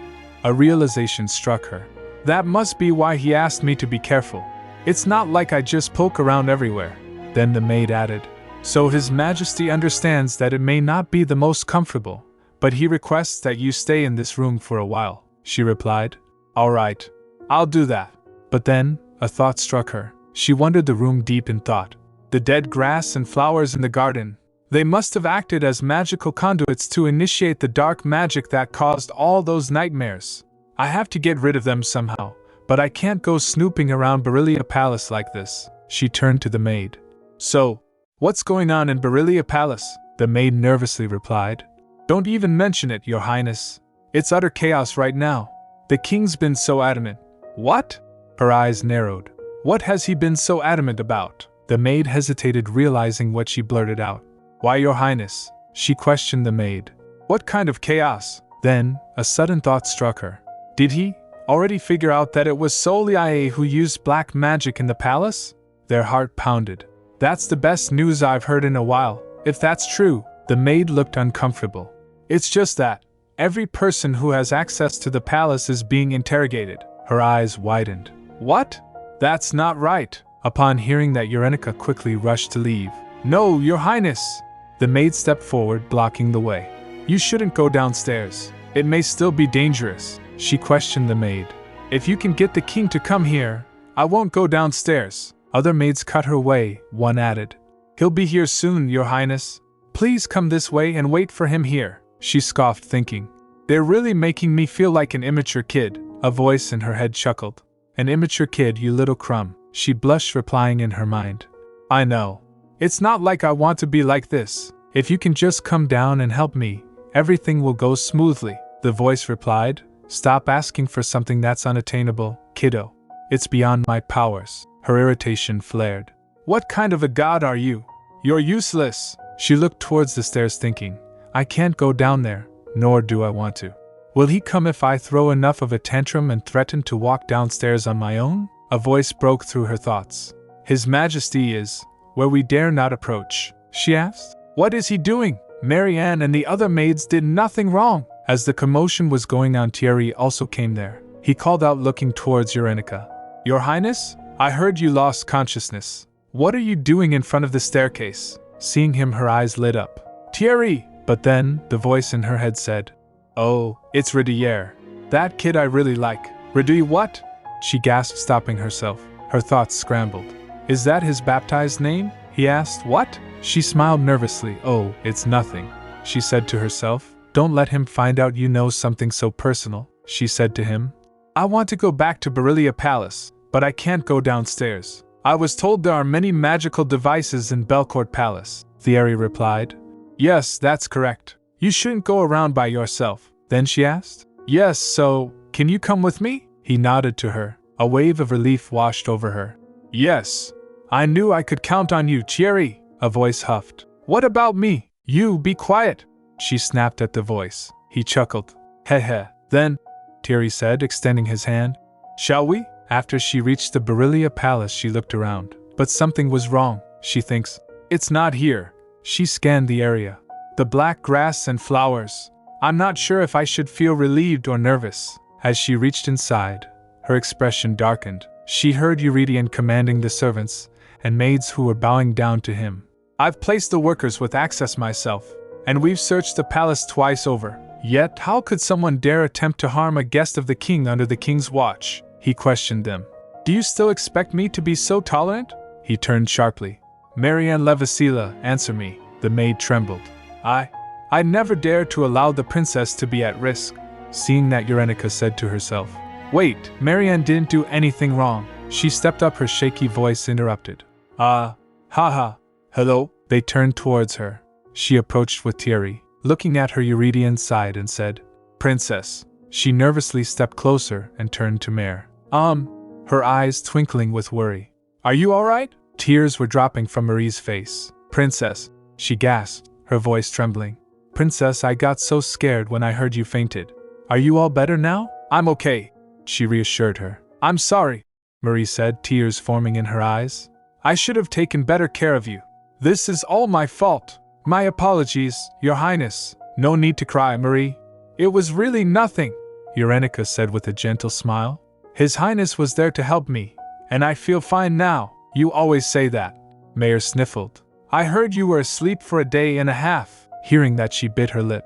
I was already being overprotected, and now they'll never stop treating me like a poor, sickly princess. Then Eurydion stepped closer, saying, I don't think you should be worrying about a maid right now. You really don't listen to anything I say. The irritation in his voice was clear. I'm sorry, she murmured, standing up. But Marianne really didn't do anything wrong, Your Majesty. I've been meaning to tell you the truth. It was actually, he cut her off. I know, she blinked in shock. What? I know who did this to you, he said coldly. It must be the beautiful and cunning Lady Elodia, the sorceress of the magic tower. She questioned. If you knew all this time, then why? He again interrupted. How will I know if her spies are still in this palace? She was speechless. That's true. But still, She clenches her fists thinking. Of course, I want to trust everyone in Beryllia Palace. But it's not like the world works according to what I'd like to believe. His words held a weight she couldn't argue against. Regardless, this is a case of attempted murder of foreign royalty. And inside the royal palace, at that. It's understandable that Eurydion is sensitive about this incident. Wicked magic requires a medium for it to work, he continued. I need to find out who that medium was, no matter who it is. She gasped. Wicked magic. A medium, she asked him. Your Majesty, did you already know? I need evidence, he said firmly. Evidence, or a witness, so that I may seek to punish whomever dared use forbidden black magic in an attempt to harm a personal guest within my very own kingdom. Hearing that, all the maids and servants felt chills. Eurynica also felt his cold demeanor. He then turned towards the servants exuding his divine power. He said, I'll be conducting the interrogations myself, you understand what that means, right? His voice carried an unyielding authority. If you don't want to be burned alive, one of you should start thinking about opening your mouth. He activated his divine power. Eurynica gasped, grabbing his sleeve. No, wait! Wait a second, Your Majesty, he said. Step aside, Princess. You might get hurt. Please! There's no need to hurt anyone. Her voice trembled. But he didn't stop, and she gets pushed back by his divinity. She thinks, I didn't know the power of divinity could be this terrifying. I thought it was all about purification and healing. If you have nothing to do with black magic, you'll only feel some temporary pain, he explained coldly. But if there is any trace of black magic, you'll be burned to death immediately. Looking at his face, she thinks, I knew this wasn't going to be just some temporary pain. Not like this, she pleaded. Don't hurt people who had nothing to do with the incident. If you're looking for a way to find the spies, I'm sure there's a better method. If it's someone who works for Lady Elodia, it must be a wizard. I don't know if you noticed, but I can sense magic powers pretty well, especially that type of magic power. Well, she hesitated. Of course, there's some risk to take, but I disapprove. His tone was final. Have you gone mad? Out of the question, she laughed. Come on, it's not as dangerous as you think. She reached for his hand and held it firmly. Here, I keep holding you hand like this. What? He stiffened. You can trust me. My life depends on it, so I wouldn't do this recklessly, she assured him. You said you can't sense black magic with divinity anyway, she said in her mind. I'm sure that's why you didn't suspect Soleil until now. She took a deep breath. And she probably didn't plant her own people in Beryllia Palace. If she did, she wouldn't be using such an indirect method as nightmares. That must have been the only way she could try to destroy me, she continued. Anyhow, this is more efficient. On top of that, I think the real issue is actually in the garden, not inside the palace, she added. So stop looking so mad and scary. I feel like I can't even get a word in with you because you look so fearsome. Then the servants were relieved. A maid sobbed. Princess, you have no idea how startled I was. Tears welled up in maid eyes. Eurynica replied. I know, I'm sorry. Then Eurydion pulled her away from them. She turned to him. See? She said, giving his hand a reassuring squeeze. I'm totally fine, he sighed. Would you mind not using this method in the future? She grinned. Hehe. I knew you were worried about me. Princess, please, he groaned. Allow me at least a moment to feel at ease. She laughed softly. Yes, sir. I promise to be more cautious. Now, shall we try to comb through the garden? She asked. There's no need, he said. I'm plowing up the entire garden. She gets shocked. What? Just 1 second, she yelped. Let me first tell you what's in the garden. As he was speaking, Eurydion scooped her up, Princess carrying her. He turned to Thierry holding Eurynica. Chamart. Yes, Your Majesty. Thierry obeyed. He commanded. Purify the entire garden. With all due respect, Your Majesty. Chamart hesitated. I'm not entirely sure if my body can handle it. Never mind the garden. Stop whining, Eurydion ordered. I'm not just whining, Thierry muttered under his breath. My order stands. Get it done, before I do it myself, Eurydion said, his voice unyielding. As you wish, Your Majesty, Thierry stammered. It sounded a little over the top. Eurynica didn't realize at that time what it truly meant to purify all of it, or how that made her returning to Beryllia a much more remote possibility. After that, Eurydion came back holding Eurynica. As he entered his palace, the nobles started whispering to each other. Realizing that Eurynica felt embarrassed, he said to Eurydion, Excuse me, Your Majesty, he asked. What is it? Can you put me down now? She asked, though it sounded more like a plea. She nervously laughed, thinking, it seems like his divinity energy has subsided compared to before. The sensation is strange. What a strange feeling. I am glad he seems to care more about me. He was always so cold before, but, she gasped, realizing. Glad? Am I enjoying the fact that he's so mad over what happened to me? Then a voice calls hesitantly. Your Majesty? Eurydion turns towards it. Who is? His tone shifts. Count Ivan, I clearly remember ordering no meetings today. The Count bows deeply. I bow before the Supreme Lord of Belcourt. His words are clipped. Keep it short. Make it brief, Count said. Yes, sir. It just seems that we can no longer delay the agreement with Ezekiel. It is an urgent matter, Your Majesty, Eurydion responded. Who are you to determine what's urgent or not? I thought that was my job. Seeing that, Eurenica gets confused. What's going on? Was he just seemingly caring and kind only on the outside? But on the inside, he's always this cold and ruthless. She glances towards the Count, thinking, he can be nice now, but you never know when and how. He may be merciful and tolerant at times, but he is still a ruler and a monarch. The Count was also staring at her, seeing that she thinks, is there something on my face? Why does he keep glancing at me? She checked herself. Then Eurydion puts her head close to him. She blushed, seeing that the Count said, so it is her, the one who's been rumored. Eurydion replied, unwavering. I don't have any immediate matters to discuss with you. You may leave us, Count. I hope I never see you disobeying my orders like this ever again. Saying that, he turned the other way. Eurenica said to him, please take care. So Eurydion glared at her. She thinks, why? What did I do? Then he came to her room carrying her. She said, thank you for taking me, BA. He doesn't stop and went close to bed. Seeing that she felt awkward, he left her on her bed and said, I think it'd be better if you went to bed, actually. She protested. But I'm wide awake now, he insisted. No, you're sleepy. She stubbornly pouted. How can I fall asleep when you're staring at me like that? Then getting ready to sleep, she said. Maybe I am getting a little sleepy. Then he said, it's probably better for you to go back to Livigny as quickly as possible. She gets in shock. What? She said inwardly. How did you come to that conclusion from our conversation? She shouted. I don't want to. I'm fine here, he replied. I'm not fine. Since it's impossible to keep you by my side and watch you all day, it's better for you to go back. She thinks, am I supposed to be glad? Or be sad? It does sound like he wants me around though. The decision lingers. Then she tugged his robe. He sat beside her. Then she said, then, keep me by your side. He flatly refused. What's the point? You just keep sneaking out. She quietly mumbled. I wasn't doing that on purpose. She pouted. Honestly, you were just being so harsh and scary today. You have to at least admit that. He extends his hand towards her to caress, then stopped. She said, right now, you don't seem all that different from how you normally are. He smirked. I'm not.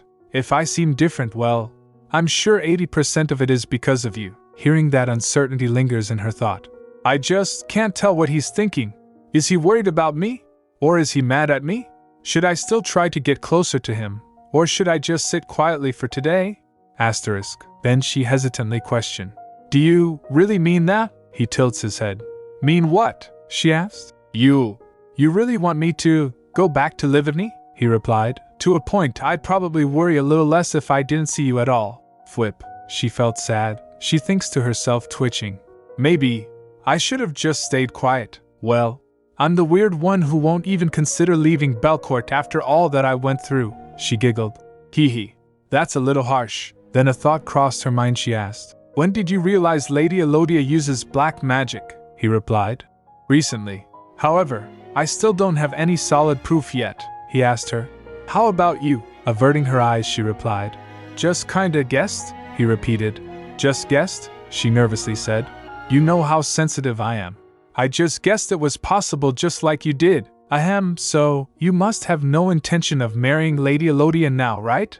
Right? As he doesn't reply, she added. Was that too much of a question? She thinks in her mind. Using black magic is a grave crime punishable by death. There's no way he'll marry her now. Then they won't be having that evil villain of a child. I really don't have any more reason to stay in Belcourt. It's a good thing, but, well, I did finish my work here. And he's telling me to go back to Livigny too. Maybe he's right. I should leave this place before Soleil hunts me down. But for some reason, I don't want to look up and see his face. As he was staring at her, she thinks, What is this strange emotion I'm feeling? She then glanced at him and said, I'm sorry I keep making you worry. Maybe all I do is cause you trouble. It's not like I'm doing it on purpose. Just somehow, things keep turning out this way. And I'm grateful you were there in the early morning. I know I said I was fine, but I was actually really scared that day. It felt like a nightmare that would never end. She explained to him, and he quickly listened. There was no light. There was no sound. It was filled with people who were dead. I tried running, but there was no way out. I screamed, but there was no one there to hear me. I felt like no one would help me. That's how I felt. As she stopped, he quickly hugged and asked, Were you that scared? Her heart started beating fast. He added, I thought I could at least protect you here at the safest place on earth. But it doesn't seem like I'm able to. You should be where you can be safe and well. Her heart kept racing, she replied. I'm fine. He brushed through her hair and said, Maybe you keep saying that out of habit. But like I told you before, I'm not fine, princess. Then he stood up and said, You should get some rest. After he left, she sat there stunned. She wondered, What was that? What did he mean by that? After that day, she started to avoid seeing Eurydion. Later, Eurenica was lying on her bed dazed. Loris's voice rang. Tis TSK. If there was ever an award for being lazy, you deserve it, she replied. I know, right? I feel like roots are gonna start growing out of my body down into this bed. It hasn't been just a day or two. It's been a week since I've even stepped foot outside of this room. This is no way for a person to live, the voice said. At least get some fresh air out on the terrace. You might turn into a mummy at this rate, she thinks. I know I shouldn't just be out and about, because it still might be dangerous. But this is just too much, right? The voice replied. Yes. You're no better than a hibernating cocoon these days. Then she resolved herself and rises up from bed. She then walked to the door and peeked outside. All the servants and maids straightened up seeing her. She greeted them. Good morning, everyone! And then closes the door. Inside the room, she slumped, feeling defeated. She thinks in her mind, I'm being so overprotected. How can they be standing there every time I'm out? Isn't this too much? Later she thinks has nothing better to do. It may still be dangerous outside, but maybe I can write a letter to Livni, she asked. Roxanne, is there a pen and paper I can use? The maid replied. Would you like me to take dictation, princess? Hearing that, she said inwardly, my hand works just fine. She was being overly protected by the servants. At one moment she picked up a flower pot thinking, I can use this to exercise. Seeing her, a maid shouted, Princess, we can move stuff like that. At other moment she tried to do push-ups, but another maid shouted worried, Oh my princess, you're soaked in sweat. What have you been doing? Eurenica was shocked. It's just light exercise, the maid replied. You're still not fully well yet. Avoid doing strenuous activities. The words of the servants started haunting her as she was stopped to do anything. No, princess. Stop, princess. Princess this, princess that. Finally she concluded, I guess I'll just sit still. It'd be great to have someone to talk to at least. A few days ago, she asked Eurydion, Your Majesty, is it possible to bring the maids from Beryllia Palace here? Well, the ones here are great. I have no problem with them. I'm just more comfortable with the maids from Beryllia Palace. We've already verified none of them were involved with black magic, he replied. No. They failed to serve you properly last time by putting you in danger. It doesn't make sense for them to work at the king's palace after what happened. They should be grateful they still have their jobs.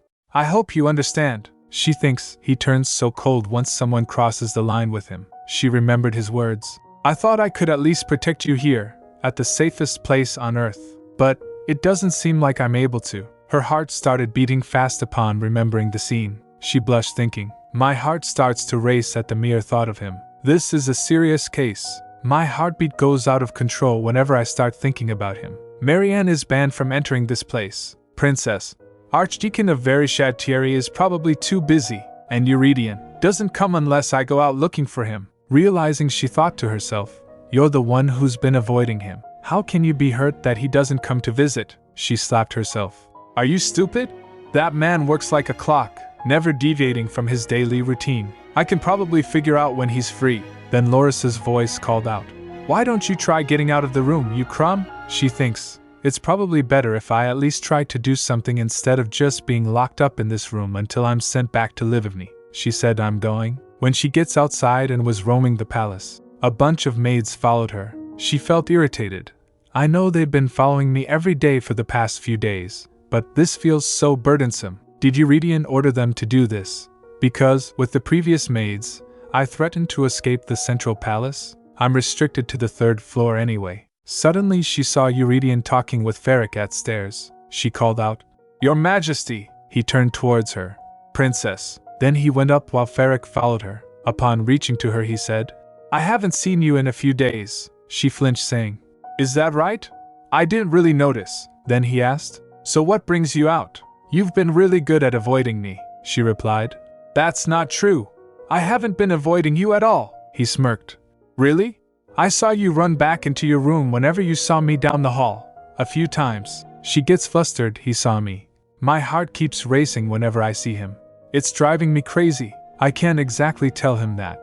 She kept smiling to avoid suspicion and said, What a lie. That wasn't me. He accepted.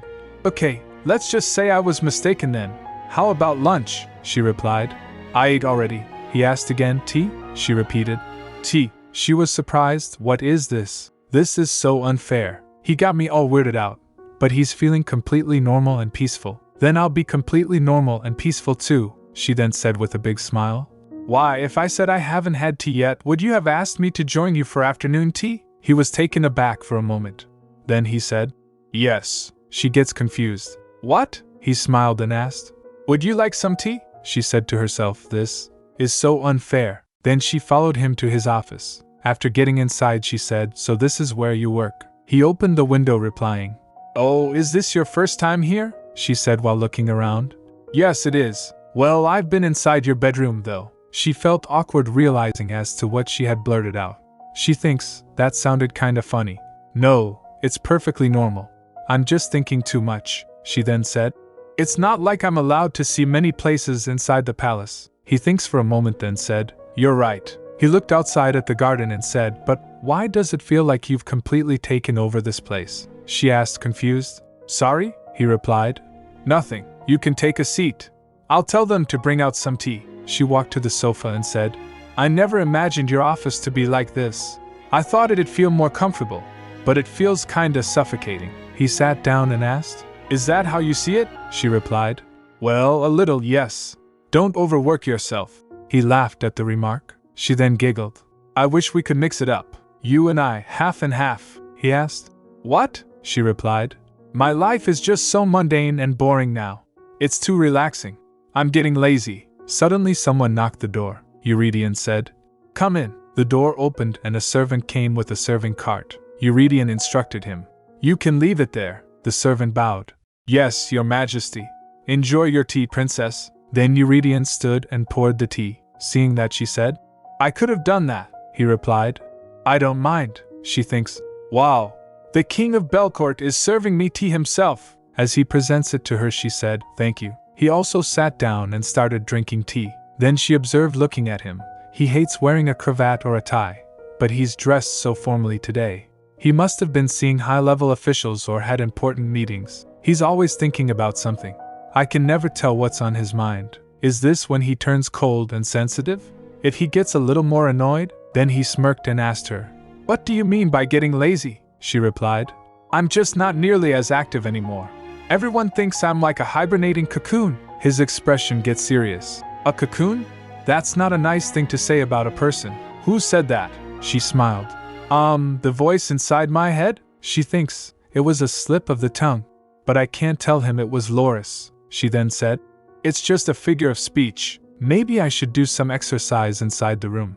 It's been over a week, and I'm itching to move around. As he doesn't reply, she pressed on. I'm not complaining or anything though, then he said. It does make me feel like it's my fault. She laughed. That's not what I meant. I'm sure you know that. Then he said while remembering.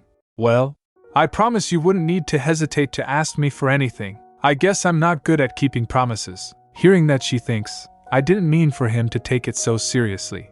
Then a thought crossed her mind. She said, Oh, actually, there is something you can do for me. Your Majesty, could you call me by my name from now on? He gets stunned for a split second but quickly responded. I can't do that, she questioned. Why not? You did it fine just the other day, he replied. I don't recall, she said.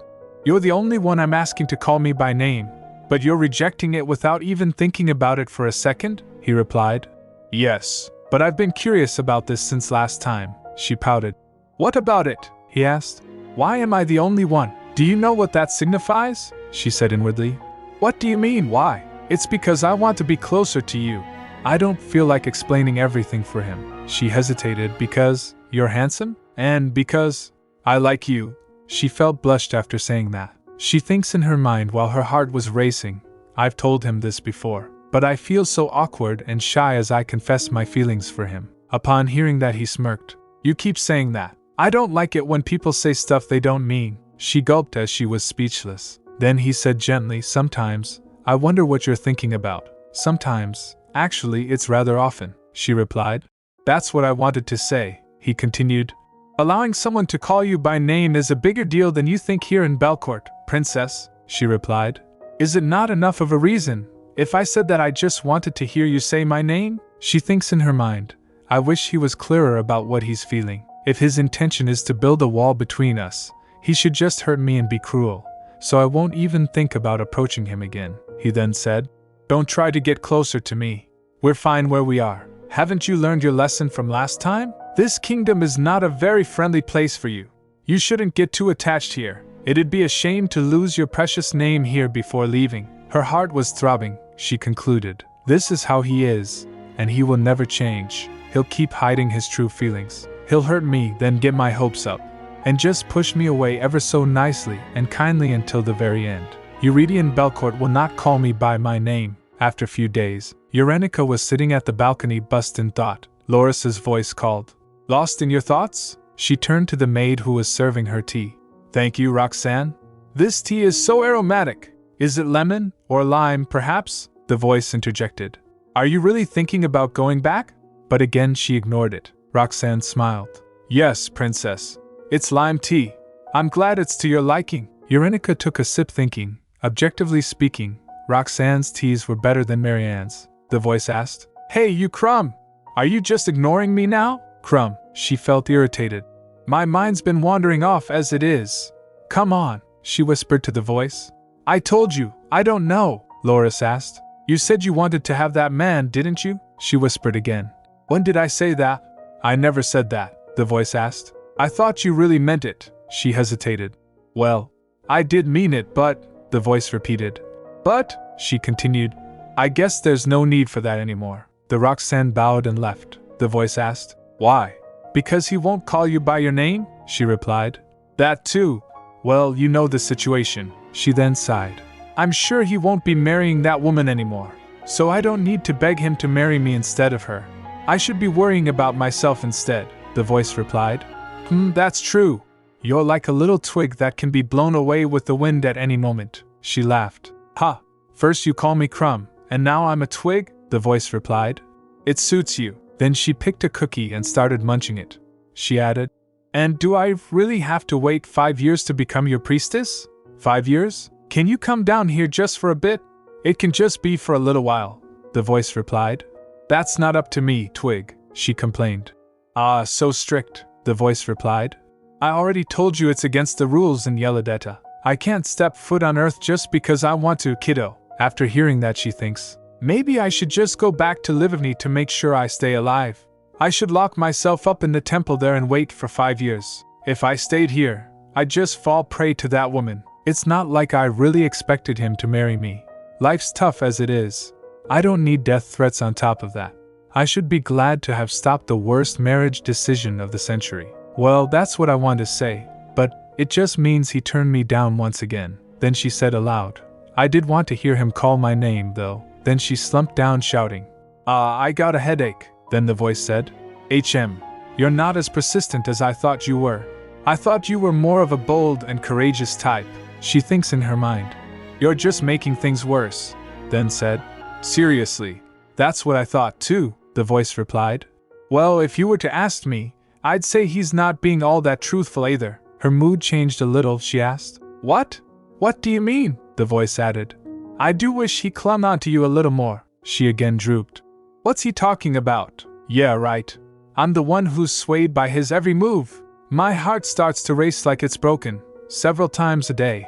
I'm still shocked he won't call me by my name. She blinked, asking, when did it all start? It's probably when I came across him at dawn, and then the morning when I woke up in his bedroom. She questioned herself, what do I want? Then she picked up the pen and paper that were on table and started writing. Plan A, stop Belcourt from invading Livigny. Plan B, prevent Teresa from being kidnapped by Belcourt. She scribbled, realizing, darn it, all of these plans have already failed a long time ago. Then she wrote, and Plan C, flirt with Eurydion to stop him from marrying her. She thinks this was successful to some degree. Now for Plan D, she wrote, Eurydion Belcourt, divinity plus human, vitamin plus rapid charger, an ironclad wall that hurts like hell. I don't want to run into it and get hurt. Her mind was wandering off, but strangely he can be unexpectedly kind. That's not it. It all started the very first moment I saw him. Then, what does it mean that?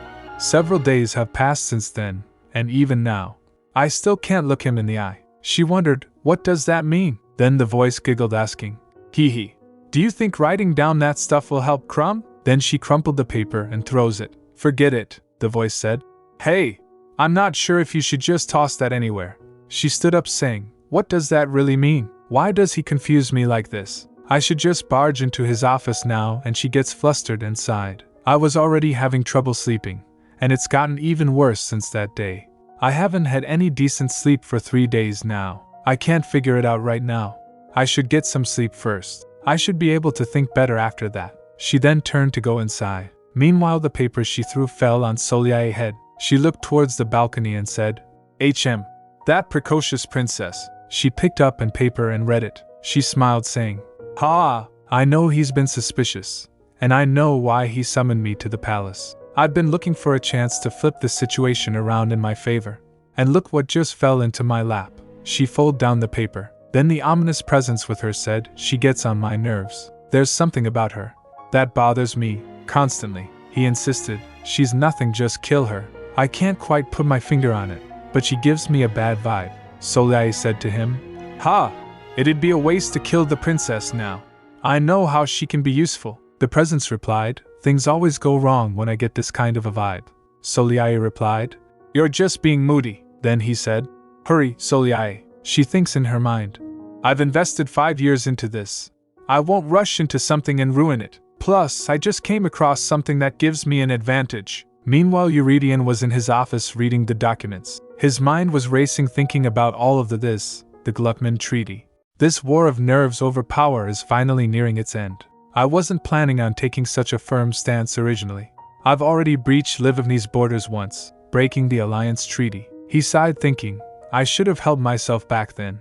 Even if I couldn't, I should have at least refrained from abducting the princess. If only I had just agreed to Livigny's request. Ezekiel, following Livigny's example, has also demanded a renegotiation of our treaties. And if I hadn't brought the princess here, she wouldn't have had to endure several near-death experiences. And Soliae wouldn't have started causing me this much trouble either. He smiled, thinking, but despite all this mess, I am relieved to have met her. He puts back the documents on table and stamps it. I don't want to be bothered by things like this treaty anymore. I don't have the energy to deal with it. There is something even more important for me to handle. The document reads, I have nothing more to say on this matter. If they have further requests, they should come speak in person, he resolved. If they are still acting this arrogant even now. I've never dreamed of conquering the whole continent, but it's not such a bad idea to go through with it. Then he straightened, thinking, I sent a message this morning, so she should be arriving sometime soon. Then after a knock at the door, Ferric came in and said, Your Majesty, Lady Elodia is here, he replied. Send her in, Your Majesty, she greets with a smile. He greeted her. Hello, Lady Elodia. As she walked to him, she said, You don't know how happy I was to hear that you asked for me. I thought I'd never see the day. It seems you've been asking for me for several days already, he replied. Yes. It's funny you had no trouble coming here as often as you could when I didn't need you here. But when I actually do need to see you, you are an incredibly difficult person to get a hold of. I was just busy, she says lightly. Please forgive me, he asked. Forgive you? Well, Not coming here fast enough isn't what you should be asking my forgiveness for, she stepped up asking. Then, for what should I ask you to forgive me? He began. A few weeks ago, I saw you in front of Berilia Palace, she replied surprised. Oh, I had no idea you had that much interest in me, he said sternly. Don't interrupt. You really did a number on Berilia Palace. You used magic I have personally banned on my palace grounds and upon a person under my protection. What do you think I should do about this? What do you have to say for yourself? She remained silent for a moment, then mumbled. You've never trusted me. You've always been guarded, always pushing me away. But you've never actually stopped me from doing something. Just like now, and you're wrong again. She extends her hand towards him, saying, if you were certain that I'm an evil sorceress, you wouldn't have called me here. Instead, you would have ordered my immediate arrest and punished me with death. Isn't that right? So if you called me here instead of doing that, it means you're not completely sure. You're still not sure if I'll be a benefit to your kingdom or a liability, he smirked. A benefit. Your confidence is fitting for someone who rules over the Tower of Magic, she countered. And that's why you're keeping me close. I am the ruler of the Magic Tower, and every mage in Belcourt works for me. When my aged master dies, all authorities related to magic will officially be handed off to me. But your majesty, do you know what I find so strange? It's your attitude. He was caught off guard for a moment, but he doesn't reply. She tilts her head slightly, watching him closely. Had I not attempted to harm the princess, would you still have reacted this way? Isn't this a little excessive? She continued. Your Majesty, I know you better than you think. I've been by your side for a long time now. You would have sent me off to be killed right away as soon as you realized that I am a black magic sorceress.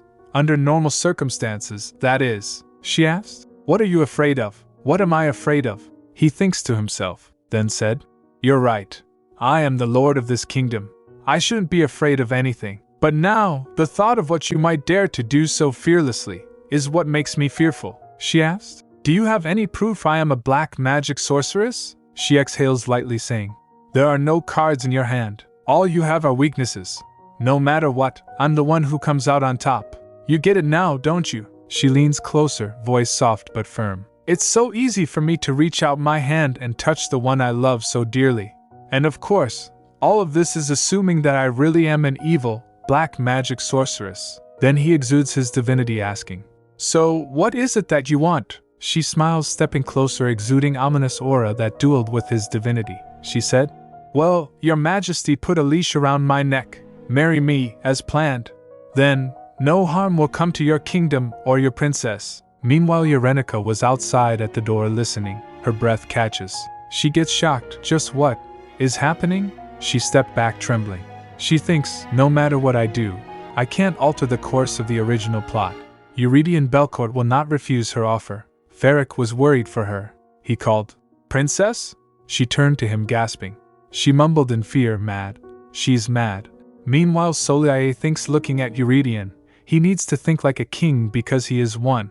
He can't afford to be at war with that woman who's got the entire magic tower in her hands. Urenica clenches her fists and said to Ferric, please, don't tell His Majesty you saw me here. And then she started running back. After she returned, the maids called for her, worried. Princess? Princess! Are you all right? What happened? She doesn't stop and listen and closes the door. While inside, she slumped to the ground. Then Loris's voice said, I told you, child, there are things even I can't change. She plopped, saying, you're right. She thinks in her mind, is there really nothing I can do here? Even this godlike being must have been created by the author of the original novel. Then there's no way for a side character like me to change this plot. I'm sure something's changed when I came into this world, but the ultimate direction remains the same. I never thought she'd hold the whole kingdom and me hostage for her own gain. It's no longer just about stopping them from marrying each other. Now it's a war against me and her. Weak and easy to kill versus untouchable power. She screamed. This is hopeless. The maids outside her room get startled by it. Loris said, you scared me. She asked, terrified, what do I do now? I'm no match for her. Then Loris replied, hey child, why don't you come to the temple first? She blinked. The temple? The voice said. Yes. You're just defenseless bait sitting in that palace. She felt defeated. That's undeniably true. Damn. The voice giggled. You know, just as a strategic retreat. She felt irritated. Ugh, don't be so nonchalant about it. Then she resolved, he's right. I heard their entire conversation myself. The decision I need to make has already been determined since the beginning. I can't cause him any more trouble than I already have. Later at night she tried to sleep but couldn't because of all the tension. She rises up thinking, it's still hard to fall asleep at night. Maybe I'll get some fresh air. Then she went to the balcony. She went outside and observed, it's not cold, but it's pitch black. It's so dark. Suddenly she was reminded of the nightmare. Nighttime. She shakes her head to clear those thoughts. Come on. It keeps coming back to my mind at night. Even without black magic, I've been feeling weak, and it's affecting my mind too. She mumbled, Get away, you evil thing. Get away, you evil thing. Get away, you evil. As she was saying that, Eurydion heard her. He was at the other balcony with the next room. He called out, Princess? She gets terrified and screamed. Her heart raced with fear. She stammered, Who goes there? Looking at Eurydion, she calmed down a little. He was having a glass of drink. After rubbing her eyes, she asked, Are you a ghost? He repeated, A ghost? She called, Your Majesty? Then he said, What are you doing up at this hour? She replied, I couldn't fall asleep. How about you? What are you doing up at this hour, Your Majesty? He replied, Well, let's just say I had trouble falling asleep too. She thinks, I'm sure it's because of what happened earlier today. I'm still confused because that conversation got me all tangled up, and I'm sure it's even worse for him. She said, That's understandable. He swirls the glass and said, But why can't you sleep? She giggled and said, Maybe my mind hasn't quite recovered yet. He asked, You're not saying you're fine today? She said, I don't lie. If I'm okay, then I am. And if I'm not, I'm not. He sighed. I see. Princess. Take 3 steps back. She asked, confused. Sorry? He said. Now. She stepped back a little, still confused. He tried to jump from that balcony to hers. She stammered, Wait. But he came around. He then asked her, Why aren't you okay today? He came down from ledge. She thinks, looking at him, he looks so calm, as if nothing ever happened. She said, It's nothing. Just a bit of a headache since I haven't been sleeping. He asked, worried. You haven't been sleeping? He puts both of his hands at her cheeks. She thinks, staring in his eyes, I'm the only one in his eyes. There used to be a time I wanted nothing more than this feeling. Then she smiled and said, Don't you think it'd actually be strange for me to fall asleep easily? Think about everything that happened to me in my dreams, but I take lots of naps to make up for it. I'm okay. He asked, But your eyes are so red. She rubbed her eyes and said, My eyes feel fine. The hours pass slower at night, but it's actually pretty nice. I like the quietness, he said. So your days and nights are switched around, she replied. You can say that, he asked. So if it's not because of lack of sleep, what's bothering you? She felt caught. She averted her eyes and doesn't respond, and he looks at her suspiciously. As he stared at her, she said in her mind, I heard your conversation with Soliae. So, she swallows hard before speaking again. Can I stay at the temple for a bit? He asked, surprised. What? She said. I know it's a lot to ask, since only priests are allowed to stay there long term. But I won't stay for long, he repeated. Not for long? She thinks in her mind, I'm sure he thought about this too. Then said, I plan to go back to Livigny. You promised. You said you'd send me back as soon as the king of Livigny opens up Gluckman Road again. I think it's time. You know Livigny is ready to open up Gluckman Road right away. Ezekiel is still a problem for you, but the promise you made with me was only about Livigny. As long as Livigny is showing a favorable attitude, holding me hostage isn't very useful. Isn't that true? So there's nothing stopping me from going back to Livigny. As he continued staring at her, she asked, Your Majesty? What's wrong? He then asked, How long has it been since you first came to Belcourt? She replied, Maybe 2.5 months by now, he said. 2.5 months already. Time flies, she smiled. Right? I think so too. A lot of things happened while I was here. But at the same time, it doesn't feel like I've been here that long. Anyway, I'll go back to Livigny as soon as I get your approval. He asked. What if I don't approve? She blinked. Sorry? He clasped her hand. She gulped and asked, You won't approve. Why not? He retracted, averting his gaze. I misspoke, she asked, flustered. You misspoke? What do you mean? How could you say that? He asked, confused. What are you? He asked. Should I not go? There's a faint shuffle. He gets shocked at her sudden march. Prin, she said. My name. Call me by my name again, he said. Princess Eurenica, she said. Not like that. He puts his hand on her shoulder to calm her down and said, Princess, I thought I already told you not to try to get any closer, she said. You shouldn't push me away anymore, she pressed on. Be clear about how you feel about me, and tell me if you don't like me. Tell me you want me to go back to Livigny. If you keep dodging my question again. She thinks in her mind, if I go back to Livigny, I might not ever see him again. Then Eurydion pulls Eurenica towards him and hugged her. He began. Eurenica, don't speak like that. I can never push you away anymore. If you ask, should I not go? I'll have to answer, don't go. If you say, you don't like me, I'll have to say, that's not true. I can't deny it. But you still have to go back. Nothing good can happen to you if you stayed here. It'll only make me a selfish man who only cares about what he wants. So you should stop here. It's impossible for me to push you away with my own hands, so all I can do is ask you to do it. She felt relieved, thinking, I don't want to go back either. I want to get closer to you still. But this afternoon, I learned that I can't, she said. You're cruel, he said. That's what I want to say. She sniffled. What did I do? He said. You're the one who made me say these words. Tears came to her eyes, she said. You should have told me these things from the beginning. He again called. Eurenica. She thinks in her mind, no matter what my name is, or even if I don't have a name at all, there's someone who addresses me with love. I finally feel like I actually exist here, in this place. This is my reason for being. She wailed in his embrace. Then she blinked, saying, This is odd. I feel sleepy now. I slept a lot today too. He patted her as she fell asleep. He laughed gently, then picked her up, carrying her to bed. After he puts her to bed, she asked, Shouldn't you go back? He said. I should. She blinked again, thinking, he's not leaving. He's still so selflessly kind. The next day Eurenica was about to leave for temple. Thierry came to guide her. Standing in front of the carriage, he said, The temple was made for the sole purpose of worshipping God.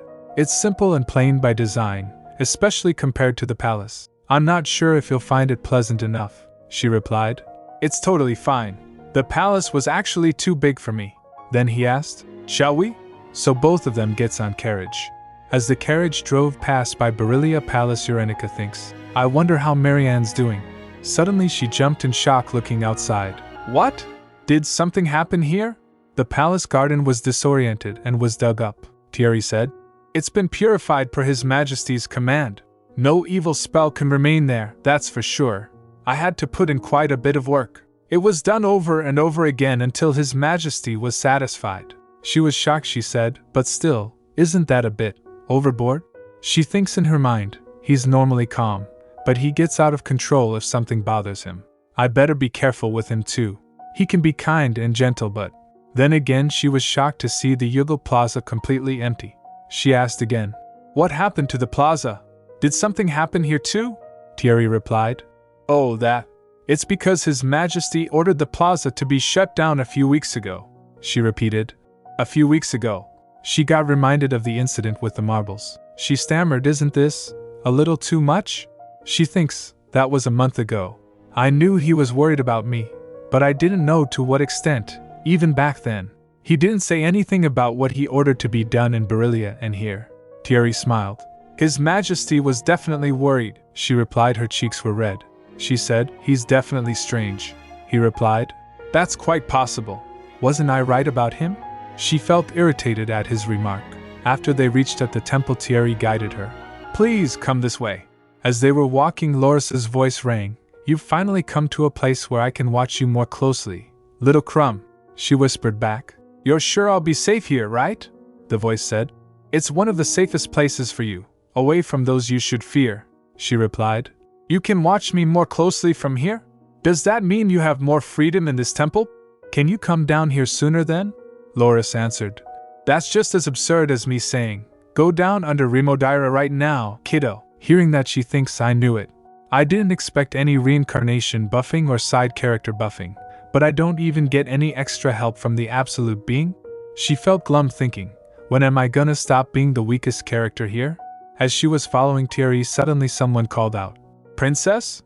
She turned to the voice. A woman came saying, "It is you! It's so nice to see you again, Princess." She introduced herself. "I'm Clarice Ivan. This must be your first time seeing me." Urenica tried to remember. "Ivan? Why does that last name sound so familiar?" Then she remembered. "I don't have any immediate matters to discuss with you. You may leave us, Count." "Oh." Her eyes light up. She then asked, "Are you the wife of Count Ivan?" She replied, smiling. "Oh my, you remember him. My husband did mention you. He said he saw you at the palace. I actually saw you from afar last time you came to the temple." After hearing that, she thinks, "I had no idea I was such a public figure." Countess stepped forward saying, "They say it's fate when coincidences repeat. I've been wanting to meet you, Princess. Loris must be helping us." Loris replied, "Well, that's not true." Urenica giggled. "Ha! That might be true." Then Thierry came running. He said, "Princess, are you trying to give me a heart attack?" He stopped seeing. "Countess Ivan?" Countess said. "Oh my! You're with Priest Thierry again," Urenica said. "Oh yes. I'm planning to stay here for a while." She then turned to him. "I apologize, Thierry. I got distracted," he replied. "No need to apologize, my lady. I should have paid closer attention." The Countess asked her, "What's making you stay at the temple? Why not stay at the palace?" Urenica replied, "Oh, things just turned out that way," Countess said thoughtfully. "Oh, is it because of Lady Elodia? Did she cause you any harm?" After hearing that, Urenica thinks, "Oh my, Soliae, you really have a bad reputation around here." "Well, Soliae isn't exactly trying to hide her personality either," the Countess continued. "Don't worry too much about her attitude. Just let it go in one ear and out the other. On top of that, you have a great shield to rely on. The shield of divinity." Urenica laughed. "Ha ha, true, but only until I leave for Livigny," the Countess added. "But this is surprising. I thought His Majesty would keep you by his side at all times, and now you're suddenly at the temple?" Then Thierry interjected. "Countess Ivan, would it be possible for you two to catch up some other time? I must finish showing her around the temple." Urenica thinks in her mind, "Oh, that's right. My physical reaction to magic and the reason for my moving to the temple are supposed to be a secret." The Countess said, "I didn't mean to interrupt. I apologize. I was just so glad to see Her Highness. Can I look forward to another day to have this pleasure again, Princess?" Urenica replied, "The pleasure is all mine." She thinks, blushing, "I shouldn't judge a book by its cover, but for some reason, I think she's okay. Thierry seems to know her as well, and she's pretty. Maybe I'll get to learn more about the nobles of Belcourt. It'd be nice to have someone to talk to since there probably isn't much to do at the temple. I'm sure I'll be going back to Livigny soon anyway." Then she slapped her face. Stop thinking about it." And so, her life at the temple started that day. A few days later, Urenica was happy and her complexion got way better. She was cleaning the statue of said Loris. Voice in her head asked, "Don't you feel much better here? I told you, you should have come here to begin with." She thinks, "Wow, I can't argue with that." She recalled the days when she was sleeping almost the whole day. She thinks, recalling, "I was telling everyone I was fine, but that was not the case at all." While wiping the dust, she said aloud, "I can't remember the last time I felt this good. Did I feel this good when I was in Livigny?" Then Thierry remarked, "Your complexion's definitely better, Princess." She giggled. "Right? I've been noticing it every morning. I feel like the beauty I once lost is making a comeback." Then Loris said, "Clean it well, Crumb, clean between the hairs too." She whispered to it, "Sure, I am cleaning it well." While she wiped the statue's eyes, the voice in her head said, "Hey, be careful with the eyes. Don't you know they're the windows to one's soul?" She felt irritated, thinking, "Should I poke its eyes out?" Then she stretched her arms, saying, "Ha! I'm done." Noticing that, Thierry said, "You don't have to work so hard, Princess. I really mean it," she replied, feeling energetic. "Don't worry, I'm full of energy now, and I need a way to release it," he agreed. "Ha! I'm not sure what His Majesty would say to me if he were to see you doing this," she replied. "It's okay, I volunteered for it. I should help around here while I'm staying at the temple, just like the other priests." She thinks in her mind, "It feels so good to have energy. This would have tired me out by now." Then she glanced around, wondering, "Let's see, is there anything else to clean?" Then her gaze fell on a big red curtain. She was intrigued by it. Loris's voice asked, do you want to take a look? She asked. What is it? Voice replied me. She gets confused. Sorry? The voice replied. It's me. Go take a look. Aren't you curious what the god who plays with you every day looks like? She shows suspicion at first, then agreed. Sure, I'm so curious. She went close to the curtain and then looked around to see if anyone is watching. Then she peeked inside. There was a big portrait inside. She gets amazed. Whoa, that's what you look like, Loris? You're gorgeous. I didn't know you took a human form, his voice said. It's one of my many appearances. To go down to earth in a familiar form to the humans is an extension of my unlimited grace. She laughed to herself. He looks so holy and solemn, yet speaks like a commoner. What a mismatch. Then her gaze caught something. What's that? Something's engraved there, the voice said. There's something over there too. Look for it, Crumb. She asked. Look for what? The voice told. The one who's in your heart. The closest one to me on this earth. His name. She thinks. His name? He's got another name I don't know. She went close to it to read. She gasped reading, the voice said. It's the name I gave him myself. Rakaith Lu Elithard Adria Belcourt, she said. A baptized name. It's the full name of the very first emperor of Belcourt, the voice said. It was Adria. He was my first child. Do you know the meaning of that name, Crumb? She thinks for a moment, then said, A name you used to confess your love? How would I know that? The voice asked. Is that all people think about in the world now? She asked, oblivious. How would I know that? The voice replied. One's baptized name can summon me to earth. Didn't I tell you there's something considered taboo in Yedetta, kid? She replied. Yes, you said that's why you can't just come down whenever you want to, the voice said. When I do go down to earth, once every 10 years, my children summon me with the names I gave them. Hearing that, Urenica flinched and asked, What? Why didn't you tell me this before? Does that mean I can summon you too? The voice denied. No, it doesn't, she questioned. Why? I was baptized too, the voice asked. What's your baptized name? You can't do it anyway, Crumb. You don't have enough divinity to keep me on earth. You're more likely to have the little divinity in you taken away. You'd be lucky to survive. After hearing that, she sighed. I have no choice but to just wait then, Loris said. I told you. Then she thinks in her mind, while I'm here, should I take a peek at Eurydian's baptized name? Then the voice said, But I think you should hide first, she asked, confused. What? The door opens and she panicked. She wondered, Who is it? Loris allowed it himself, but I doubt anyone would approve of the fact that I peeked at the baptized names of the past emperors. What terrible timing. It's not fair. I didn't even get to see Eurydian's name, which is all I care about. Then she tried to rationalize. Why yes, it's a good thing I didn't. I haven't done anything wrong yet, right? The sound of the footsteps came closer. She thinks, The sound of these footsteps, they sound like they're coming straight toward me, as if they know where I am. Then the voice in her head giggled. Heh. Come out, wherever you are, she replied, irritated. You're not helping. Then Eurydian pulls aside the curtain, and she was shocked a little to see him. He looked at her asking, What are you doing there, princess? But she asked him, How did you know I was here? He replied, You stand out wherever you are. You're not so good at hiding to begin with. She thinks to herself, Perhaps he saw me. In response, she laughed. Point 3. He then reaches out his hand towards her and said, Your complexion's much better. Her heart started beating fast. She replied, I've been hearing that a lot. Then he said, Maybe I should have sent you off to the temple a long time ago. She laughed it off. Ha! Don't say that. That makes me sad. She was freaking out in her mind. How awkward. Is it because it's our first time seeing each other after that day? Then she asked, smiling, What brings you here, Your Majesty? I didn't hear anything about your visit to the temple. He hesitated. Well, she asked him, concerned. Is everything all right?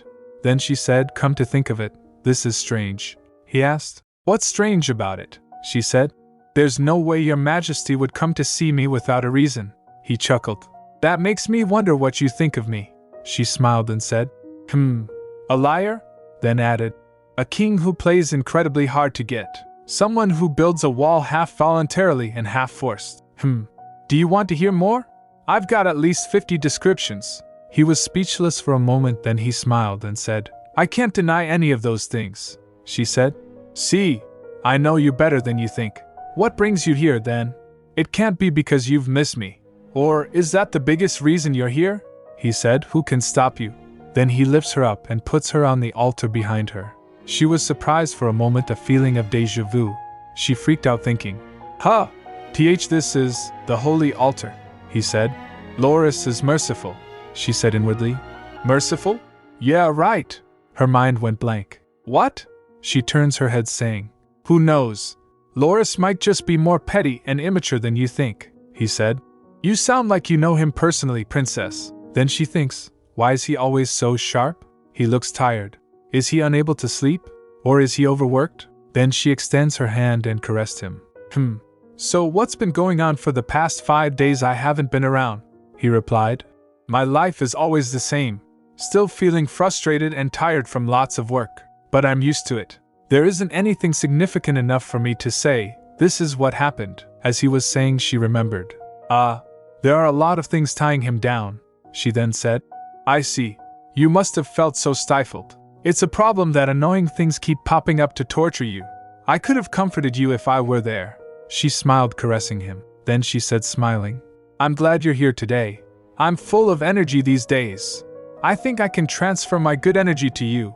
He smiled gently. I see, she said while thinking. I guess we've traded places then. Then she extends her hand saying, yes, let's trade places. I'll be that person for you today. Human vitamin, or fast charger in other words. As he leaned and she hugged him and said, you did good today. She patted him thinking, and that night, Eurydion had told me I should stop. He said he wouldn't be able to push me away if I came any closer.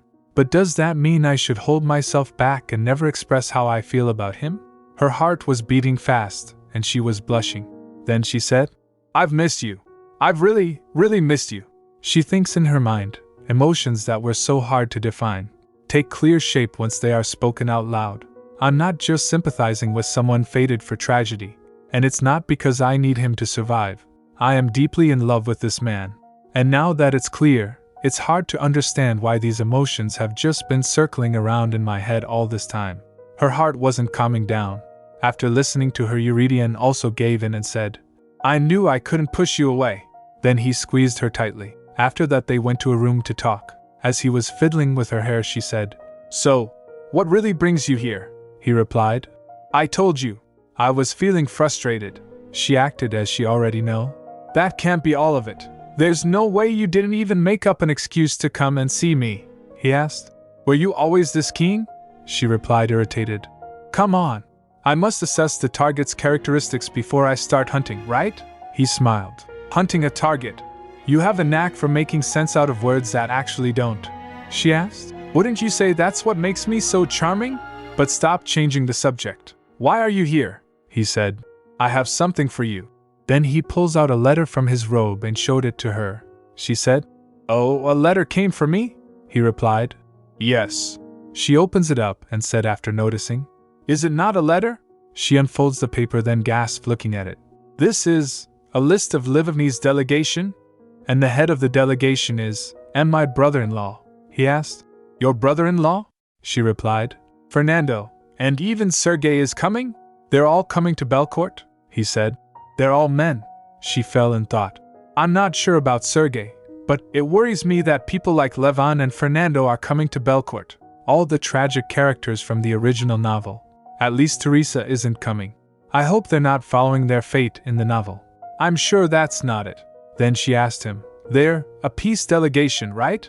He looked at her and then hesitated before saying, Well, I'm sure they're a peace delegation if they cooperate with Belcourt.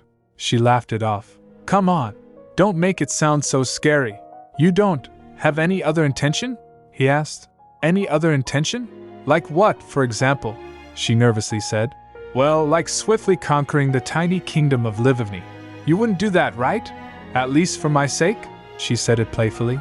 Then he replied, thinking, Now that you mention it, it makes me want to consider it.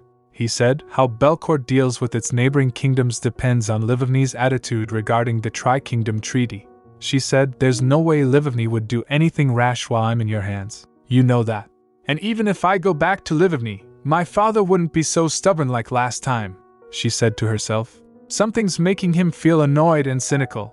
After listening to her, he remains quiet for a moment, then asked, "Who's Sergei?" She replied, "He's my childhood friend. He's also the younger brother of my sister's husband. Well, he still feels more like a friend rather than family," she thinks. But it is a little odd that Sergei's coming. Sergei Levon. You little punk! It's not Sergei's fault, but it still makes me mad. I trusted his advice, and I ended up getting kidnapped. Then she looked at Eurydion and blushed, thinking, well, I guess things turned out all right in the end. Or not? I'm not so sure. Then she giggled, patting him. I'm sure it's good that it happened. Her mind was not at ease. A delegation from Livovny. He came here to tell me that my time to leave is approaching. Is this really the end once I leave? Then she said, this must be what kept you so busy these days. If it's a Tri-Kingdom treaty, I guess Ezekiel will be coming too. She smiled, saying, I heard they have a lot of magic stones there. How scary! I can see why there was so much work for you to do. Renegotiating the terms of the Gluckman Treaty hasn't happened in 50 years, right? He nods to her. She was panicking in her mind as the mood was not getting light. And no! Change the subject, change the subject! Then she blurted out. How's Lady Elodia these days? Again she panicked, thinking, that's a landmine. You idiot! Why would you bring her up? He replied, showing disgust. I wish I never had to think about her. But I still have to follow her traces, until the day I lock her up in the dungeons for good. She said, this puts me in a bad mood too. She thinks in her mind, I shouldn't have brought her up. But we do need to talk about this eventually. Then she puts both of her hands across his face and said, by chance, Your Majesty, I'm sure you already know that you should never ever marry her, right? He frowned. Do I look crazy to you? She pressed on. Never! Don't marry her or be engaged to her. Do you understand? He gets stunned for a moment but doesn't reply. She continued, don't even say something ridiculous like she's dangerous, so I need to keep her close to me. I refuse to witness that as long as I am alive. Your answer, please. He stared at her, then said, is that what you've been worrying about from the beginning? She flinched, confused. Sorry? He said. I knew it. I thought it was strange that you asked me to marry you out of nowhere. She laughed, thinking, you got it all wrong, Your Majesty. That wasn't the first time. It was a while back before that. But she insisted. Anyway, please do answer, he replied. That's easy. Agreed. I have no desire to do what she wants. I'm not even sure what it is that she wants from me, but still. Eurenica remembered a line from novel. You can have anything you want in this whole world. Even the far, far away world of the gods beyond Udeta. She said to Eurydion, I'm sure it's because of your good looks. But in her mind she said, she wants to reach beyond Udeta, to possess even the distant world of the gods. And you have the most powerful divinity on earth to make that possible. Then a thought crossed her mind. Come to think of it, is Loris aware that someone on earth wants to take over what is beyond Udeta? He said. I wish that were the case. Then he grabs a lump of her hair and kissed it. She remains quiet for a moment, then melted down. Loris. Udeta. Someone wants, aware? Her mind went blank as she was blushing. Then she quickly hugged him. Later Eurenica was having tea with Countess Ivan. Countess asked, His Majesty didn't come today, Princess? She replied, thinking, he was here a couple of days ago. Maybe he'll come tomorrow? Since that day, Eurydion came to visit her at the temple every 3 days. She thinks in her mind, he continued visiting her without a clear reason. He still hasn't brought up anything about my return to Livovny. We probably get to see each other just a few more times before I have to leave Belcourt. But I'm happy to see him at least intermittently, since I thought I'd never get to see Eurydion anymore when I left the palace. The Countess said, Wow, I heard he's incredibly busy preparing for the Tri-Kingdom Treaty. I knew it. Eurenica wondered. Knew what? As the Countess was looking at her playfully blushing, she continued, I'm scared to hear your answer. I won't ask. After she took a sip, the Countess said, Oh, by the way, you'll be at the welcoming ceremony for the delegation, right? She gets confused. The welcoming ceremony? Will I? She asked. Do I have to? The Countess replied. Oh my. Yes, of course. So many people are curious to see you. I mean. Suddenly she stopped herself. Oops. Seeing her expression, Eurenica thinks, I won't go. So many people will be staring at me. I might melt. Countess continued. I heard Livovny is sending a delegation too? A foreign delegation can't come inside the temple. You'll have to go to the ceremony yourself, don't you think? Eurenica gasped then said. That's true. His Majesty hasn't mentioned anything yet, but I guess I'll have to go if I want to see my brother-in-law and Sergei. The Countess nodded. Yes, yes. And you don't have to worry too much about the social world. Most of the noble ladies are on your side, and His Majesty will be watching you the whole time. Lady Elodia can't harm you in any way. My husband and I will be in attendance, of course. I'll sit with you when you come. She gets flustered then awkwardly said. I'd be grateful, but… Clarice? Countess said. Yes, please go ahead. She hesitated. Why are you so nice to me? It's just that. You've been very kind to me from the very first moment I met you. Oh, I'm not saying it's burdensome or anything. I mean, technically, I'm just a hostage. Surprised, Countess asked. You're going back to Livivny? She nodded. Yes. I plan to return to Livivny with the delegation. Countess was surprised. I thought you'd be staying here a little longer. That's so soon. She laughed. It just happened that way. Countess asked. Did His Majesty approve this too? She nodded. Yes. Probably. I see. Not much time left then. The Countess sighed. I'm saddened. I was hoping to be closer to you. I've been wanting to befriend you ever since I saw you from afar. You just seem so lovely, and you just give off a very different air compared to the ladies of Belcourt. Because, in Belcourt, well, it's known to be overly strict with decorum and class. I understand there's a certain level of respect and elegance the members of the noble families should carry, but sometimes it can get a little too much. There's just no room to breathe in this rigid lifestyle. It feels a bit suffocating. Oh, she murmured thinking, Eurydion used to say the same thing from time to time. The Countess added, I heard Livivny is much more open and free compared to Belcourt.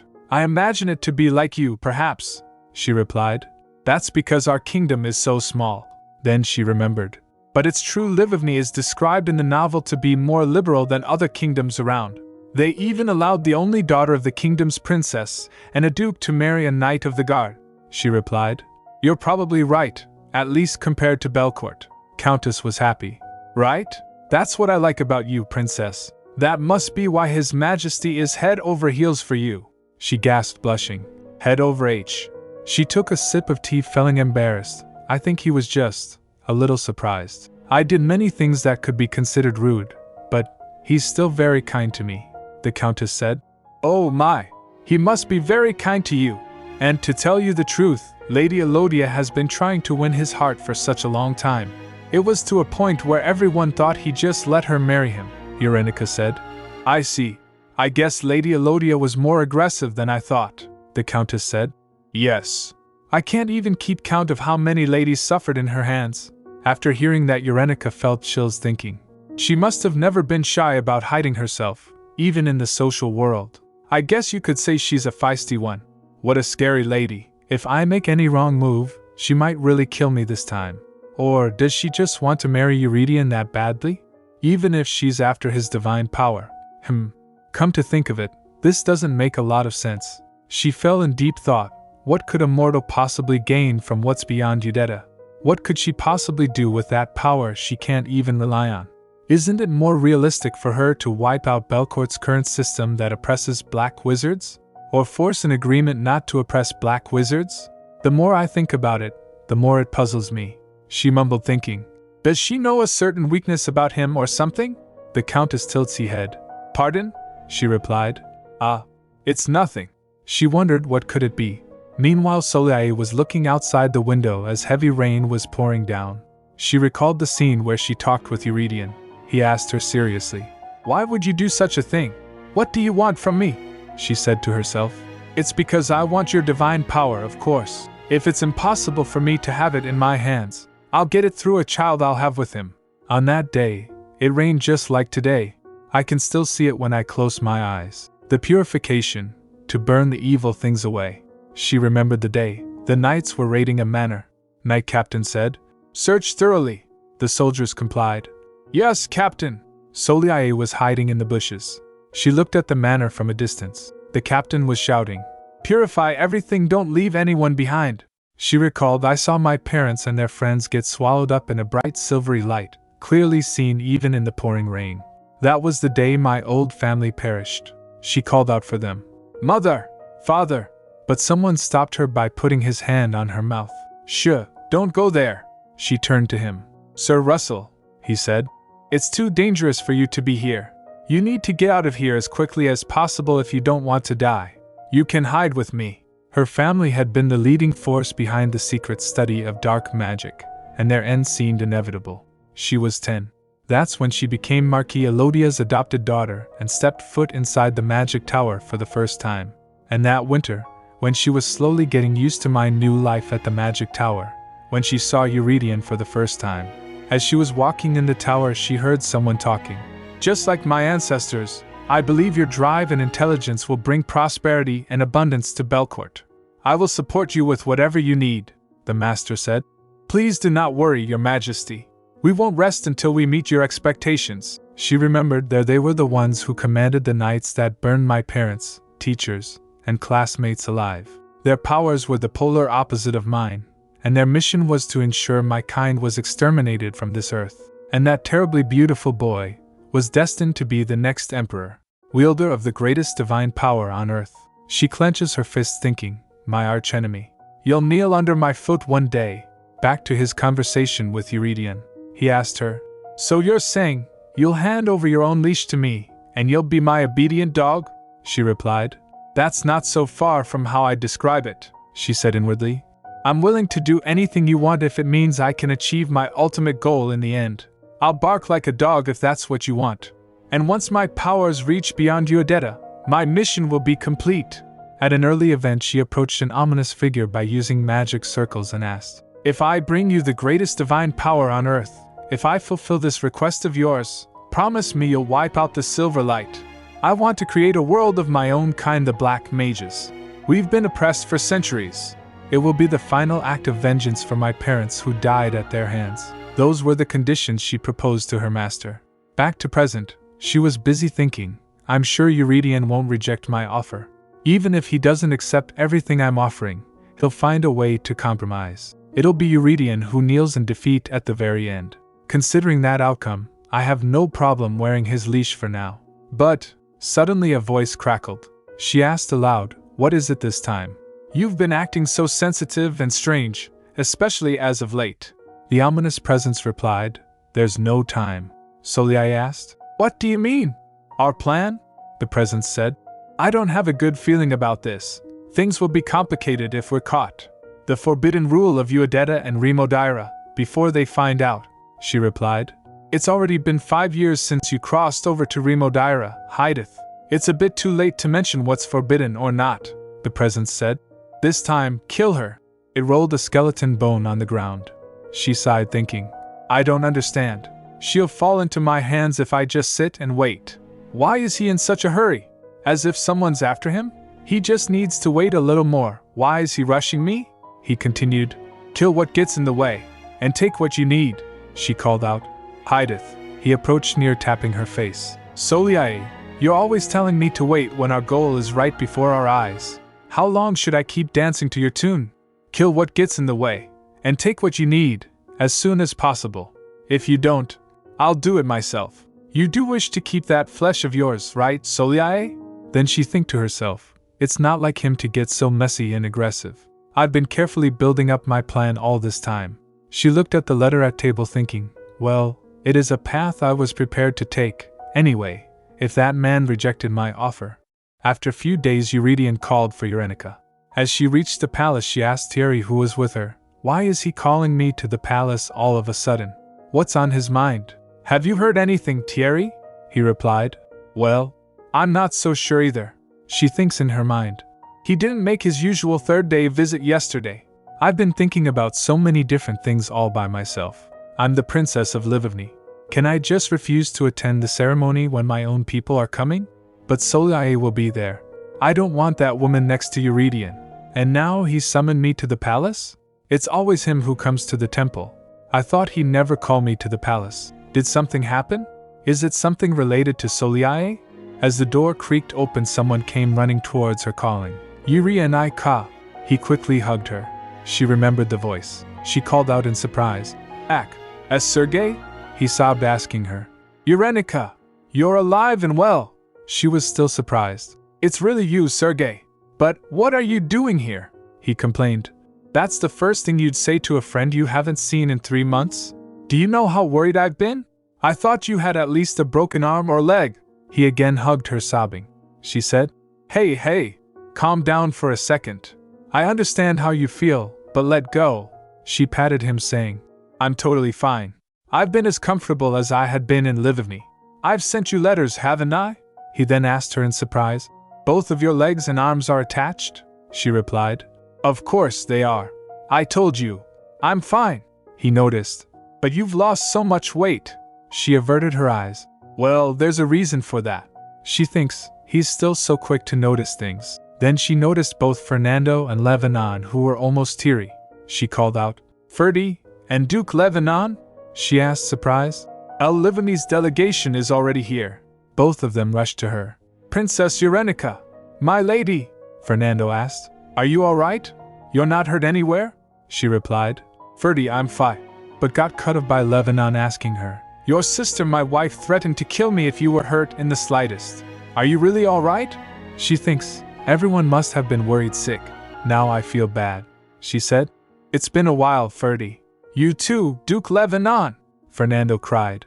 I'm not qualified to be your personal knight. I'll resign as soon as we return to Lvivny. She tried to comfort him. Oh no! It's not your fault, Ferdy. And I'm really fine. His Majesty treated me like a guest of the kingdom rather than a hostage.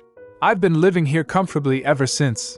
I went sightseeing around Belcourt, ate a lot of delicious things, stayed at the temple, and met many good people.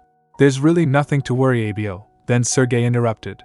You've definitely gotten skinnier, our little Porky, she gasped. Shut up, Sergey. Who are you calling Porky? He said. It's true. You were so plump just 3 months ago. She pushed him, saying, Get away from me. Go away. You're no help at all, even after not seeing each other for a while. He then said, She seems the same, judging by how she's acting. Then she noticed, I feel like someone's staring. She looked towards Eurydion, who was staring towards her, sitting on his throne. She gasped, thinking, Oh, right, this is the throne room. Eurydion asked, Are you satisfied now, Duke Lebanon? How dare you come to the king of Belcourt and demand to bring her immediately? Urenica got taken aback while he continued, Didn't you demand me to send you a handwritten letter by the princess last time too? While threatening to blow up Gluckman? Urenica felt bewildered, thinking, Oh, yes, they did do that. My father and brother-in-law. They don't know how scary Belcourt could get. Then she turned to him. I apologize. I think they were more worried in Lvivny than I, though. Eurydion cut her off. Does the Lord of Belcourt look like a joke to you? After hearing that, she wondered, why is he throwing a tantrum? He's definitely upset about something, judging by his facial expression and words. Then all three of them came in front of her as to shield her. Then she realized and giggled. Sergey said, Something must have happened here. She replied, feeling pleased. I know what this is, and it feels pretty good. He replied, Let's just go back to Lvivny right away and forget about the ceremony. She's definitely not normal. She then punched him, saying, Shut up, my friend. Then she turned to him, saying, I was wondering why he called me here instead of coming to the temple. She then introduced them. He's just a childhood friend, a buddy. This is my personal knight, and that's my brother-in-law. They've just been really worried about me. Little did you know, I was very loved in Lvivny. Eurydion repeated. Worried, she replied. Yes, I'm really sorry. I apologize on their behalf. She was looking expectant. Seeing that, he said, You don't need to apologize to me. She mused, thinking, It's so clear what it is. Jealousy. She felt happy and confident in front of him. She said, Well, now that I'm already here in the palace, can I talk to them for a bit more before I go back to the temple? Sergey whispered to her as she was talking. Hey, Eurydion asked. Talk? She replied. We need to catch up. I haven't seen them in 3 months, after all. She said to herself, I have lots to ask. Bridget, about Teresa, Alexio, and whoever becomes Ferdy's wife. It's your turn to know what it feels like. I'm sure Eurydion will be so jealous. Instead, he smiled and said, The servants will show you where to go. I'm sure you can use some rest after your long journey here. Duke Lebanon began. We're fine. But Eurydion cut him off sternly. No, you're not fine. Then he flicked his hand and a servant came and said, Let me show you the way. the Duke agreed. Yes, of course. Eurenica also turns to go, but Eurydion stopped her. You stay right there, princess. Her heart skipped a beat, huh? She was shaking while wondering. I should, right? She shook her head, debating with herself. I should stay here since I haven't seen him in 4 days. Wait, no. I should put my foot down now. Another shake, more resolute this time. It's my chance to see him so desperate for once. A soft laugh escaped her lips. She said, I'd like to spend some time talking with my family since we haven't seen each other in a while. She started, hesitating. Well, perhaps. I do have a little bit of time to speak to His Majesty? Eurenica! Sergei called out, grabbing her hand. She turned, barely believing what she was seeing. Him? Jealous? She stole a glance and was jumping with joy inwardly. He's jealous! Then Eurydion sighed and said, Come to me. Then he changed his attitude and again said, Can you please come to me? Her heart raced. How could I say no when he talks to me like that? She took a deep breath. Go on first, Duke Lebanon and Ferdy. You too, Sergei, and let go of me. They were shocked to see her denying to come. Sergei frowned, pulling her back. Hey, what's going on between you and the King of Belcourt? Please let go, she insisted, trying to shake free.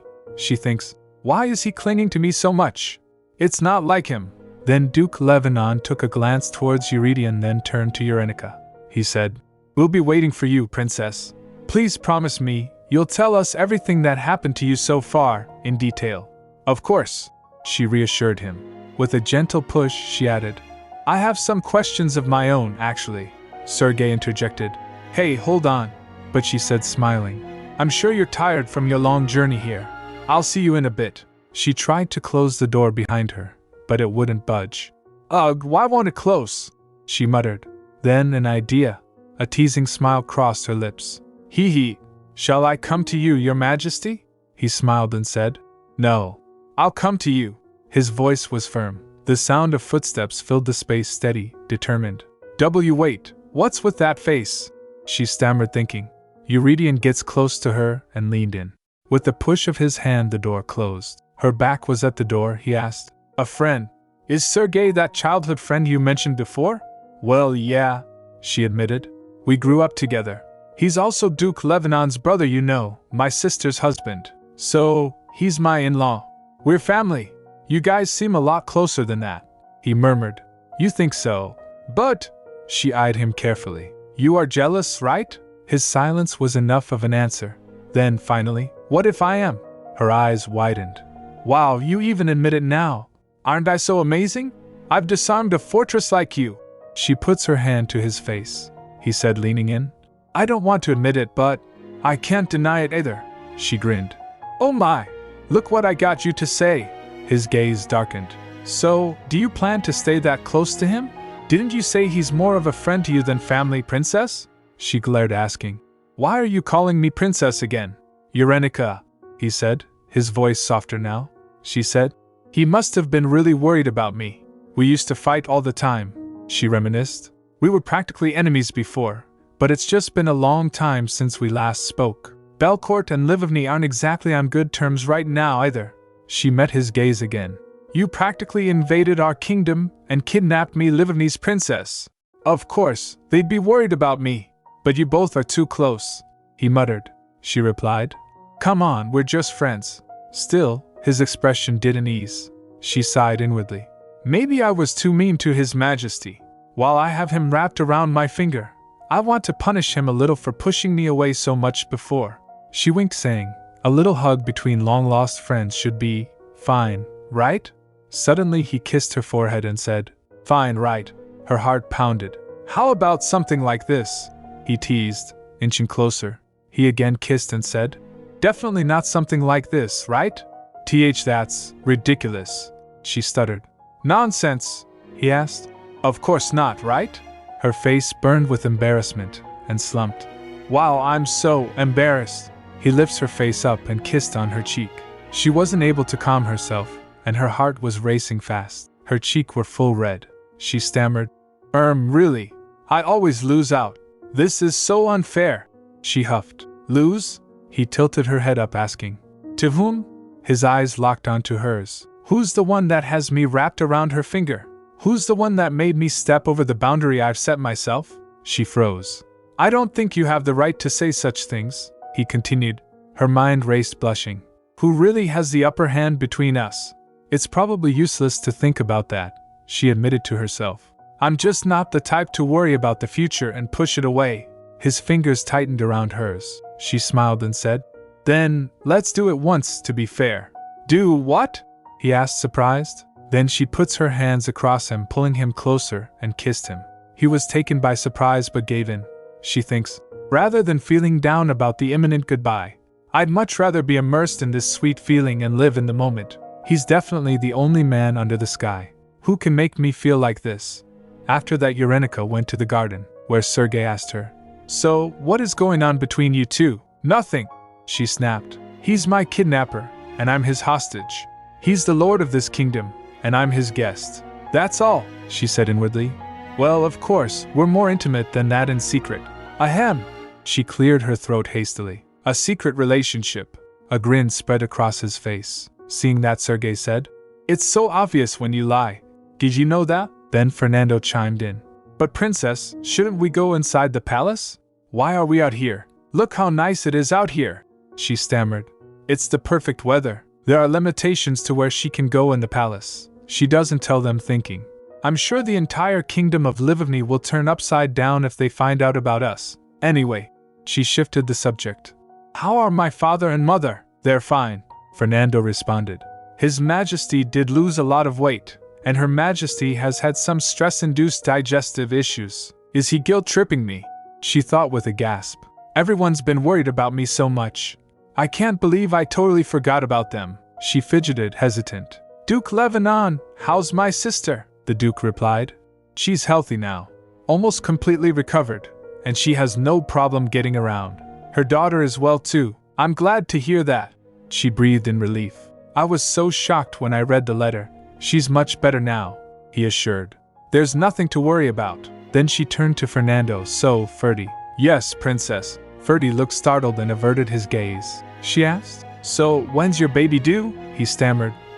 This winter, probably near the end of the year. That's right, she mused. Alexio's birthday was in winter.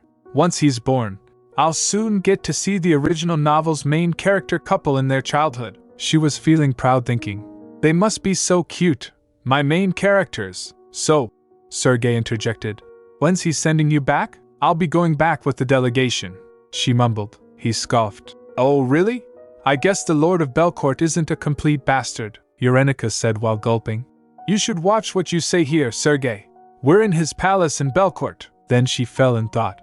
I do have to go back to Livovny. It's not healthy for me here. And Soliae is still after me.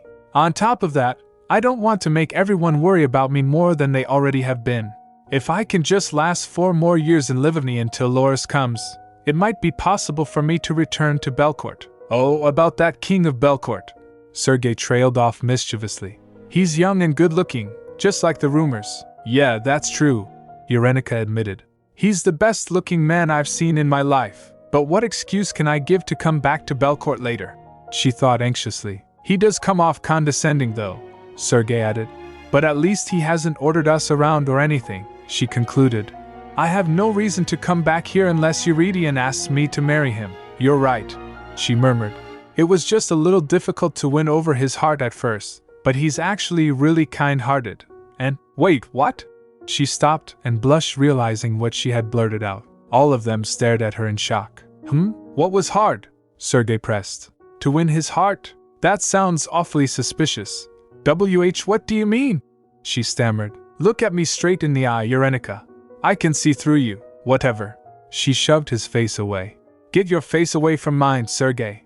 Stop saying strange things. He's never laid a finger on me, and he's the reason I've been so well taken care of here, she added firmly, glaring. Don't say anything strange to mother and father. Got it? He looked at her suspiciously while she added, You better keep your mouth shut. Wow, such temper. Sergei whistled. Anyway, we better feed you something nice once we're back in Livovny. Look how skinny your arms are now. Eurydion was listening to their conversation while standing in his office. Fernando chimed in. He's right, princess. You definitely look much thinner than you did in Livovny. You think so? She blinked. Maybe I did lose some weight, Sergei remarked. It's true. Your cheeks used to be much plumper. Shut up, she huffed. While listening to their conversation, Eurydion thinks, I can't focus, but I'm too curious to shut the windows. It'd be too selfish of me to have her stay here. Eurydion thought, watching her from a distance. I've already made my decision. It's so lovely that she's so vulnerable and careless, but I can't stand seeing her being that way to other men. But what about after she's back in Livni? He pondered. He remembered Eurenica explaining to him. He's my childhood friend. Well, he's more like a friend rather than family. He's also Duke Levanon's brother. You know, my sister's husband. So, he's my in-law. We're family. I don't care what he is. Eurydion muttered. He's still a man. What? I have absolutely no interest in that one. Never. Really? These were Sergei's genuine remarks about Eurenica. While their conversation was going on, Eurydion thinks, but I do need to send her back. I really need to let her go. Eurydion clenched his fists. Do I really have to let her go? Do I have to? Really? Is there no other way? What am I saying? He rubbed his temples. I need to send her back, at least while Soliae Elodia isn't locked up in prison yet. But even without Soliae, Belcourt's a difficult place to be for the princess. Her body rejects this land, and my position is burdensome. His mind was racing, thinking about possibilities. I know I shouldn't be selfish. I love Belcourt, Eurenica suddenly exclaimed. I wouldn't mind settling down here if my body could handle it. She's so adorable when she says things like that, he thought. Maybe I can have Eurenica stay by my side once Soliae and her Tower of Magic are resolved. My divine power is strong enough to protect her. Her body rejects the land, but I can keep her near me at all times if she stays here permanently. And if it's necessary, I can pay 10 or even 20 times what they're asking me for Glupman. That's a reasonable price to pay to bring another kingdom's princess as my queen. But really, what am I thinking? He looked at the documents and said aloud. He rubbed his forehead again. I told her I love how free-spirited she is. It's not like I can lock her up in this palace forever. I should just get through the Glupman Treaty for now. I'll deal with Soliae after that, then get rid of the Tower of Magic. Yes, it needs to be done in that order. How many magic stones have they been siphoning off this whole time? His gaze darkened. It hurts to imagine what these magic stones have been used for all around the kingdom. There's no way Roselle wasn't aware of an operation this size. He must be a black magician himself, or at least an accomplice who allowed his disciples to commit a crime. Maybe I shouldn't have trusted him so much, he muttered to himself. The daily record of every activity done in the Tower of Magic, and a report about Soliae Elodia and all the other disciples. I'll send Eurenica back to Livni to keep her safe, then purify the entire kingdom. How long will it take to get rid of black magic from this kingdom? If I round up every priest and knight of Belcourt for it, will it be safe enough for Eurenica then? I can't guess how things will turn out, but I'm not letting her leave me forever. I know this is selfish of me. Ultimately, it's up to Eurenica, he sighed.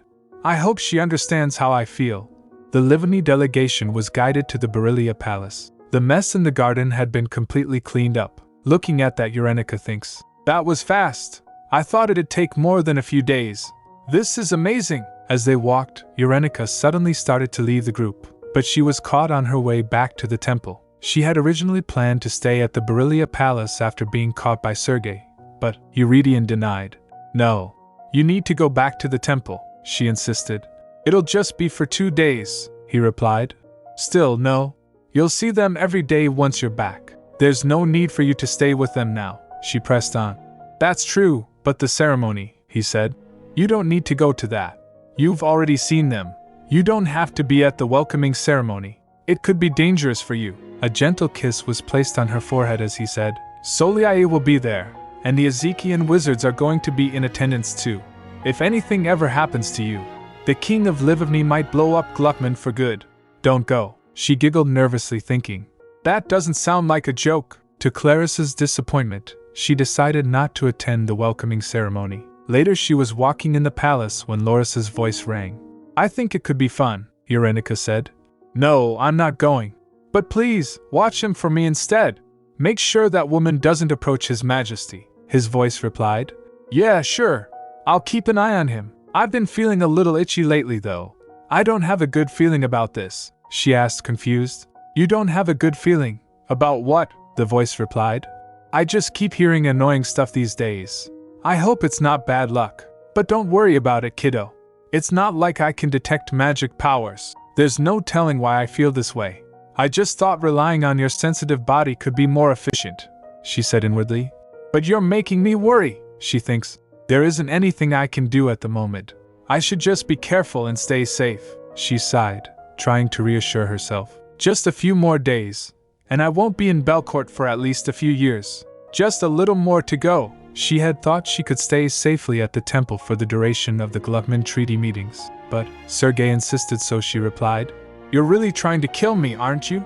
It hasn't even been 2 days since I came back to the temple, he asked, oblivious. What did I do? He grabbed her shoulder, saying, You're Livoni's princess, Eurenica. We barely got to see you in 3 months. If you knew how worried your parents and your sister have been, you wouldn't say I'm asking too much. She felt guilty, thinking, Ugh, I know that, but I can't exactly tell him that either. Then Fernando added, I also find it odd that you're staying at the temple instead of with us. I've been sent here to protect you. I think it's suspicious that the king of Belcourt has been trying to separate us. You'll be going to the welcoming ceremony tomorrow anyway. There's no reason for you to stay so far from us, she replied. Oh, I won't actually be needed at the ceremony. Then the Duke asked, surprised. What? Is that what that king's been telling you? The entire continent heard the rumor that the king of Belcourt invaded Livovny and kidnapped its princess. Even we weren't sure how safe you were kept. If you don't show up at a public event where many important people from different kingdoms are attending. Then Sergei interrupted. Hold on. Is he not planning on letting you return to Livovny? She replied, flustered. It's not his request. I told him I didn't want to, he asked, showing suspicion. Does he have some sort of dirt on you, princess? How do, she thinks. What do they take Eurydion for? Then she went to talk to Eurydion. After listening to the situation, he said, Yes, it's understandable they'd think that way. In the end, I'm the one who kidnapped you and brought you here. As he was flapping the pages, he added, I'm the one who started it all. I don't blame them. A long, pensive silence followed. Eurenica was stunned, she thinks. But you kidnapped me because of Livovny's unreasonable and arrogant attitude. And it's because of my intolerance to magic powers that you had to keep me in the palace. Then she said, I'm sorry, the people of Livovny are a little passionate. Eurydion filled in. I'm sure they feel I took their princess away from them. But you still can't stay at the Berillia Palace, he mumbled. She blinked and asked, Sorry? He said. I won't allow you to be in the same palace as them, she insisted. It's only for 3 days. It's not even that long, he said. That's too long. He placed the papers back on the table and turned to her. He said, I feel nervous even when you're right next to me. You can be so careless at times. Suddenly Loris remarked. He's really clinging on to you now, she whispered to him. You better not be looking. Eurydion gets confused, so she said, Oh, nothing. Anyway, so that's why I came here. You were ready to push me away not too long ago. Why did you wait so long to change? Just before I have to leave. You mean it? It would have been nice if you changed your mind a little sooner. He embraced her, saying, Well, you never thought about how much I'm holding myself back because you're leaving soon? She blushed, thinking, Gosh, how could I just leave this man here and go back? But it's not like I can just tell them I want to stay here. And even if I stayed, I'll have to be next to him all the time. That's just not practical. After a deep breath, she said, I'll attend the ceremony, just for a couple of hours, he said. You don't have to, but she cut him off. I don't want people thinking you're some sort of a criminal. I just have to show my face. Countess Ivan said she'll take care of me, she beamed, saying, I'll just go to show my face just for 1 hour. Then he sighed. I'll mention it to Shumart. He'll stay with you. Don't ever leave his side. Then she remarked, Look how kind you are. Her mind was puzzled. What should I do? I really can't do this. There's no way I can just end this relationship and go back to Livovny without any regret, she then said. 4 years. After just 4 years. Your Majesty. He tilted his head. 4 years? She said. Yes, 4 years. Well, assuming that my body can withstand it, he replied. There's a temple in Livovny too. Why are you saying stuff like that? She said. Who knows what'll happen? Wait, that's not what I meant to say. Anyways, do you think you can lock up Soleil in 4 years? He asked.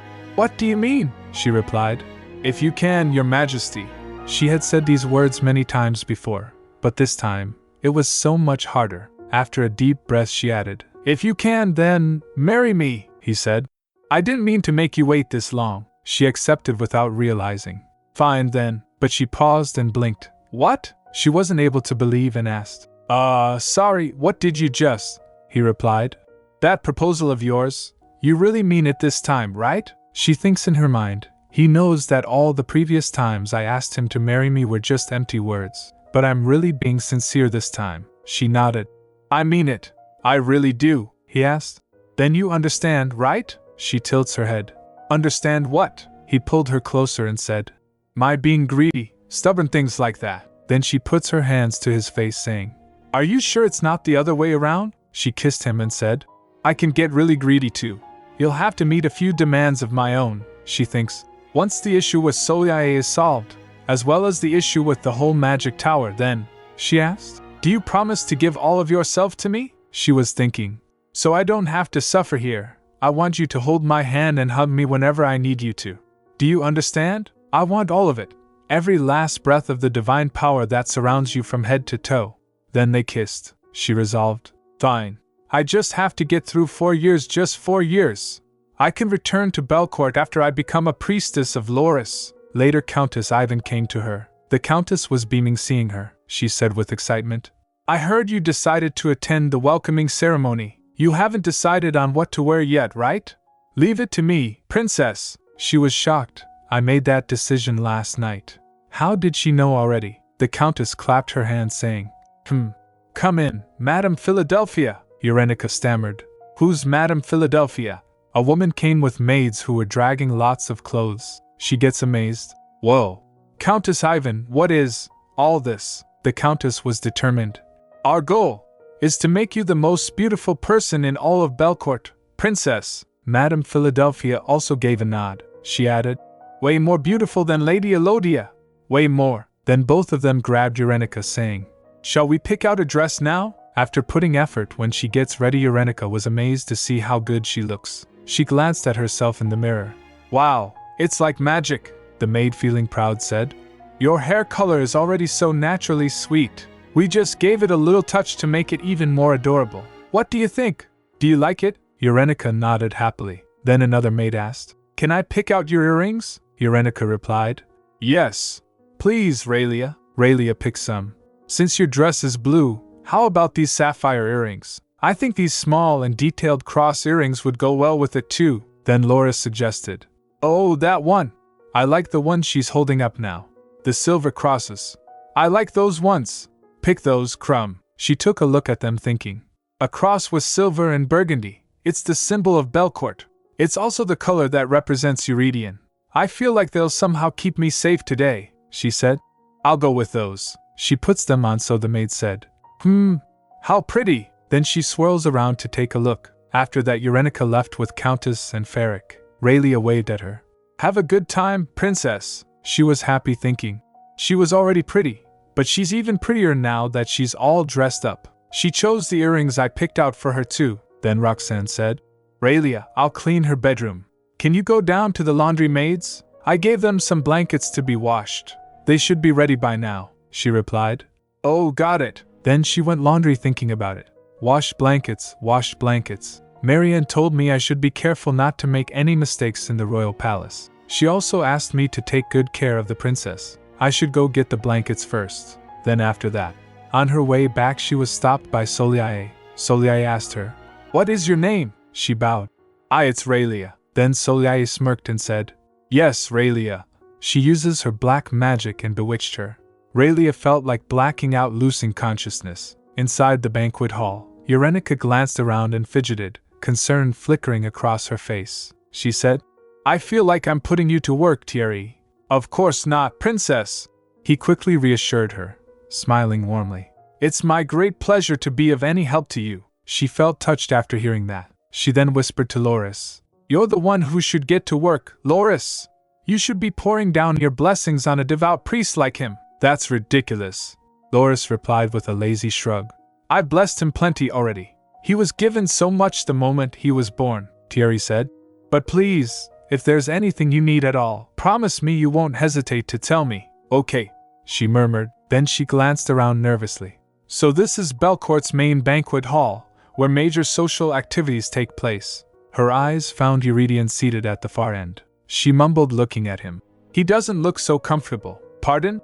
Countess asked, leaning closer. I just realized that His Majesty's human too, she said quietly. He looks so bored up there all alone. Everyone was stunned for a moment after hearing that. Count said thoughtfully. That's what he looks like when he's bored, he added, feeling hurt.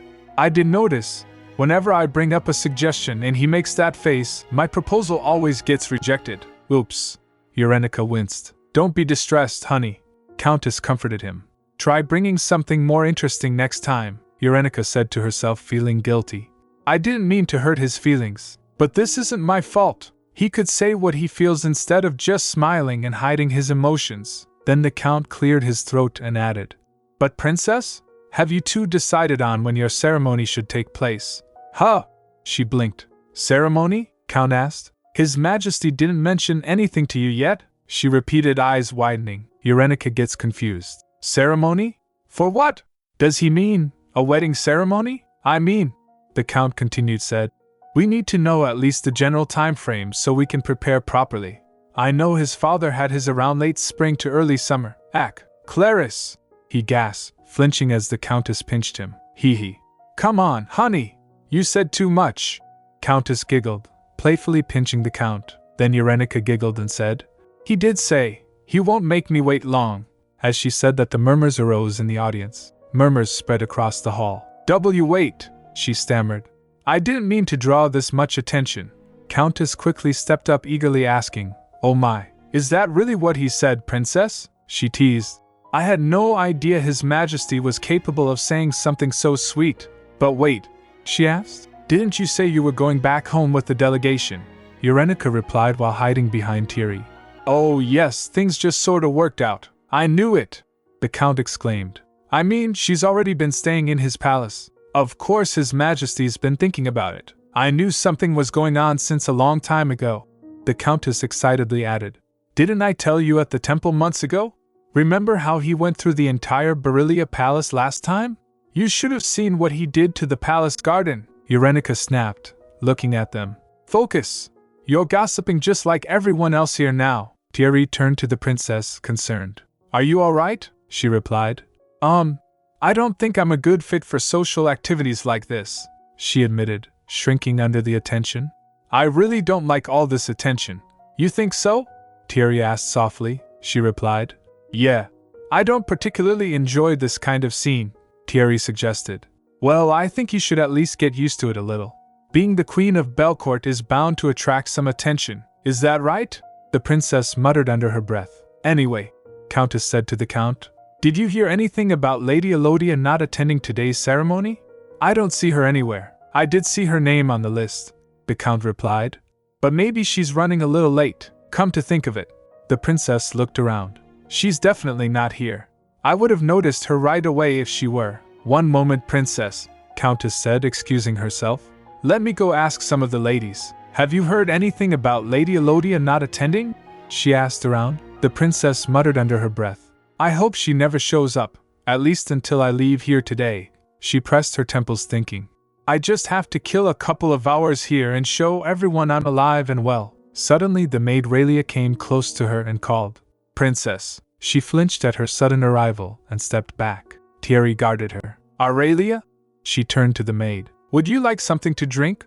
Raelia beamed. You look rather thirsty. Sure. I'd appreciate that, the princess replied. Raelia nodded, then paused. Sure. Please give me a moment. I'll bring it right away. She scared me, Eurenica thought. The Countess came and called. Princess. Eurenica turned to her.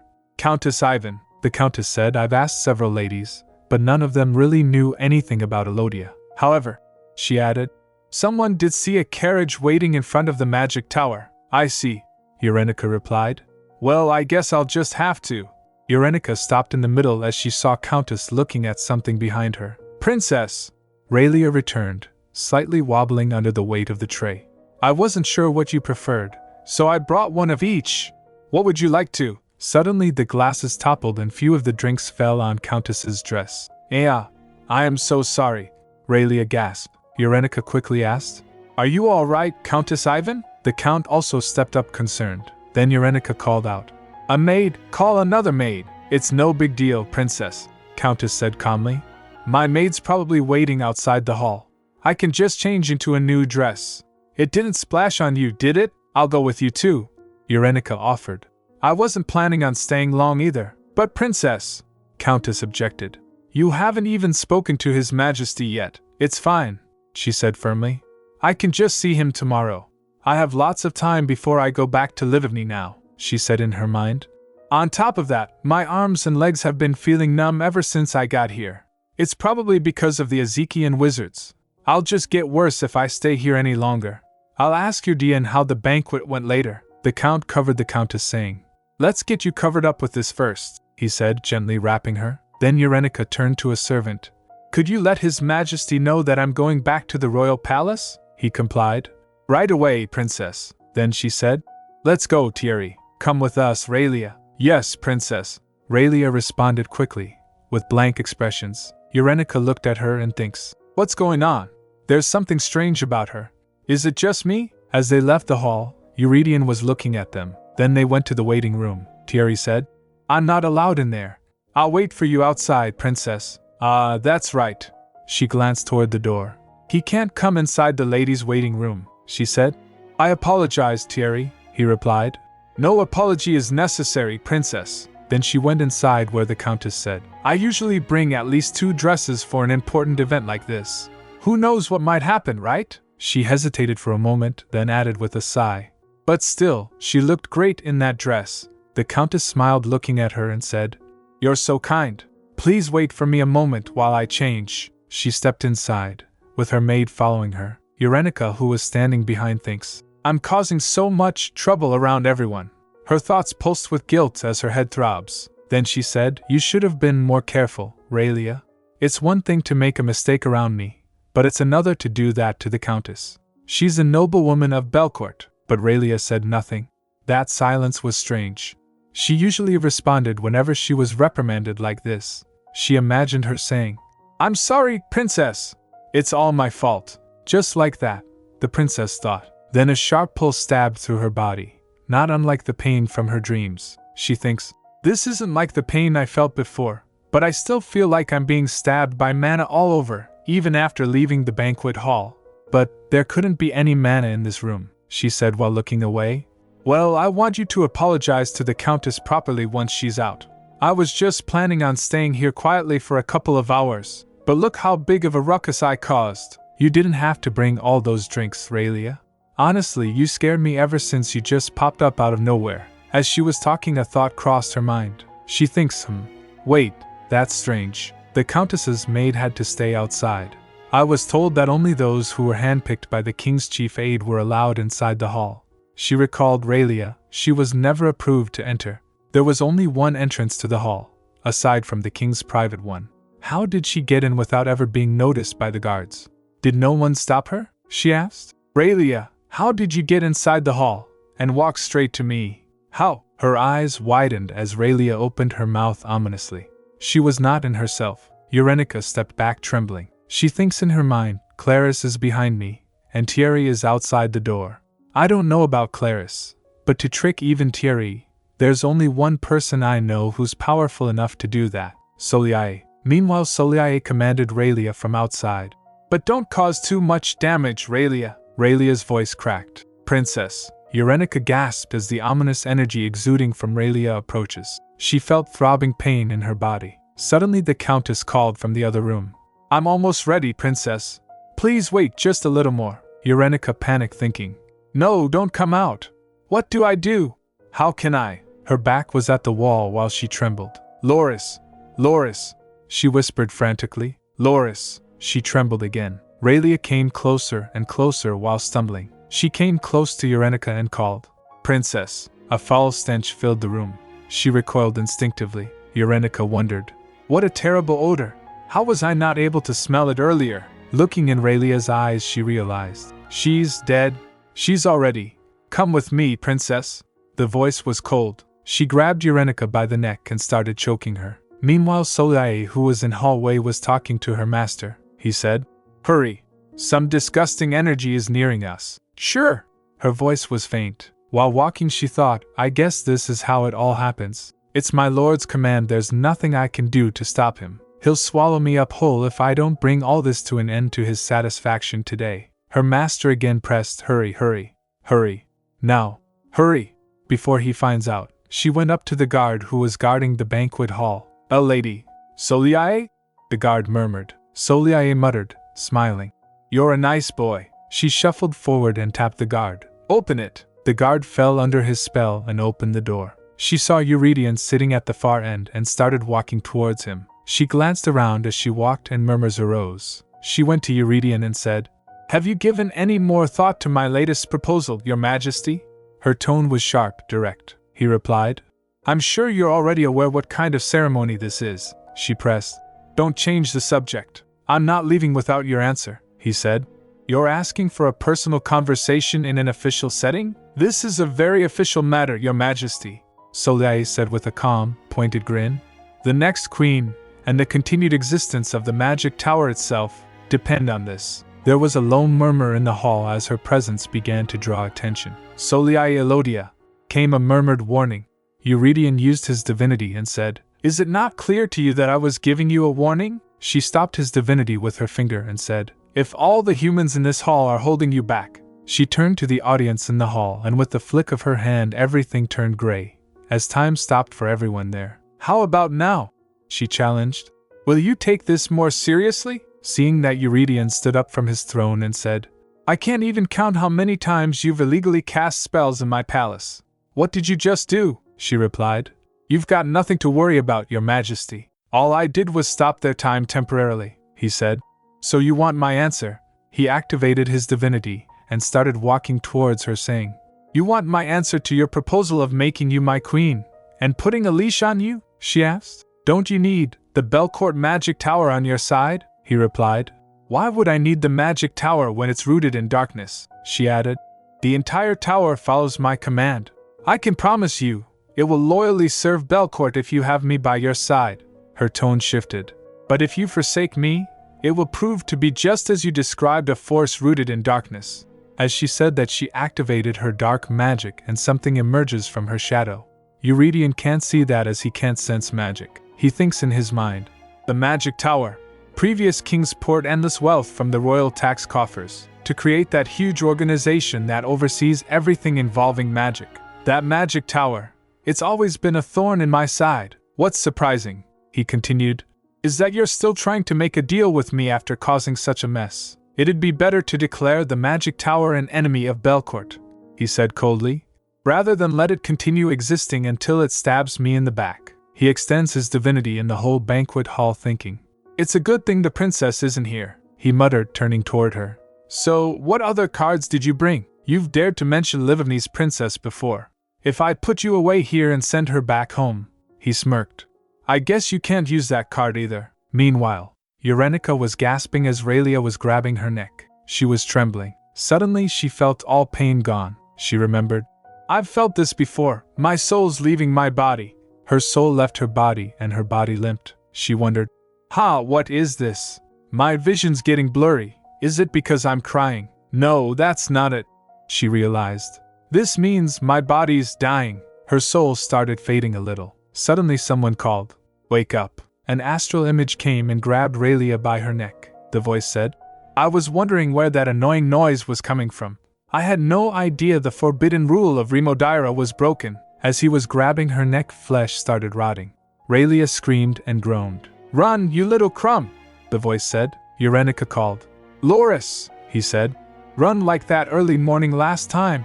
Run as if your life depends on it. She was still confused. What do you? He said. I can't stay here for long. After hearing that, she started running towards the door. She went through the wall and stumbled. Thierry was outside looking dazed. Looking at him, she wondered. Thierry, can he see me? Is he still under her spell? What if I try to wake him up and beg him to help? That awful screeching noise echoed again. She thinks, I barely have enough time to save myself. Forget about begging. As she turned, Thierry called, Princess, why are you? Thierry's voice was faint and his head was not straight. He stumbled, saying, And why's my body? Did something happen inside? She clenched her fists thinking, "I'd better hurry up and run before Raylia comes out," Thierry said. "Princess, please say something," she replied. I'm sorry. I need to get out of here quickly. Thierry, you need to wake up and hide somewhere.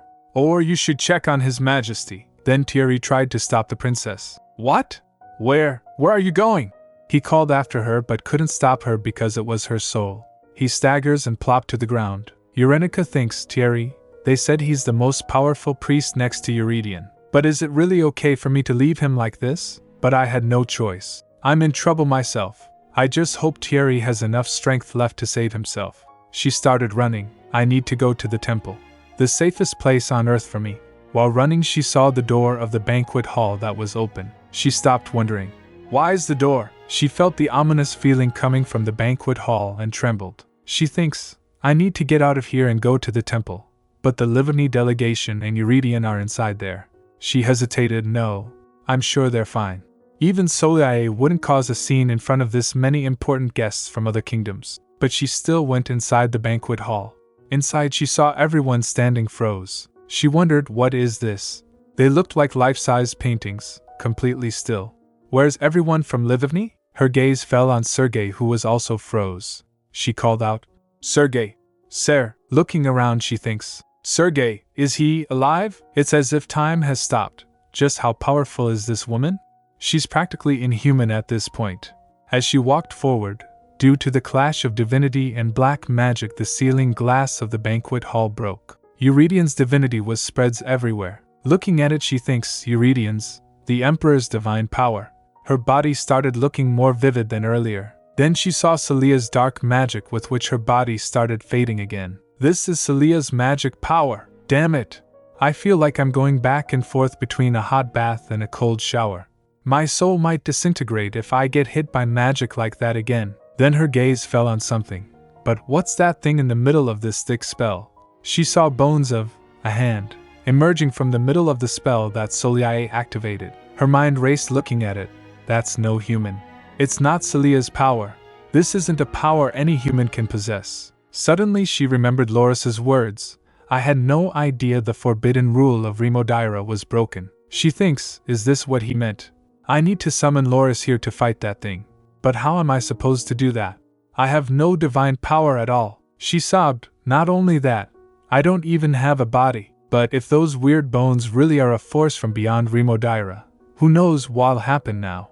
Even with Euridion's immense divine power, is it even possible for any human to stop this? She looked at Eurydion and Soliae, who was engaged in a fierce fight. Soliae used a spell and it stroked a slight cut on Euridion's face. While terrified, Eurenica stammered, "That woman.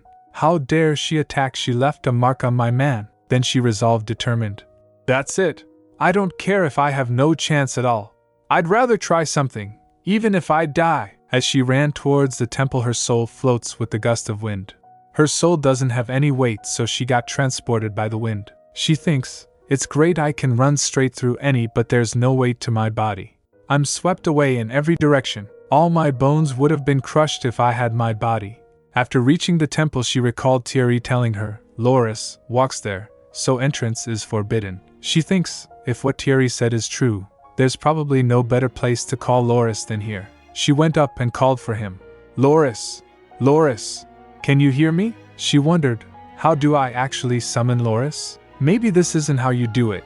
She remembered, when I do go down to the earth, once every 10 years, my children summon me with the names I gave them. She thinks, name. My baptized name, but I don't know my baptized name. Can I use someone else's? She began, Adria, Rakaith, Lou Elithard, Adria Belcourt. As she said, that letter appeared in the air and started floating. Eurenica was stunned for a moment, then she looked around. Then with the sound of rumbling, a light appeared from the sky. Then Loris' voice replied, Bring it to me. Eurenica flinched and asked, Sorry? The voice said. I need a medium to stay on Earth. Bring something. A medium? She echoed. Loris' voice replied, A cross is great, but it can be any object that symbolizes me. She asked again. Anything. She rustled through her pockets. I don't even have a body. There's no way I'd have something like that on me. Damn it. Nothing ever works out for me. Even if I do have something, I can't touch it. Suddenly the earring in her ear dangles. Then her soul turned into Eurenica's soul. she wondered. Huh! What? My voice, it's back. She observed herself. I was still halfway transparent. But this is Eurenica's body. But my body should still be in the palace, right? Then she remembered. I think these small and detailed cross earrings would go well with it too. She quickly started taking off her earrings. Loris! You said it could be anything, right? His voice replied. Yes, anything. But after he saw her earring, he said, Hey! But that's just too common. Loris protested. Be quiet! You already said anything works. She snapped. The voice mumbled. But I still have my pride as a deity. She felt anger. This god's just wasting time. Every second matters. Then she clenched her teeth and changed her attitude. She beamed. How about we think about stuff like that after you come down? The voice replied. You must be the first person ever who tried to summon me to earth with something so lowly as that, kiddo. Then her divine power got sucked away and her soul turned back to original. Loris's voice said, And you dared to use my first child's name too. Then rumbling began and she gets swept away. She fell down and think, Arg, I feel like I've been tumbling around all day. Then Loris appeared in front of her and said, Hello, Crumb. She turned to him. Loris? He replied. I never thought I'd step on this earth with my own 2 feet again. She said, S2, succeed. But she wasn't able to complete and her voice gone. As she trembled, Loris said, Here, take this first. The weight of my presence is too much for you. I guess you couldn't have known that before you summoned me. After catching it, she asked, What's this? She coughed, and her voice came back. Wow, this is really no joke. Then she took a breath of relief. Then Loris tilts his head looking at her. So that's how you used to look like. You're quite pretty, she said inwardly. I don't think it's me who deserves a comment like that now, she said looking at him. How beautiful, Loris replied. I know I'm pretty, but he turned into a wolf and said, This is my avatar. Using it is more comfortable for me. It's probably less burdensome on you too, she complained. You could have at least warned me, he growled at her. I don't think you have time to chat like this, Crumb, she asked. Sorry, Loris said. That child might completely destroy his own home if we're late. She gets confused. Who's doing what? Then realization struck her. Oh, I forgot for a second. Celia. Eurydion, Loris said. Shouldn't you go back before he finds your body? He'll flip out if he sees you lying there in that gruesome way. It doesn't look like that bastard will go back down under Remodaira on his own. I'll have to deal with him myself. She quickly gets up and Loris puts her on his back. Then she asked him. Under Remodaira, he mumbled.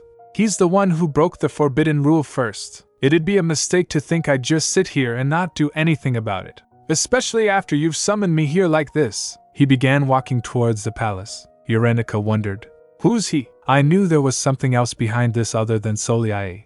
Then Loris started flying with her on his back. Meanwhile, as both divinity and dark magic clashed, glass shatters. Soliae looked at Eurydion and bites her lip thinking, I knew it. I knew that man would not react with reason if we rushed like this.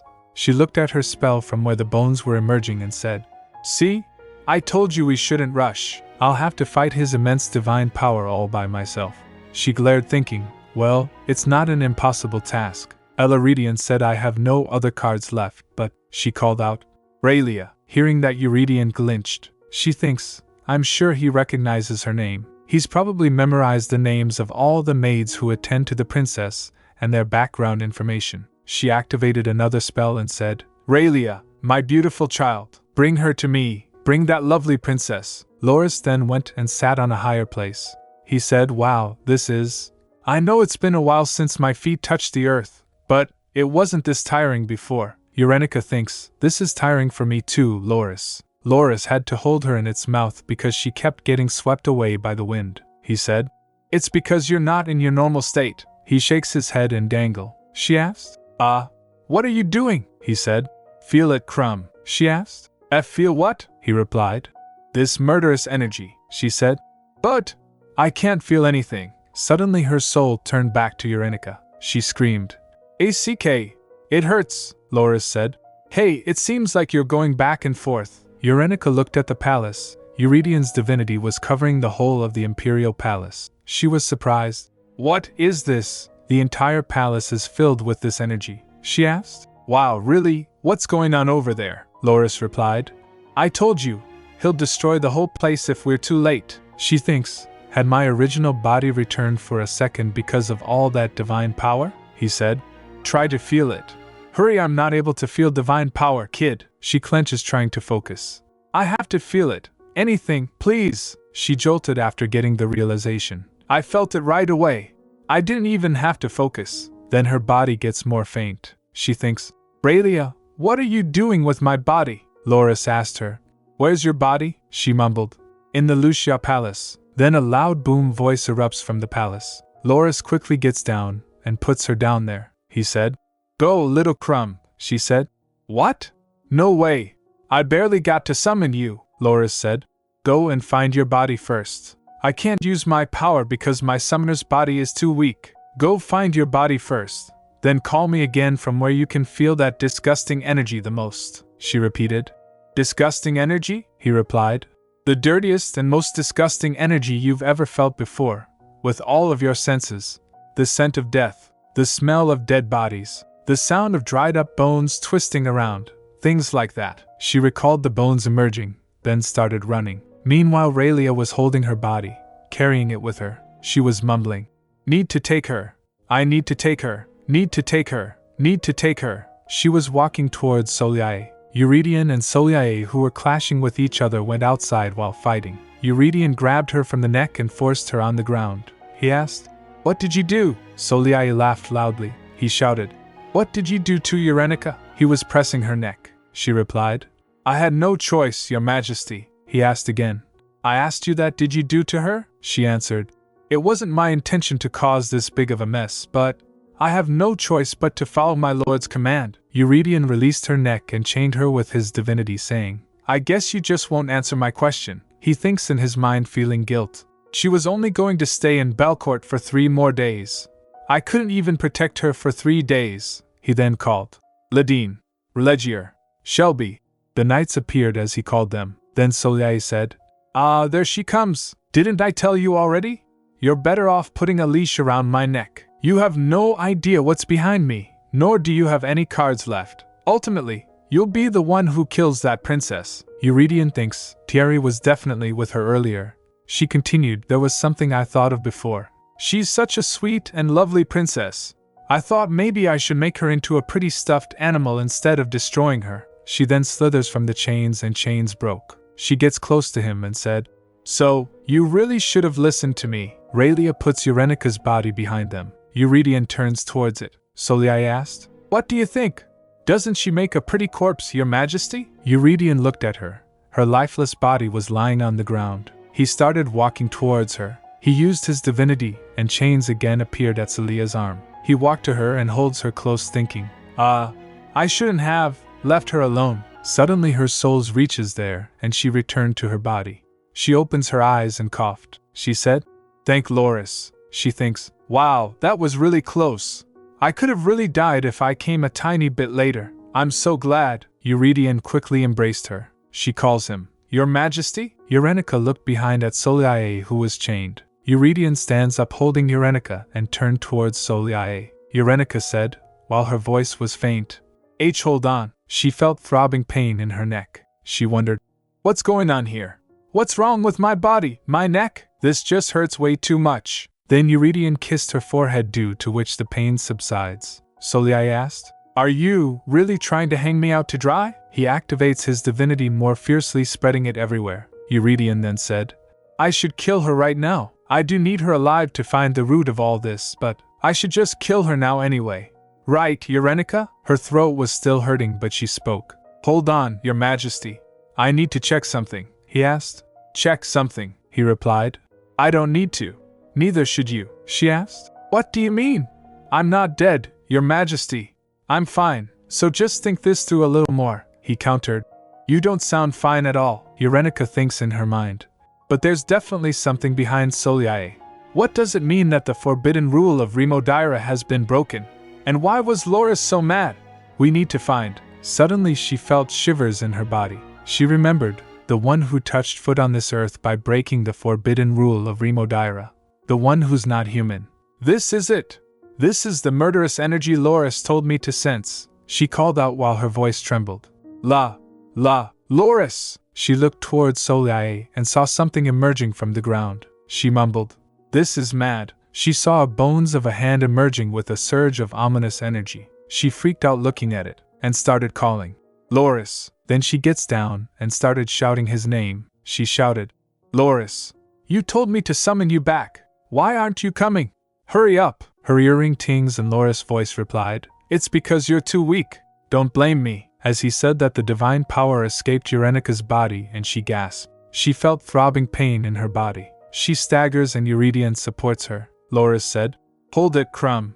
Wait until I manifest my form completely. Then she looked at the emerging hand and thinks, What the hell did Soliae summon? Eurydion asked her concerned. She replied, Don't worry.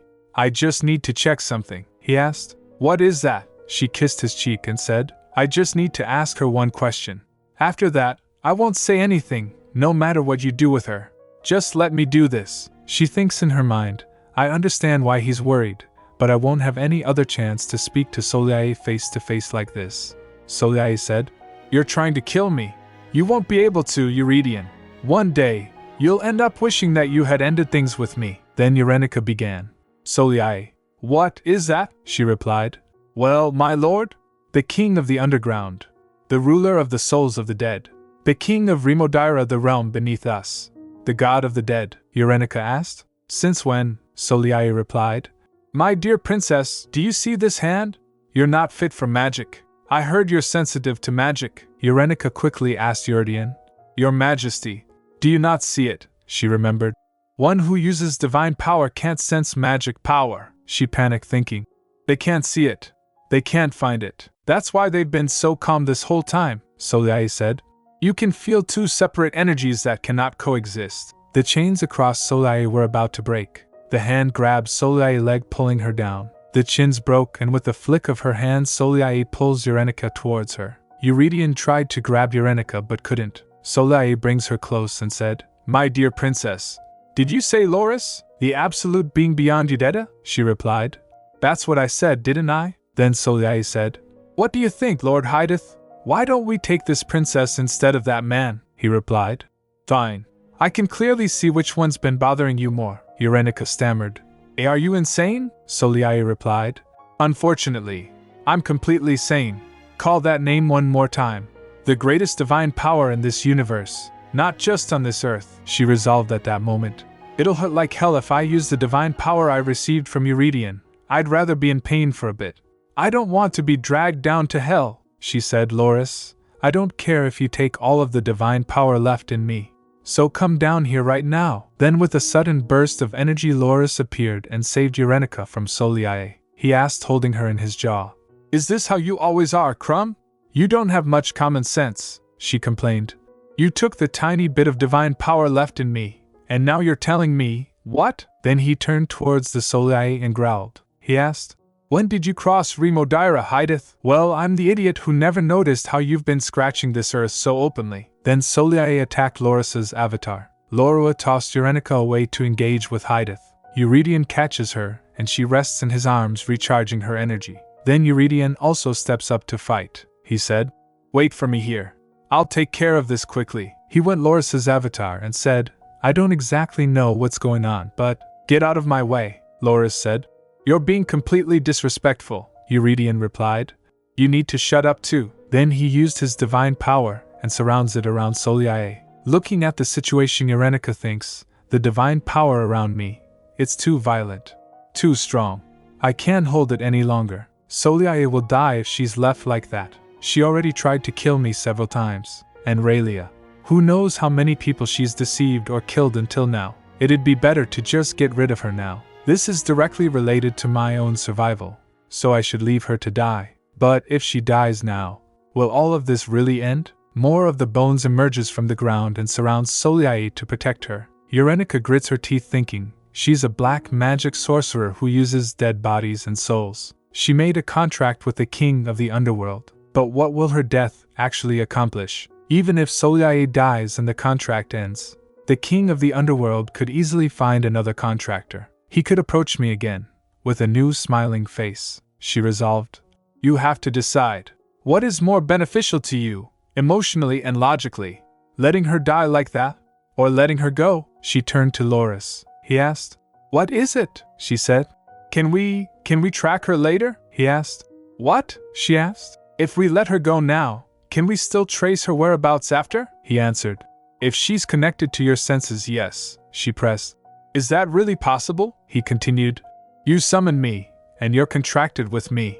It's not impossible, but your body has to be able to withstand it. After hearing that, she thinks, even if Loris' avatar suffers while being on this earth, it'll be fine. He can always go back to Yudeta once he runs out of power. My body just needs to be strong enough, she said.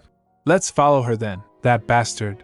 Let's see what he's up to. Let's see what that Lord of the Underworld is doing to Soliae, and what ends up happening to her. Let's go see what's happening down there, with my own eyes. She stood up determined and went to Eurydion and kissed him. She thinks, the simplest way to create space for Soliae and the King of the Underworld to escape from Eurydion, and to fill my body with divine power so Loris can properly chase after them.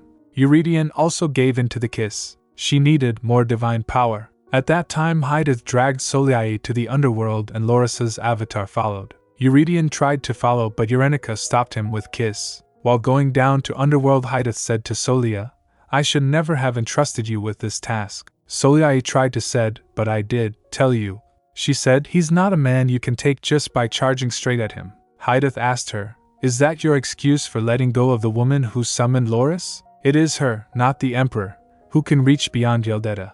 I should have known. She always gave me a bad taste in my mouth. They fell on ground. Someone comes shouting, Lady Elodia, are you all right, Lady Elodia? Soliae tries to said while turning your up, but Hydath stopped her, putting his hand on her month. He said, sure, I admitted. I didn't know that little princess was capable of summoning Loris. He said, I never thought I'd see that arrogant face of Lalo's ever again. Soliae thinks, even with a tiny bit of magic power, she'd be in so much pain she'd feel as though she were about to die. I never thought she was capable of anything at all. With her naive smile. How did she summon the absolute being from beyond Yudeta? No.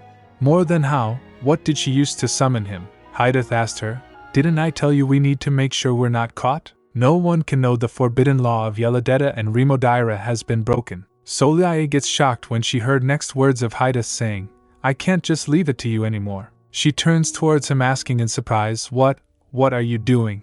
Hydath said, your body. I need your body, she said nervously. Don't be ridiculous.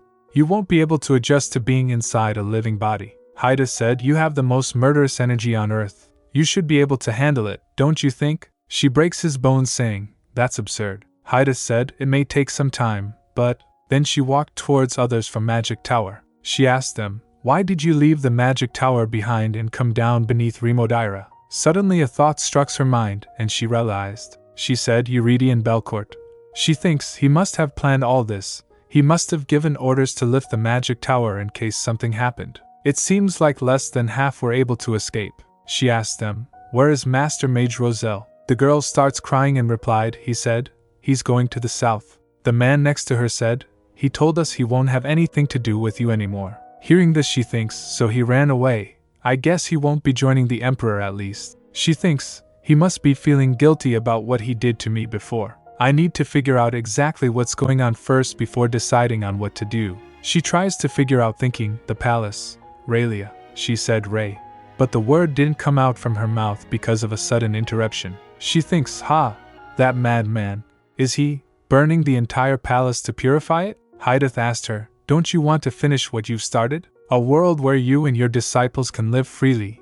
Wasn't that your dream? You said you wanted to drive out the divine power from this earth and create a world run by the black magicians who have been oppressed all this time. Didn't you say that's how you'd avenge your parents' death? She clenched her fist thinking, but with just your power alone, do you think you can take on the princess who received Loris' divine power? Everything you've been building has crumbled to pieces. Suddenly she flinched by an unknown presence. She quickly turned asking who. She slithered while seeing sky. She thinks, no way, we're underneath Remodaira. Why did I see her eyes just now? Hydath asked her, do you think you can do it alone, Soliae? She slithered again thinking, if I can't do it on my own, I should give my body to the contractor. She turns towards Hydath.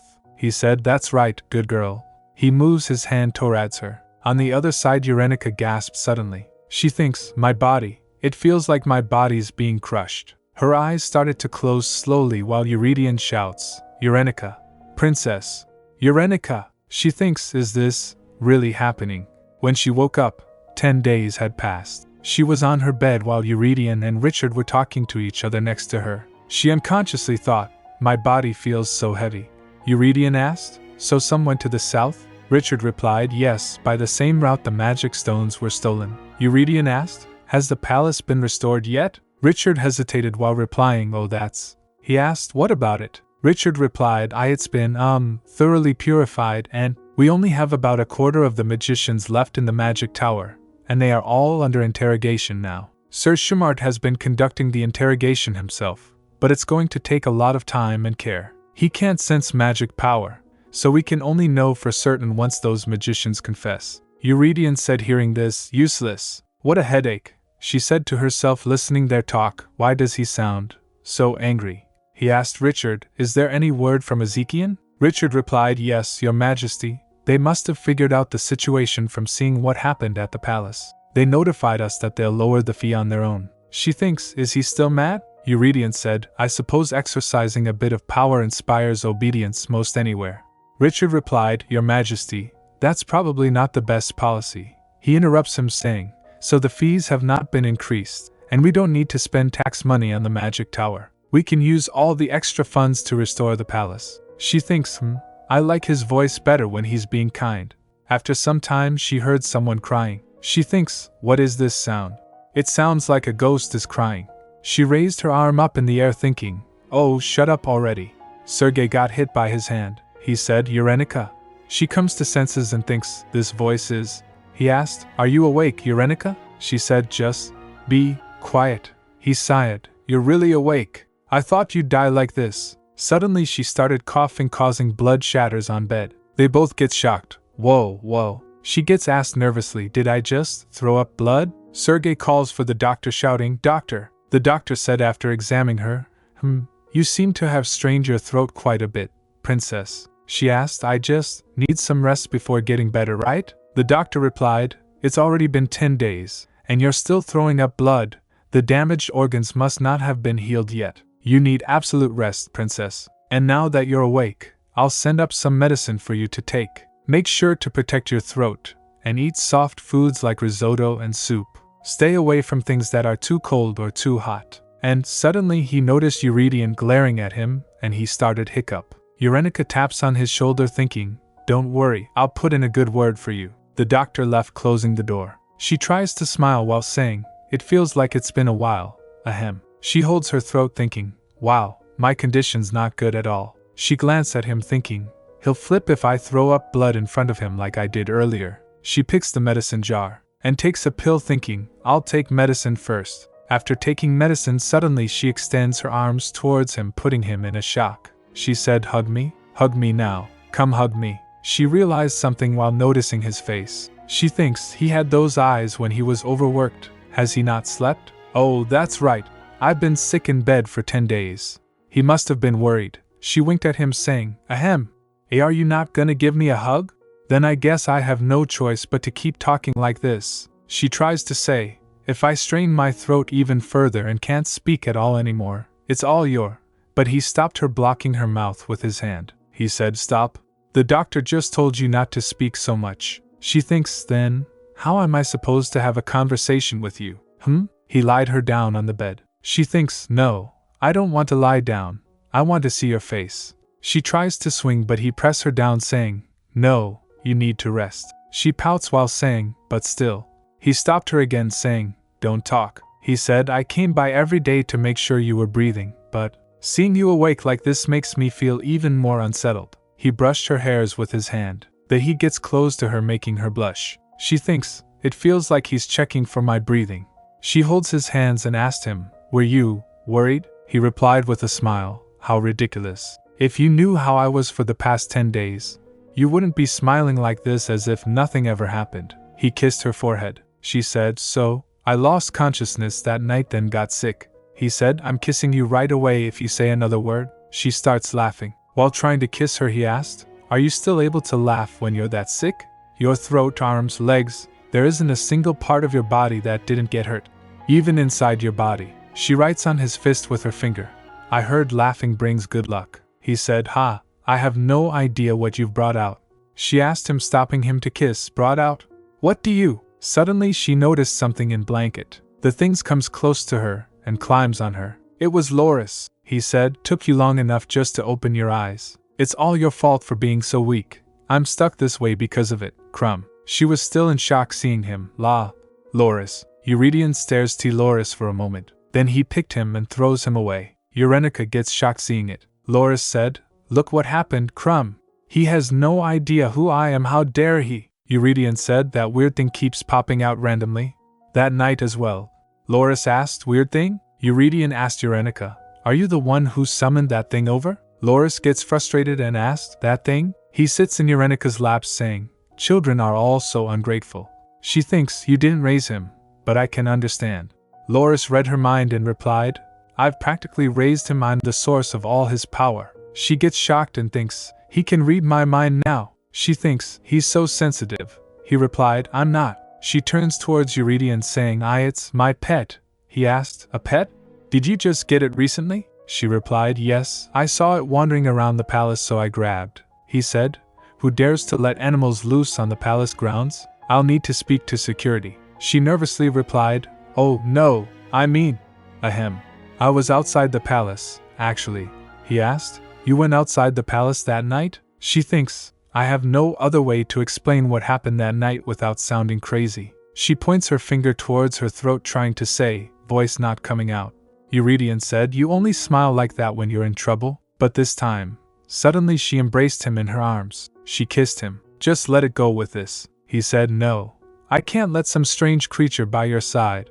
Before he can complete his word, she kissed him again. Then he tries to say, You kept dodging answering my questions that night too.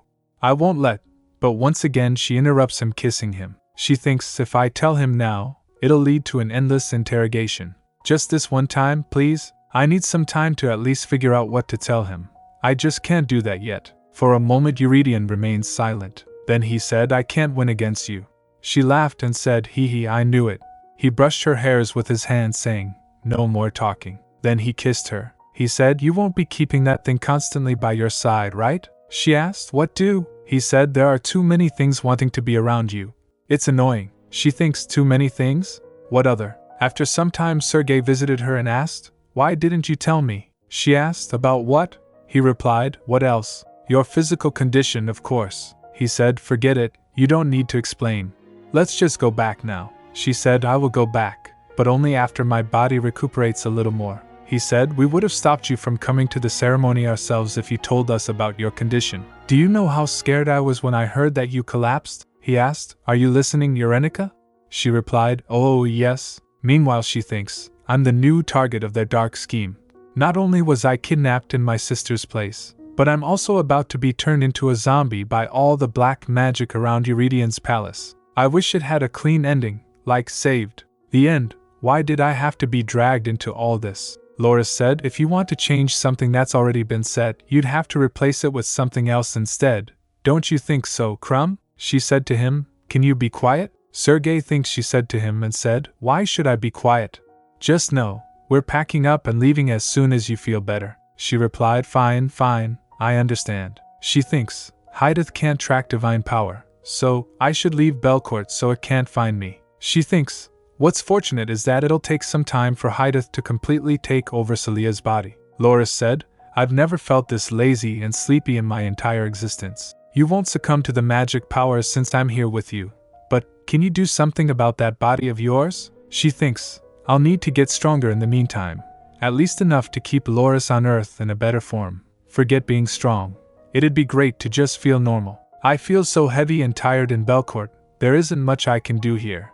I don't expect to be able to completely overcome the magic powers set against me, but I could at least defend myself more easily if I were back in Livigny. Eurydion also needs time to chase out the remnants of the magic power and purify this land. The timing is perfect for me to leave now. Suddenly she starts crying saying, Perfect timing to leave sounds too sad. Sergei asked, What are you mumbling on about? Is your mind not well either? She thinks Hydeth, the true force behind their dark scheme, has materialized, and the original plot is completely twisted now. There's no telling what will happen from now on. She clenched her fist thinking, I guess I've at least succeeded in changing the story. I'll keep everyone safe, everyone I've determined to protect. I am a little scared about what I might have to suffer in the future, but, she said, I need to survive on my own. She said, survive. Survive, Sergei said, hey, let me check your temperature. Come over here.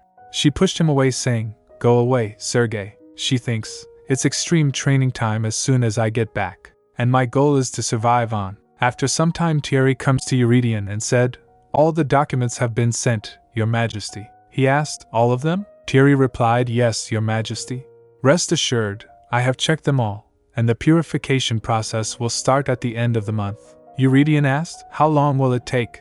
Thierry replied, about 3 years, he said, make it 2. Thierry thinks, does His Majesty think I have multiple bodies? He said, yes, Your Majesty. He thinks, but I can't complain and tell him I can't do it, since I've failed in protecting the princess. And more importantly, I saw her in that form. He glanced at Eurydion thinking, I haven't had a chance to tell him since he's been busy late into the night for the past 10 days. Should I tell him what I saw that day? But I'm not so sure if I should tell him something like that without first speaking to the princess. She was dressed in a strange fashion I've never seen before. Thierry said, we've also heard that the Lord of the Magic Tower, Roselle, has headed to the south. I've issued orders to rush the purification process along every southern Rolite to Calcutta. We expect to catch him by the end of the year at the latest. Hearing this, Eurydion said, damn it. He thinks, an unimaginable amount of money and time was spent on that magic tower over multiple generations. But that's where the evil darkness is most concentrated. Doesn't she make a pretty corpse, Your Majesty? He furiously thought she was going to turn Eurenica into one of them. But it did seem like they were after Eurenica for some other reason too. Why did Eurenica let that woman get away? How am I supposed to ignore that fact? I got sucked into those eyes and lost Soliae. And another thing. The baby wolf that fell from the sky. Loris. The way she called out to the god in such a purposeful way. What was that about? At night he went to Eurenica and she tells him, it's Loris Avatar. He asked, Loris Avatar? She said, I guess. He felt bad for me since I was struggling so much here. He remained silent for a moment. She said, and its name is… Laurie. Yes, it's Laurie. He thinks she just made that up. She said, I think I was able to recover quickly because of Laurie. You said your divine power wasn't enough either. I was relieved to have Laurie by my side. He asked, is there any proof this beast is indeed Loris Avatar and not some demonic creature? She laughed and asked, could you be this disrespectful to the divine guardian of Belcourt? She said, I'm the living witness. I would have died if it weren't for Laurie. He said, don't say things like that. She replied, I'm just saying. Oh, and when I let Soliae go, Laurie planted the seed of divine power in her. It'll help you find her location. He gets shocked and asked, can she be located? She replied, as long as Soliae is on Earth, and the seed remains in her. And I think something's attached itself to Soliae just like how Laurie came to me. Laurie says it'd be best to find Soliae before whatever it is has completely blossomed. He said it should take a few years. Eurydion said, so at least a year. That's enough time. She said, and for me too, I'm not completely well yet. The real issue behind my condition has yet to be resolved. He asked her, so you're going back? She nods saying I should. He thinks, I was thinking that she should go back as soon as possible too. It'd be too selfish for me to hold her back. He brushed her hairs and stares at her. He recalls the moment when she passed out in his arms. Seeing her, he thinks, as long as you're alive and well somewhere safe, I can let you go for a little while. I can be selfish later, after I clear out everything and anything that might be dangerous to you. She said, and one more thing. It's about the palace, Your Majesty. He asked, so when do you plan on going back? She replied, oh, in about 2 days. But more importantly, the palace. He interrupts her asking, in 2 days? He moves her head towards him saying, where do you keep looking at? She tilts her head asking, is there really a need to do all that? He said, you have a long journey ahead of you. She asked, what did I just say? Ignoring her words, he said, how's your neck? She points her finger towards palace's garden shouting, no, more importantly, look at what you're doing to the palace. He glanced at it for a second and then said, oh, that? She asked, oh, that? I should have known when you turned Berillia Palace upside down last time. She said, do you know how many devices run on magic power in the palace? You're burning everything. You dug the whole place up and no one can walk through it. She starts coughing. He shuts her mouth with his hand saying, stop. I understand. She said, you don't look like you do. He replied, I do, trust me. He thinks while self-reflecting, if I knew the palace could crumble so easily due to heavy purification, I would have began major renovations as soon as I became the emperor. I was too complacent. He asked her, how about your throat? She replied, it's fine.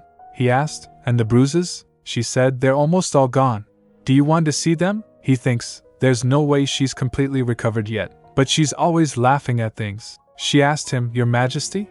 Want to know something cool? He asked. What is it? She said, by now I can tell what you're thinking just by looking at your face. He thinks, but I can't read your face at all. I thought she was the easiest person in the world to read at first, but now, I can never tell what she's hiding under her smile. She said, You're disgruntled about something right now. What's bothering you this time? He said, no, nothing at all. She said, come on, you can't lie to me. Something's definitely on your mind. He asked, is that so? He said, then why don't you try to guess what I'm thinking? She pretended to think something. Then with a smile she asked, do you want to kiss me? Hearing this, his eyes wide opened. He said, I guess you're not completely wrong. She said, see? He covers her with a blanket. She said, come on, don't be so overprotective. Then suddenly he kissed her. She asked, that's it? He smiled and thinks she can be so provocative. He said, it's better to leave things lingering a bit. She asked, lingering? He replied, because then you'll be more excited to see me next time. She thinks something for a moment. Then she asked, then how about this? She said with a smirk, I was gonna tell you something before I left, but I'll just hold my tongue. She moves her finger towards his lips saying then. She said, you'll come and look for me sooner, at least to satisfy your curiosity, right? She hugged him saying, I'll take care of the lingering. You just take care of the curiosity part. The moment to leave arrived and the doc said to Eurenica while she was ready to leave, please have a safe journey back, princess. Take this medicine right after every meal. And this one here is a nutritional supplement. You should take it once in the morning and once in the evening. He said, stay away from doing any heavy exercise for a while. And don't ever ride a horse. She said, I don't know how to ride a horse anyway. He said, and don't even think about getting near a magician or any magical instruments. He said, you may have gotten better thanks to His Majesty's divine power, but please don't forget that you're still a patient. She nods and replied, yes, I understand. Marie comes and said, Princess. Eurenica suddenly hugged her and asked, I heard you were sick. Are you all right? Marie said, I don't deserve to hear that from you, Your Highness. Tears fell from her eyes while she said, I shouldn't have sent Rayla away that day. Eurenica patted her and said, it's not your fault, Marie. I'm sure she went to a better place. Don't be too hard on yourself. She said, I'll see you again when I come back to Belcourt. Well, it'll be in a few years, but Thierry comes and Eurenica noticed him. He said, Princess, please be safe in your journey. She winked and tries to slight him. Sure. He said, Your Highness.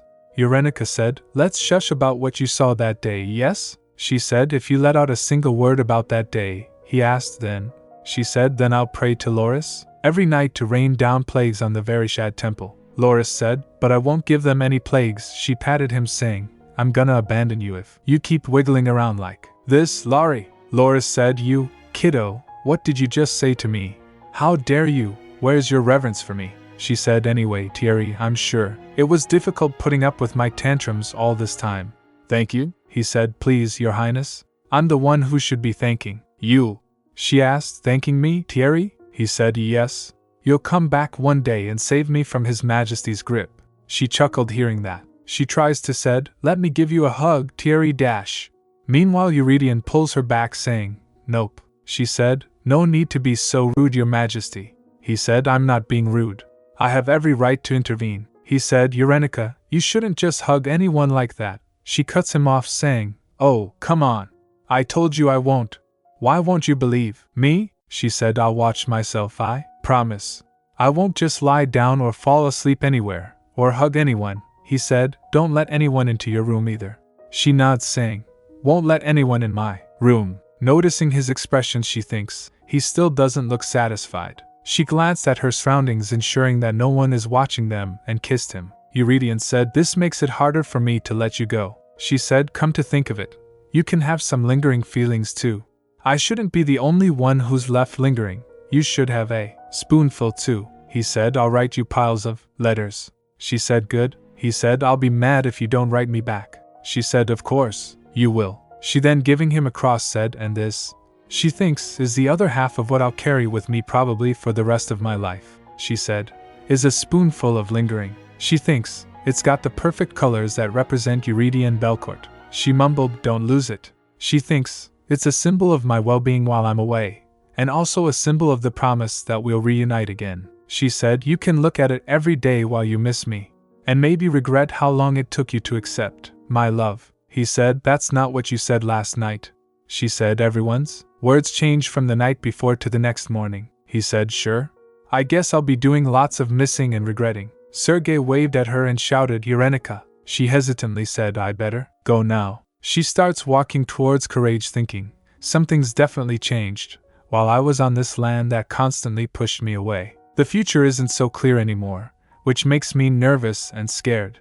But I'm sure I'll keep marching toward the unknown and infinite possibilities for both me and him. She puts Loris down and he asked, hey, Crumb, why are you putting me down? Then suddenly she rushed towards Eurydian. She hugged him tightly. She thinks, I'll remember this feeling until the day we meet again. His pure and clean smell I've grown to love so much. His heartbeat that tells me he's alive. He hugs her back. She thinks, our hearts intertwined as one, beating full of life. And feeling their beating from within my chest was such a comfort that I didn't need to cry on the day I left Belcourt.